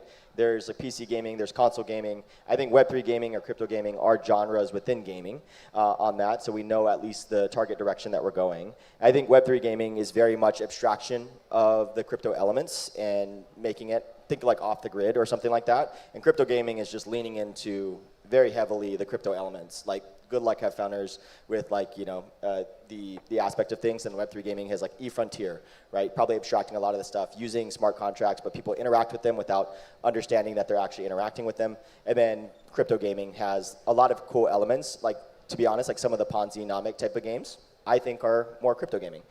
So I'm probably confusing it even more. So one word, I don't know. That's 3 words. I mean, that's the problem, right? Like, real quick, so somebody from YGG just stole the show. YGG Esports, Tyler's very own. Hold that big ass check bring it up Tyler. here. Yeah. Hold that big ass check up for everybody to see. Yeah. Let's go, Tyler. He doesn't care what it's called. He just cares about the money. Let's go. Yeah, money gaming. Let's go, Tyler. Congrats on the dub. Yeah. Yo, Tyler had to win that money at Might and Magic because he's washed at Parallel. Brutal. Bro, Tyler's hurt on that one, dude. Shots fired. He's going to cry, wipe his eyes with that judge. On that next note, I mean, we could go on to the next topic, which is dump, date, marry, parallel games. Oh, shoot. Tyler, you want We my got spot? you back, buddy. You want my spot? Tyler. Well, we'll go back for a second. Oliver, what do you think? Gaming. Hey, look, there's ways. There, Monopoly Go. There are games that are very close to what Web3 gaming is without that little extra earn mechanic that Hantout was talking about. And so I view it as a genre. I don't view it as like the entire thing. And so for that reason, I would just consider it gaming. There's no other answer that I can wrap my head around fully. Yeah. I'm emoting down, by the way. Yeah, no, I don't think you can call it gaming. It's different. It's incentivized gaming. Like, you have that in Web 2. If you went to any of those conferences, you would see in like Web 2, you have these huge booths for adding money to games. And you don't have to do that in crypto. I would say that Web 3 more sums up what I think about it than crypto or blockchain. Because blockchain gaming sounds like something where I'm going to have to put my wallet in every 5 seconds. And crypto gaming sounds like football.fun to me, something that isn't really fun. Just I'm playing it to get money. So I'd go with Web3 because it's more encompassing, less defined. But yeah, if we're right, all gaming will do it. It's just the incentivization layer is happening more and more. Who wins it? Probably Web2 at the moment because they don't make shit games. That's the problem, though. Like you said, it's less defined. Web3 gaming is less defined, and that's the struggle that we're up against. And this hurts my heart because I love you, Sam, and I love the Web3 gaming is inevitable movement. You started that, and it really rallied us as an industry and gave us something to champion. And I'm so grateful for you creating that. But when I started doing the daily videos, I refer to it as crypto gaming. And I think this is a problem in our space, and I think that we all need to come together and align because no one understands Web3 gaming. When you tell someone about Web3 gaming, they're like, what does that mean? Their eyes glaze over. At least when you talk about crypto gaming, everyone says, oh, crypto has games? What does that even mean? And it starts the conversation. I agree. Ultimately, Oliver and Omar are right. Eventually, it will just be gaming. But for us as an industry to rally together around a narrative and ultimately educate and onboard people, we have to use the search term that I know Omar understands better than anybody of what the volume and what people are searching for and what's getting the clicks and what's getting the understanding. It's crypto gaming, and until we as an industry can align on the terms, we're in shambles, Sam. So I hate to do this to you, IC, because everything you said is right, but all the phrases on the board right now are wrong. And I'll tell you why. When you look at normies, and what I call a normie is just somebody who's not in the crypto world, they're not talking about blockchain. They're not using the word blockchain. They're not using the word Web3. No one knows what that means. Everybody now thinks the word Web3 is synonymous with the word scam. So I try to avoid that like the plague as a founder myself. The words that I hear the news talking about, the words that I hear parents talking about, the words that I hear hedge funds talking about is on-chain. And so many people that I've spoken to that aren't in this space resonate so much with on-chain because they already know what online is. And as more people talk about RWAs, tokenization of assets, tokenization of real estate, tokenization of contracts, as people start to talk about, you see the words tokenization and on-chain starting to be used synonymously.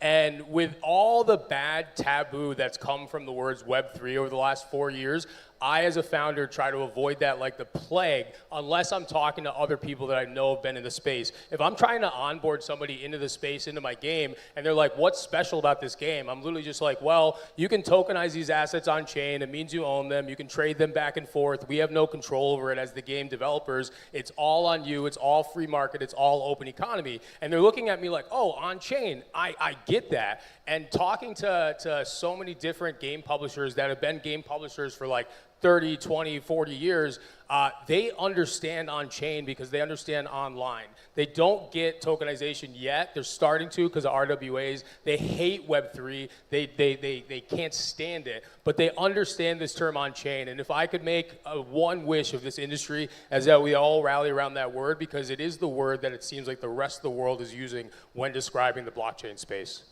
We've seen Jesse Pollock and Base also lean super heavily into on-chain terminology. Let's get 2 more quick takes. Jerry, I see you chomping at the bit. Yeah, I think, as we all want to come to some consensuses on what this is, I think I agree with IC. We need to come up with something to call it. But I think fundamentally what I would like to see axed off this list is calling it gaming. Because I just don't fundamentally this is different, right? It's not just games. It's games that are financialized, or it's games that are using different forms of a technology What's that make CS:GO? it. It's a video game. It's a first-person shooter. Okay. Yeah.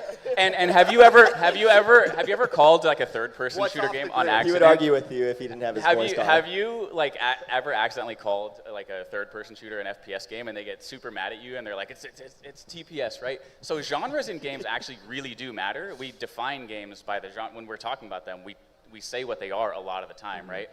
And I just don't think you can take something when you add crypto or when you add blockchain to it that you can just call it a game in the normal sense, because it is something fundamentally different. And again, if all this is going to work, we're going to need to take advantage of what those things are, right? So if it was me, if it was up to me, his whole body. Yeah.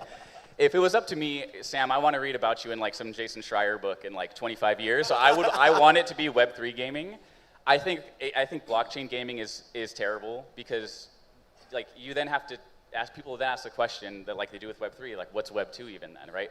Most people don't know what blockchain is, right? If you talk to your sister or your brother or whatever, and you ask them do you know what Bitcoin is, right? They know what Bitcoin is. They don't know about the underlying technology of linking, transactions together and everything, right?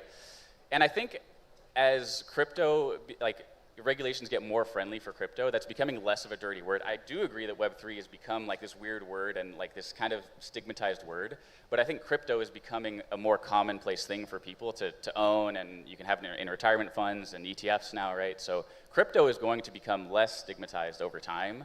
So I want it to be Web3 gaming. I think crypto gaming is probably fitting, but I'm so fundamentally against people just saying it's just gaming. It's not that, it's something different.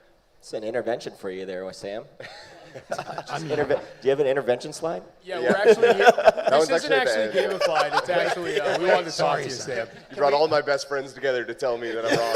Thank you. It's over. I mean, can we just do what they did with Windows and then skip a number and then just go to something else? Web3 didn't work. We're just moving on to 4 or 5. WebX gaming. I do actually think Michael's point is fantastic. Of we had online and now we have on-chain. I do have an issue with Web3 being nobody said Web 1 or Web 2, so we don't really have a progression to bring us there, but I still think it's the right term. Hands, I see you raising the hand. I also want to go to Koji in a sec. Go ahead, real quick, hands out. Yeah, so here's why IC and Jerry are both wrong. You're safer now because you didn't give an opinion. But people who make experiences in casinos are called game creators. And casino games on the app stores are called real money gaming. At the end of the day, who are we convincing that crypto gaming is real? 500 people that are all here at the convention? It doesn't really matter how many people know about crypto gaming or the word. The only thing we need is literally a breakout game, right? You think Digidaigaku or Limit Break is going to say, oh, we're a Web3 game when they get 1 million users? No, they don't give a fuck.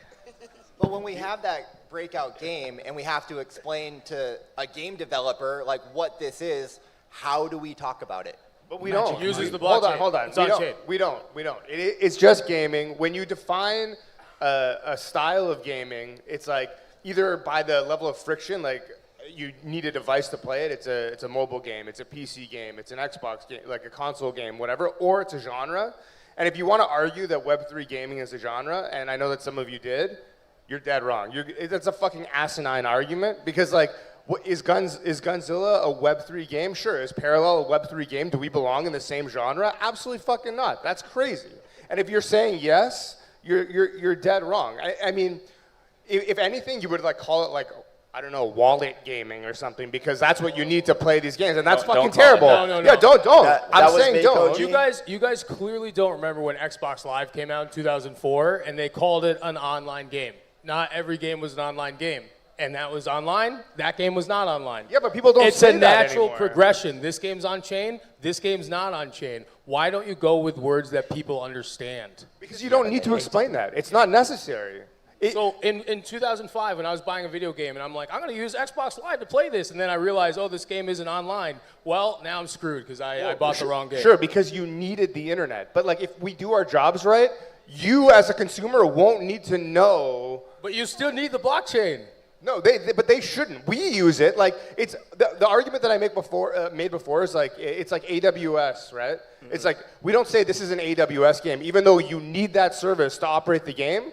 You would never fucking say that. Or if you use Azure or whatever, you would never explain to the end user, this is like an Amazon Web Services game. Correct. In 2020, yes, you're right. But in 2005, you're dead wrong. You needed a broadband connection with Roadrunner, or you were getting crap. Yeah, but at the time, that the online experience was fundamentally different than what it was, for every year prior to that, right? So it needed to be called it, in that time and place, right? And if this all does pan out, in 20 years, we won't call it anything. We will just call it gaming, Facts. right? But Big for facts. now, we do need to define it as something different because the experience that we're offering is different than a normal game. Is it?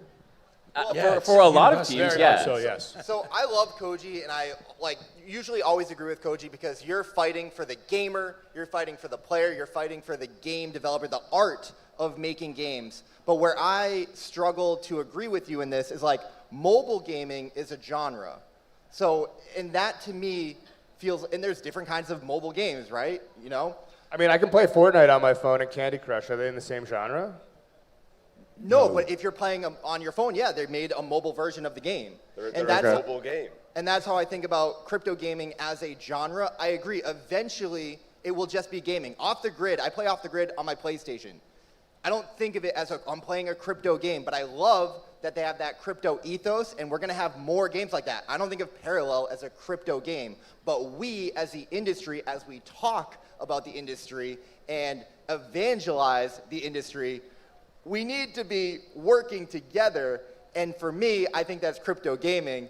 But Hanto is way smarter than me, and he said I was wrong. So what do I know? Totally agree with Icy. I think you guys are arguing categorizing something versus genres, right? So I'd say I'm mobile talking about gaming just is it. talking to people. No one, everyone that I talk to, Web3, no one gets. When you say crypto gaming, people are like, oh, that's interesting. Like, crypto has games? Like, how does that work? And then the conversation is flowing. And I can tell them Off the Grid is on PlayStation 5. Yeah, you can buy and trade those NFTs on a marketplace like OpenSea. This is the future of on-chain gaming. I agree. That's like the industry term. Love it. But the way that we have to talk to regular people who are not in the know, it's crypto gaming, and it's Off the Grid, and it's Parallel, and it's MapleStory, just crypto. The one thing that I got from this whole conversation is clearly the two leading terms are on-chain gaming and crypto gaming. So that's what we can take away from this. I want Icy to get that win because he already changed all his stuff from Web3 gamer to crypto gaming now. Exactly. So a third one might send you in a tailspin. We just need to get the 3 out of games, and we're rocking. Yeah, I want to say very quickly, A, this whole conversation is very representative of the space because we're arguing about something that doesn't matter. B, Exactly. B, earlier this year, I'm going to ask you a very quick pop quiz. What game do you think has the highest search queries or searches per month as a crypto game? Like, what would your guess be? FIFA Rivals. Recently? Yeah. Night I mean, Crows. like 12 months, past 12 months. I don't know, probably still Axie, I don't know. Hamster Combat. That Do you know also what's? Is it a game? Do you know what was second? Sorry? Do you know what was second? No. MapleStory.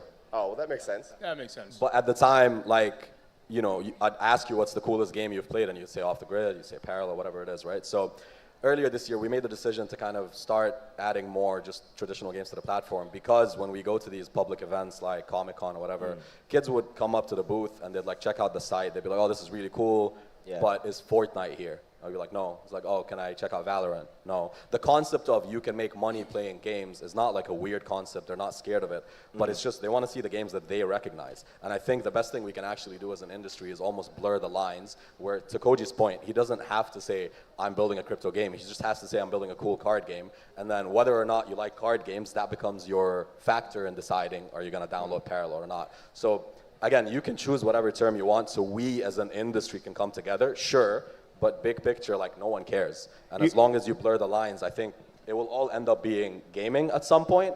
It's just like, we can all just say, guys, we'll make a Telegram group and call it crypto gaming. Sure, like let's do that, or on-chain. The thing with on-chain is like, is it on hyphen chain, or is it on chain, or is it on space chain? Like there's always something to argue about. So I think we can collectively decide, but it'll end up being what Koji's saying. You know that kid in grade school who gave himself his own nickname? He's like, you call me Laser or whatever, and you're like, that guy's a fucking loser? That's what we're doing right now. The Rizzler. Koji, I was also the one that brought up those two genres, and now I feel small of a man, and I am not going to karaoke with you anymore. I'm sorry. If I was on Twitter, I'd be spamming the 100 emoji right now, just agreeing with everything that Omar and Koji said. I want to hear from the audience, actually, real quick. I want you to cheer for whichever one you think it is, okay? And if you think it's on-chain, don't cheer at all. Let's actually start. Who thinks it's on-chain gaming with Michael Christine? There you go, Doug. Hype. Doug's gonna cheer for all four. We're not gonna. Who thinks it's crypto gaming? Thank you. That was like two of you. Okay. Who thinks it's just gaming? Yeah, nobody. That's stupid. Bye, Koji. That says more about the people that are here than what it's actually called. I don't know if Web3 gaming has ever been more inevitable. Yo, Holy you shit. said that comment to Tyler, and he was the only person that was going to cheer you on. Who thinks it's Web3 gaming? Yep. All right, a lot of kind of quiet weak. people. All right, I don't know. It sounds like on-chain Who gaming doesn't pretty care? That's what I'm talking about. I agree.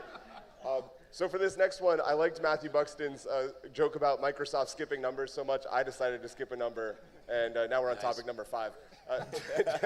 Dump, date, or marry. This is a topic. This comes from an old American game with lots of profanity in it. So we're going to make it dump, date, marry instead. We are choosing between the 3 games that Parallel has. So we have Colony, Sanctuary, and Parallel, the TCG. What you do in this game is you pick the game that you want to marry. You think it's going to last forever. You're so in love with it, you can't wait to play again. The game that you're going to date, which means you're skeptical, but there's something worth pursuing there. And then dump means you just never want to see it again. The tough part is you have to pick one slot for each option. You're not allowed to say, I'm going to marry all of them. They might try. If they do that, please boo them relentlessly. Icy, I'm not going to put you in the hot seat. Here, let me go first. Okay, yeah, let's open it up, Koji. If this was the original name for this game, I would kill all 3 just so I could retire right now. Nice. But in this version, I marry the card game because it's my first true love, for sure. God, I date Sanctuary because I'm actually not working on it, so it seems fun and exciting to me. And then I dump Colony because we're currently redesigning it right now, and it is literally killing me. I'm up all night while I'm here working on it, and then doing this stuff in the day. And if I want to kill anything, it's myself. So. Very on brand. That was incredible. Hanson, I'd love to hear from you next. What are you dumping? What are you dating? What are you marrying? So dumping TCG. The reason is because I'm also a founder. My whole entire day is thinking. The last thing I want to do is play a game where I have to think more. So date, it would be Sanctuary, because FPS games are very short-lived and very fun and in the moment. And I would marry Colony because I hope you add AI waifus or something. Hey, let's talk. It's coming. Let's talk. Andromeda, on that note, Michael, Christine, who you dumping, who you dating, who you marrying? So I'm dumping the TCG myself. I do love TCGs, but this one seems a little bit more complicated for me. So I'm just, it's out. Sorry, you're out of here. I don't need complications in my life. I'm gonna date Sanctuary as well because to Hantao's point, they're very short-lived, and sometimes FPS games last like literally 3 days, and it's a quick fling, a nice little quick fling that we can explore some things. And then Colony, absolutely, because I do think there's room for AI waifus, and that's one of the things Andromeda is launching right now is a bunch of AI companions. So I absolutely would date Colony because there's so much opportunity there. Or Mary, excuse me. Mary. Nice. Well, I personally think, you're probably wrong on that. But you're good at shooters, so I would dump Sanctuary because I'm terrible at shooters, and I would not have enough time to learn it before it would go out. I would probably marry Parallel because I just love TCGs. Let's go. And I would date Colony because it's got AI waifus, but I also have a real life waifu, so I'm not gonna marry again. One's enough. Yeah.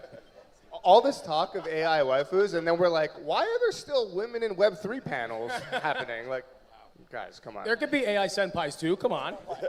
Equal opportunity. As vendors make way more money, so. Jerry, I want to hear from you. Yeah, I'm gonna dump the TCG mostly because Koji keeps disagreeing with me, and I don't want. He likes it so much, and I don't want my friends to actually be that happy. I would marry or date Sanctuary. Yeah, I think it's like I really respect the guys for doing and building in there, but like. Shooters are so hard, but I believe in Koji. I believe in the team he has around him, so I think it has a chance. And I've been obsessed with Colony since they first started talking about it. I'm a little bit sad to hear that there's a redesign happening around it. I'm sure it'll be very positive, but I think I talk a lot about we need to do things just differently, and I don't think there's really good what I call a 1.5 player game, or the genre is called God games or whatever. I think that's a really meaningful attempt at using the things that we have that do separate why we should call it something other than gaming, because I think they're going to present something that is just different and unique and a net new game to the entire games industry. And I think that if there's a game that has a shot to really hit broad success, I think something different, something that people have never really experienced before, it has the ability to do that, and it's probably really cool ways to do stuff on chain with that. So. And Koji gave us a demo, and I've been obsessed for a year and a half since last GDC when that happened. So. Omar, you have to write articles about all these. You have to see which ones get nominated for Game Awards. What are we doing here? No wife was here. I have two answers. So there's my logical answer, and then there's my personal answer. My personal answer would be definitely marry Sanctuary because it's the type of game I would play personally on an ongoing basis. I'd probably date Parallel because I'm not really big on TCGs, but when I did play it, it seemed easy enough for me to just wing it. And I would absolutely dump Colony because you cannot pay me enough money to play shit like RimWorld. I'm sorry, even if it has AI. I can't watch it, I can't play it, I can't stand it. So that's my personal opinion. The logical answer is I'd probably say marry Parallel because there's a lot of history there. It's a great product. You guys have been shipping it for quite some time. Probably say I'd date Colony because it's super exciting, the concept, AI, etc. I'd dump Sanctuary because we have enough shooters in the space, and I don't think we need one more. But yeah, pick and choose. You can hate me as a person, or you can hate me as a logical man. I hate everyone equally, so don't worry. At least I didn't bring up waifus, so you gotta give me that. Yeah. Peyton, who you got? And then I'm going to Oliver. I suck at TCGs, so I'm dumping that because I want to pick me up at the end of the night. I'm balancing. I used to marry Colony, but with my new love with Arc Raiders, I think Sanctuary definitely has a unique element in which that if they do have some PvE elements where Arc Raiders does a really good job at balancing PvP and also PvE elements, and I think Sanctuary has kind of an opportunity to have that, especially as they've been working on it and having that element. Where I think Arc Raiders, the only thing I would like to add to Arc Raiders is actually trading blueprints with Icy.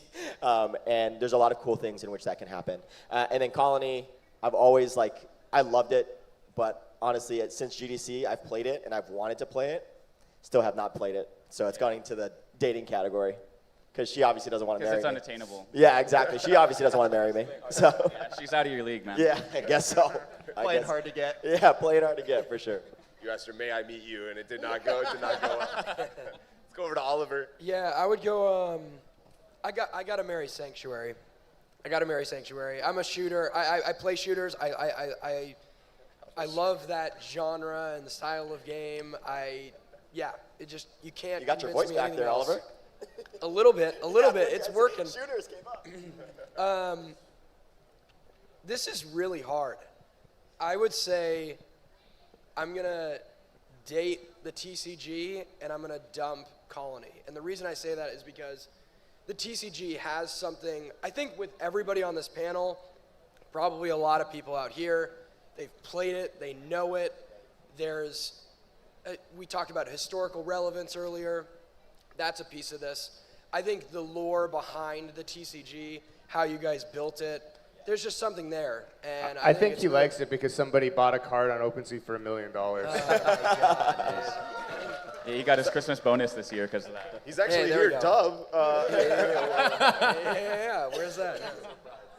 And then Colony, it's great, don't get me wrong. I think it's really, really cool to see this come to light. But to Omar's point, I just don't see myself personally investing a ton of time into something that is more idle and less like hands-on inside of a game. Icy, last word. This is what makes Gamified so great, because I don't want to dump any of these games. Parallel is doing such. Pop out, Yeah, pop there, guys, out. let's go. Pop out. First Gamified live boo. I like it. He's a masochist. No, but I really respect and admire Koji as a builder and the ambition of the Parallel universe, and it's all interconnected. So the TCG plays into Sanctuary, plays into Colony, and I'm really excited about that. That's what I'm like following Parallel for. Like Oliver and OG, I would marry Sanctuary. That's the game that I would play the most. And the world that they're building, if they're truly going to build like the next Star Wars, that's the world that I want to live in. Colony also speaks to me on that level. That's a world that I want to experience and know life and dive a bunch of hours into. And by proxy, which is why Gamified is great but also challenging, I would have to dump the TCG. I don't want to, guys. I don't want to. He's making me. But the new mechanics that you've got for the TCG look incredible, and it breaks my heart. I'm sorry.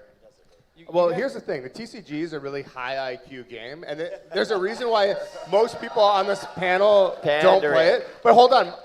I include myself in that. I don't play it that much. I'm dog shit at the TCG as well, so that says something about all of us. I'm a big smooth brain. I'm getting dunked on. Yeah, getting dunked. You guys killing like the idle game. When we had like a topic 2 weeks ago, we talked about this, and it's like the best genre we've seen in crypto so far. Yeah. Is crazy to me because like we always talk about WeMix and these idle games are working and people want idle games more and more because we're all so busy and all these things. And then all these people who know this and we see all the data and we know all the numbers, that they then go and dump it. I did not dump it, Jerry. I dumped the shooter. And as someone who works in a publisher now, can we actually dump founders making multiple games all at once? No! Jeez, Coach. Get and wrecked. start making Shots games fired. and proving them successfully and getting the numbers and then scaling them Koji, cover your ears. before doing 3, because it's horrible. As someone who worked at studios making multiple games, it's a living hell. It's hell. Yeah, he said that. Yeah. I want to hear from the audience before we move on. I'm going to walk us through by show of applause. Who wants to marry Colony? Woo! Yikes. Uh-oh. Not a Nightcrows crowd. Yikes. Who wants to marry Sanctuary? That was a little bit better. Uh-oh. Who wants to marry the TCG?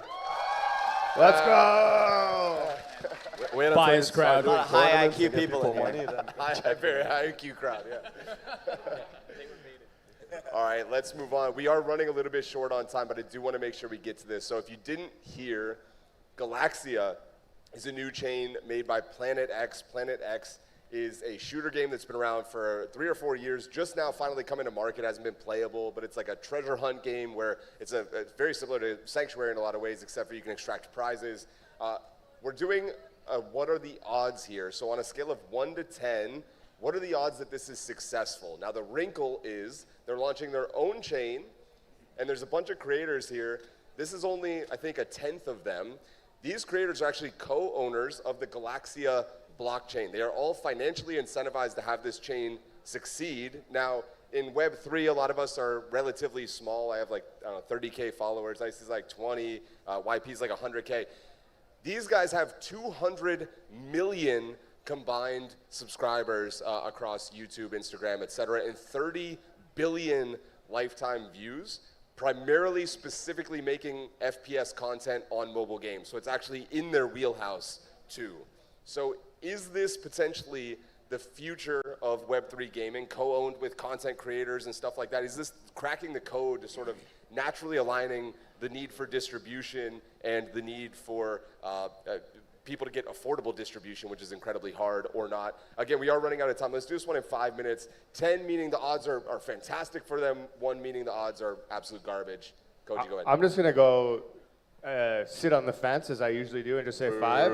Only because we know how well this worked out for Dr. Disrespect. Yeah.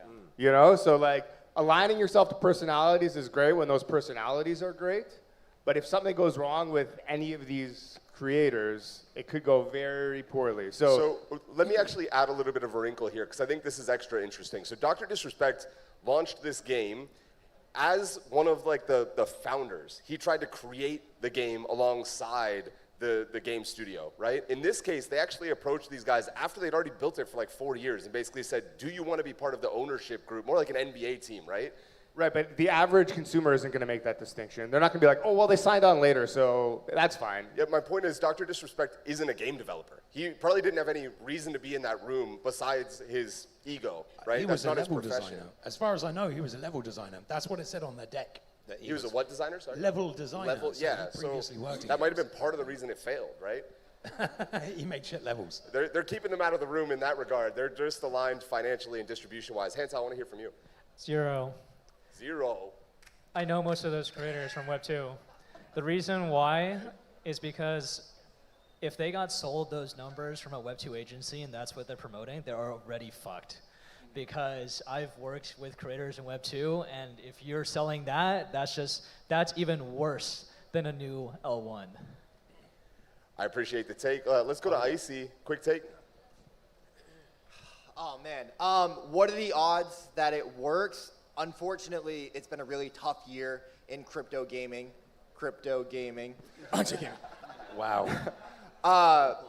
I've been in a show me state with the space for a while, and I think the odds are unfortunately against them. Now, I do think that this is one of the more ambitious endeavors that we've seen, and they've aligned a lot of the right pieces and ingredients. But if I had to pick a number, I'm like 15%. And I mean, we know this in gaming, right? 90% of games fail. In crypto gaming, it might be 99, 98%. So I think a 15% odds chance of success is really high, and I'm rooting for them. I've got like over 1,000 hours in COD Mobile, so I can't wait to play this game, and I think that they've got some really cool mechanics. But it's going to depend on the quality of the game. I don't think creators and iPhones are enough to make it successful. If they built a great game, then they've got a good shot. This is why Icy is not a parallel TCG player, because the number is 1.5. Jerry, over to you.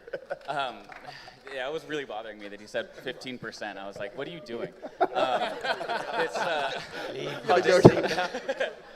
This has actually been one of the easier ones for me to ever answer, and this is like the definition of a 1. And I'd like to remind the panel here, I've taken 4 games to the number 1 on the App Store. Let's go. All of them multiple times. And I just don't think that you can build a game user base with such a top-heavy approach. Like, I just think it's fundamentally a really backwards approach to actually getting people into your game and playing it and retaining and staying in the game, right? You know, the conversion number drop-offs, the conversion is way worse than you think. These people have a ton of views and a ton of followers, and you know, those guys really like them and love their content. That doesn't mean that they're going to go into a game because they come out and post a video that says like, hey, you know, I co-own parts of this blockchain, and you know, it'll really help me if you guys do it. Like, that's just not how you get people in games, and that's not how mobile works. And so I would rather see them take all this money they spent and just do a traditional launch, and still, like, the game is good. I actually really like the game, but I think their approach to getting users into the game is fundamentally flawed, and I think it's going to cost a lot of money that, you know, I think is a really good chance we're sitting here in, you know, 12 months post-launch from them, and they go like, I really wish we would have just done it, you know, in the exact opposite way. Omar, you look like you're pondering life itself over there. Give me your take. No, I mean, I need to bounce in too. I was gonna say I'll give it a 5 and sit on the fence like Koji for a slightly different reason. The reason I'd go with Hantao's answer actually. Ronaldo is probably the biggest celebrity figure in the world, and his face is on a football game called UFL or some shit that no one plays. The guy's chilling with the president of the United States. He's on every billboard sign. He gets paid like millions per post, but even he can't get you to play that over EAFC 26. So I don't think this moves the needle. It will still depend on the quality of the game, one. The reason I'm pushing it to 5 is I want them to succeed, because for me, like every shot on goal is just, positive, and if they make it work somehow, I'll still be clapping for them. So it's not like, I think this sucks and it's never gonna work and I'm a hater. It's more so like, I don't agree with the approach and I don't think this is gonna work personally, but I'm happy to be proven wrong in like 6 to 12 months. And I'll be right there saying, oh, this is the greatest game ever, and Web3 gaming or crypto gaming or whatever you wanna call it is inevitable. So. Yeah, one quick caveat I always like to make is everybody on this panel is rooting for them to succeed. We're always rooting for Web3 gaming to succeed. Doesn't necessarily mean we think they will succeed all the time. Koji, go ahead. The only counter, first of all, I agree with what Omar just said, but the only counter argument to that is that no one has a parasocial relationship with Ronaldo, right? That no one's like, oh, that guy's my online buddy or whatever. But with some of these creators, like people feel a real sort of strong attachment to them, and so that might be able to drive more people into it than. I think in a Wait, sense. real quick, I just want to point out we eliminated Omar. He wasn't able to cut it, but we appreciate it. Love you, Omar. Good luck planning. See you tomorrow, Omar. Thanks, Omar. See you tomorrow, buddy. Yeah. Better not. It was in his time zone, and he was still half asleep. So. There we go. Hey, welcome Dub to the stage. Dub, another game of Yeah, fun. Dubby! I appreciate it. Also known as the GigaChat mascot.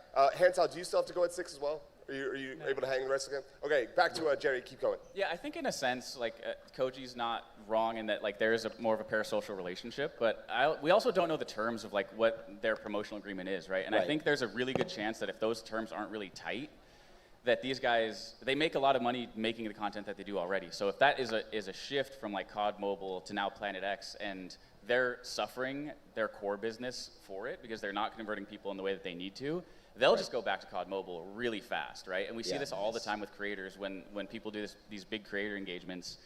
The creator comes and they play it for a week and they're like, this game is so cool, and then their audience drops off and they see a huge number fall off, and these guys actually do make money off ad revenue, and they do make money off of subscriptions, and that's really meaningful to them. That's the core of their business, right? So if this game doesn't convert people and retain them to where they're getting like kickback from it, they'll just go back to their game and their audience will come right back.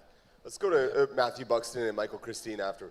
Well, I think you could just go up there and cross the 1 off there and say -10, because to me, this is like a KOL round without the money.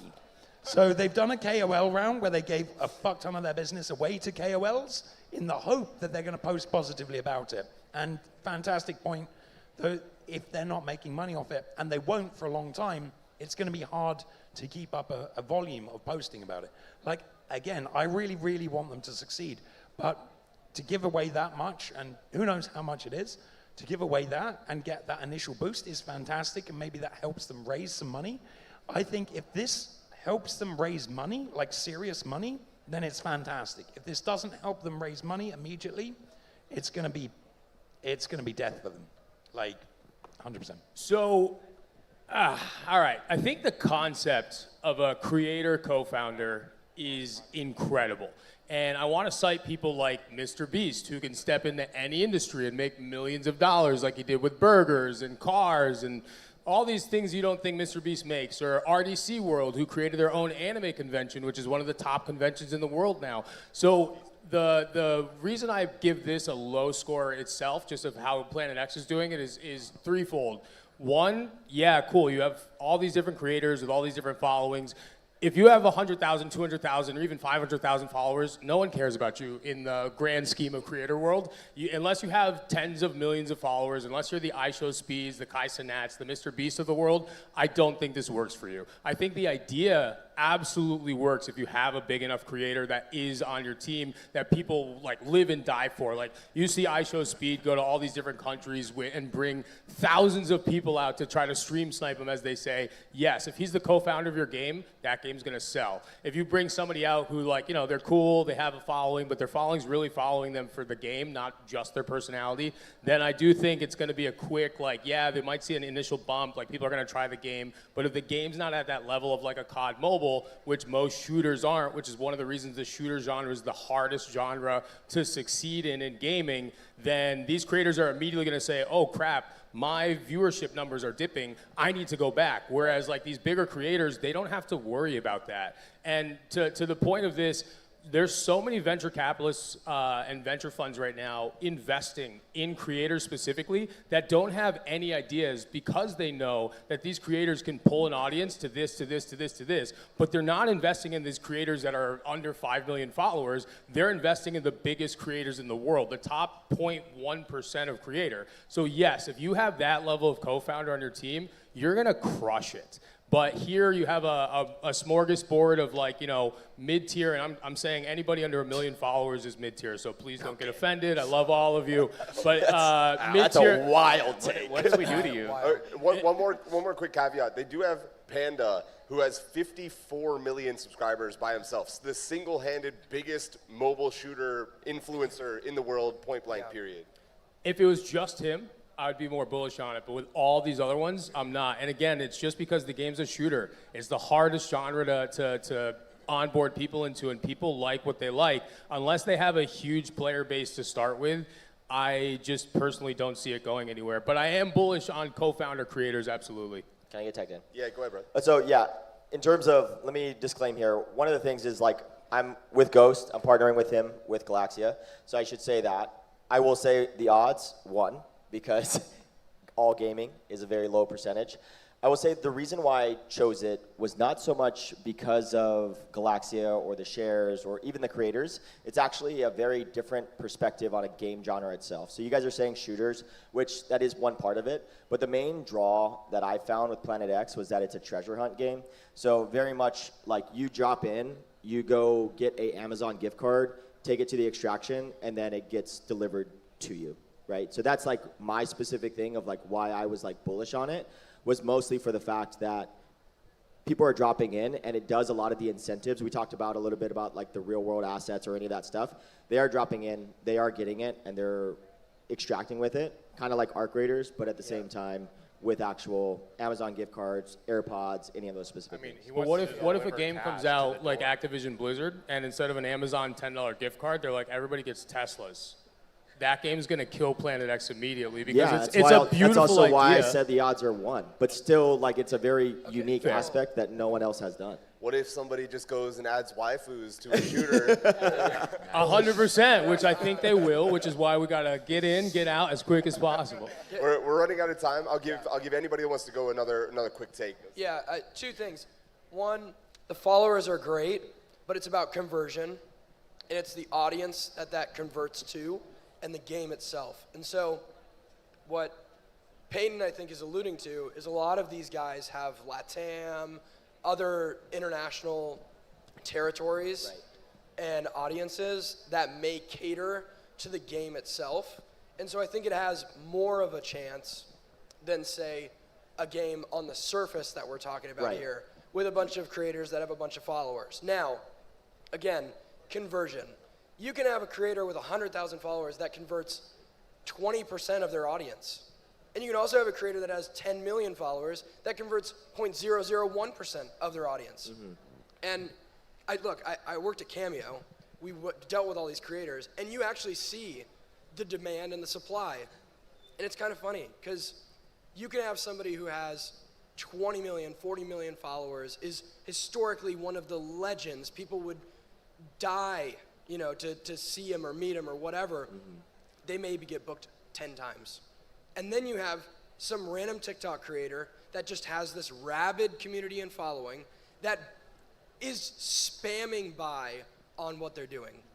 And that goes with merch, that goes with meet and greets, that goes with, and you see it in Comic-Cons. So I think I'm prefacing this to say there's a chance that this works, if they have the conversion rates across the board. And there's a chance, obviously, it doesn't. And my score would probably be like a 3 to 5 because they've done something to get all these people to do it. And I think the game itself and the audiences they're tapping into play very well into the game that they've built for that. Do you think this is the best creator spin we've seen so far? I mean, I don't know the details of the Right, deal, we don't know so what the it's actual really spend hard was. for us to be like, oh, this is a great deal or it's Yeah, not a but great compared deal. to the I mean, lineups we've seen, like this is the best converting lineup, matching a game genre. Like there's so many times that we've seen Tim the Tap Man specifically being like, why are you streaming this? You know, and it's like all of these guys, I'm looking forward to streaming or seeing what they got. The conversion also is downloaded on the App Store, which is a lot easier than like buy this game for $49.99 or whatever. Hansa, I've seen you wanted to Yeah, so this is why you can't believe anything anyone says online, because all of these creators are actually some of the biggest mobile creators that exist, period. So saying that like they're not big enough to convert some people, I think you're kind of missing the point. Planet X is an extraction game. You go in, you get your item, you get out. You know what's gonna happen? And they're gonna go to zero because it's just gonna get botted. In Counter-Strike, there's literally farms in China of bots running back and forth in a game just to farm loot crates. You don't think they're gonna do it for this when loot crates are 15 cents? Definitely a possibility. Anybody else before I move on? We did it. Wow, that's rare. Okay. We're going to move on to a quick fire. We have 3 different games that I'm going to show here.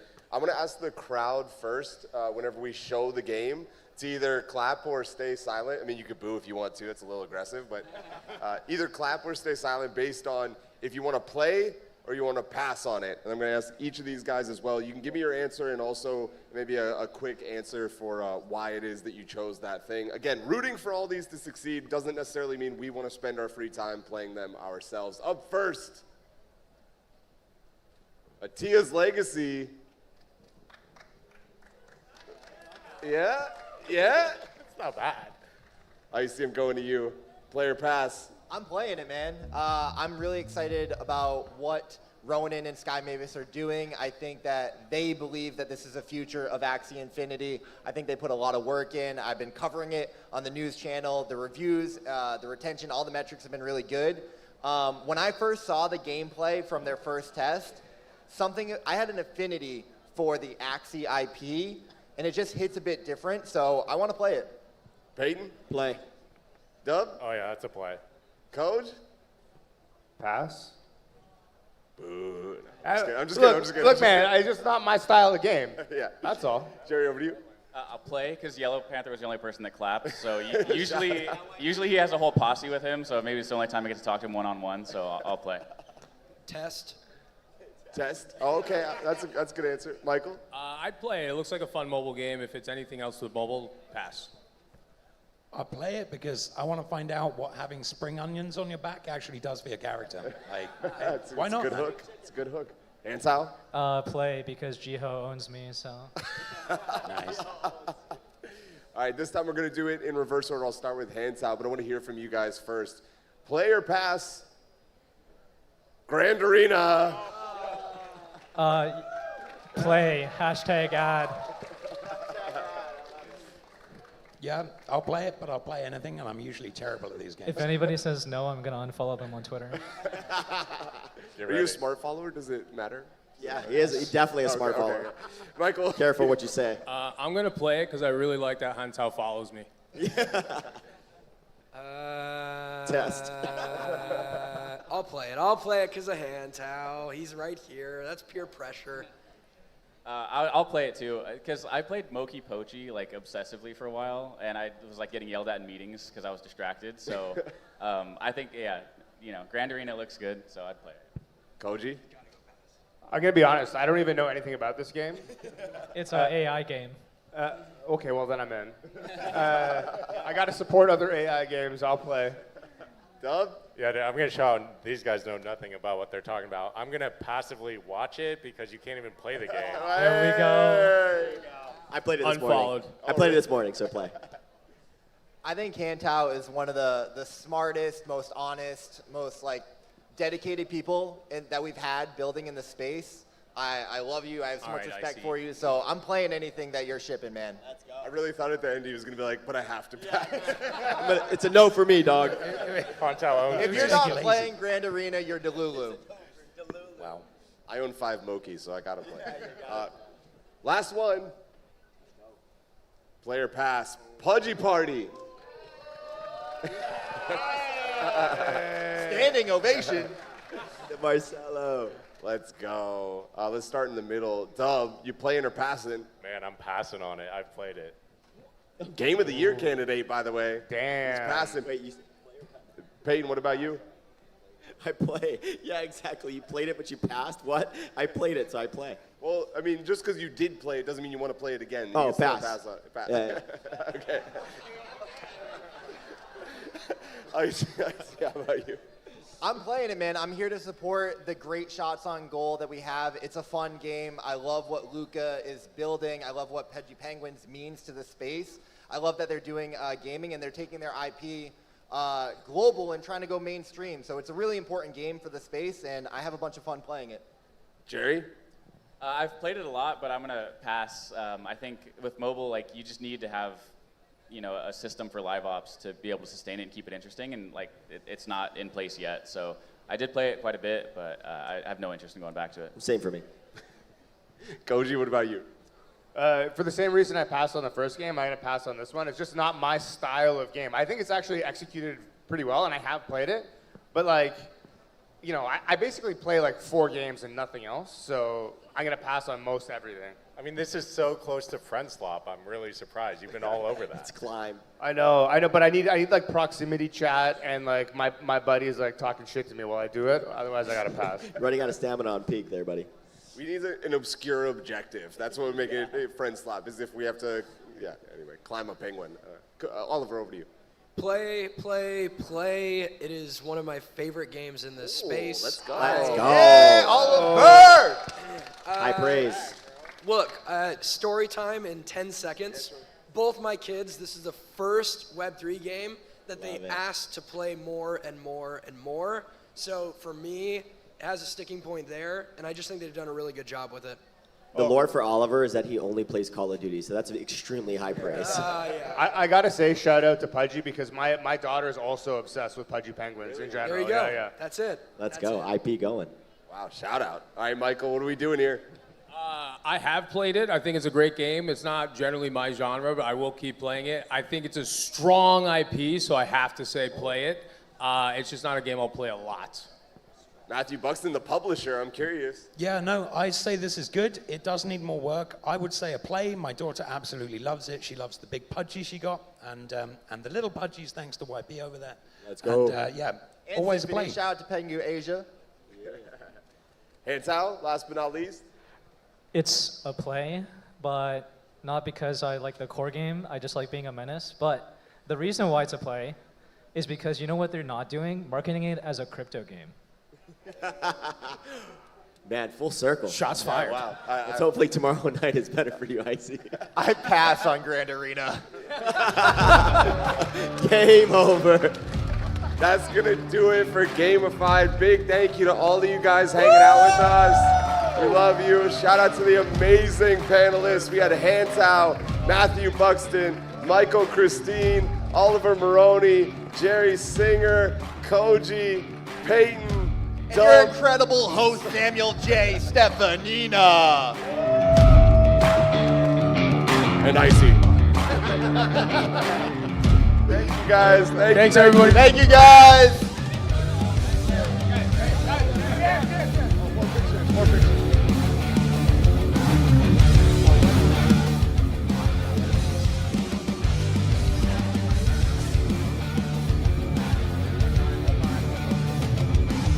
Please give it up for Stem, Stefanina, and all of the guests on Gamified today. That is the official close of content for day 1 of the YGG Play Summit. But we are just getting started. For those still looking to get into Mischief tonight, make sure you check out the full list of side events and VIP experiences happening tonight in the City of Play. Tomorrow at SMX on level 3 at the far end of this building, We have the full City of Play Expo to explore, games to play, more exclusive Wolvesdown creator content as part of the Metaversity program, as well as the massive $100,000 YGG Parallel Showdown. Tomorrow night, the Game Awards are back here in Samsung Hall, rolling out the green carpet for the second time in Manila for the biggest web gaming awards night yet. And on Saturday, we have an insane amount of activity on the main stage at SMX with game demos and show matches, including Yellow Panthers Gaming Grid taking on YGG Esports, a Wolvesdown takeover, the Wives Asian Championship, and even a crypto dating game. So do not miss out on the City of Play Saturday sessions. Before you head out, we want to once more thank our amazing partners and sponsors. YGG Play Tournament Partners Parallel, Vice TCG, Might and Magic Fates. Our diamond partners Aurori, Sky Mavis, Coins.ph, Ubisoft. Platinum partners Spectre Agency, Pixels, Sweet Foundation, Earnscape. Gold partners Cambria, Moonshot Play, Real Go, Last Odyssey, OpenSea, The 9-Bit, DWF Labs. Silver partners Juice Gaming News, Kin, Gig, Cryptobilis, Rhea, Regenerative and Preventive, Sonsai Labs, Beam Base, Fantech. Our media partners WhenInManila.com, Games.gg, Unbox Digital Media, versus YGG Alerts, Business World, and BitPinas.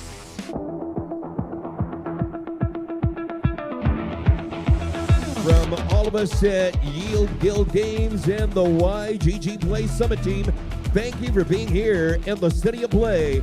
Safe travels this evening, and we'll see all of you tomorrow for more Web3 gaming action. Together, we play.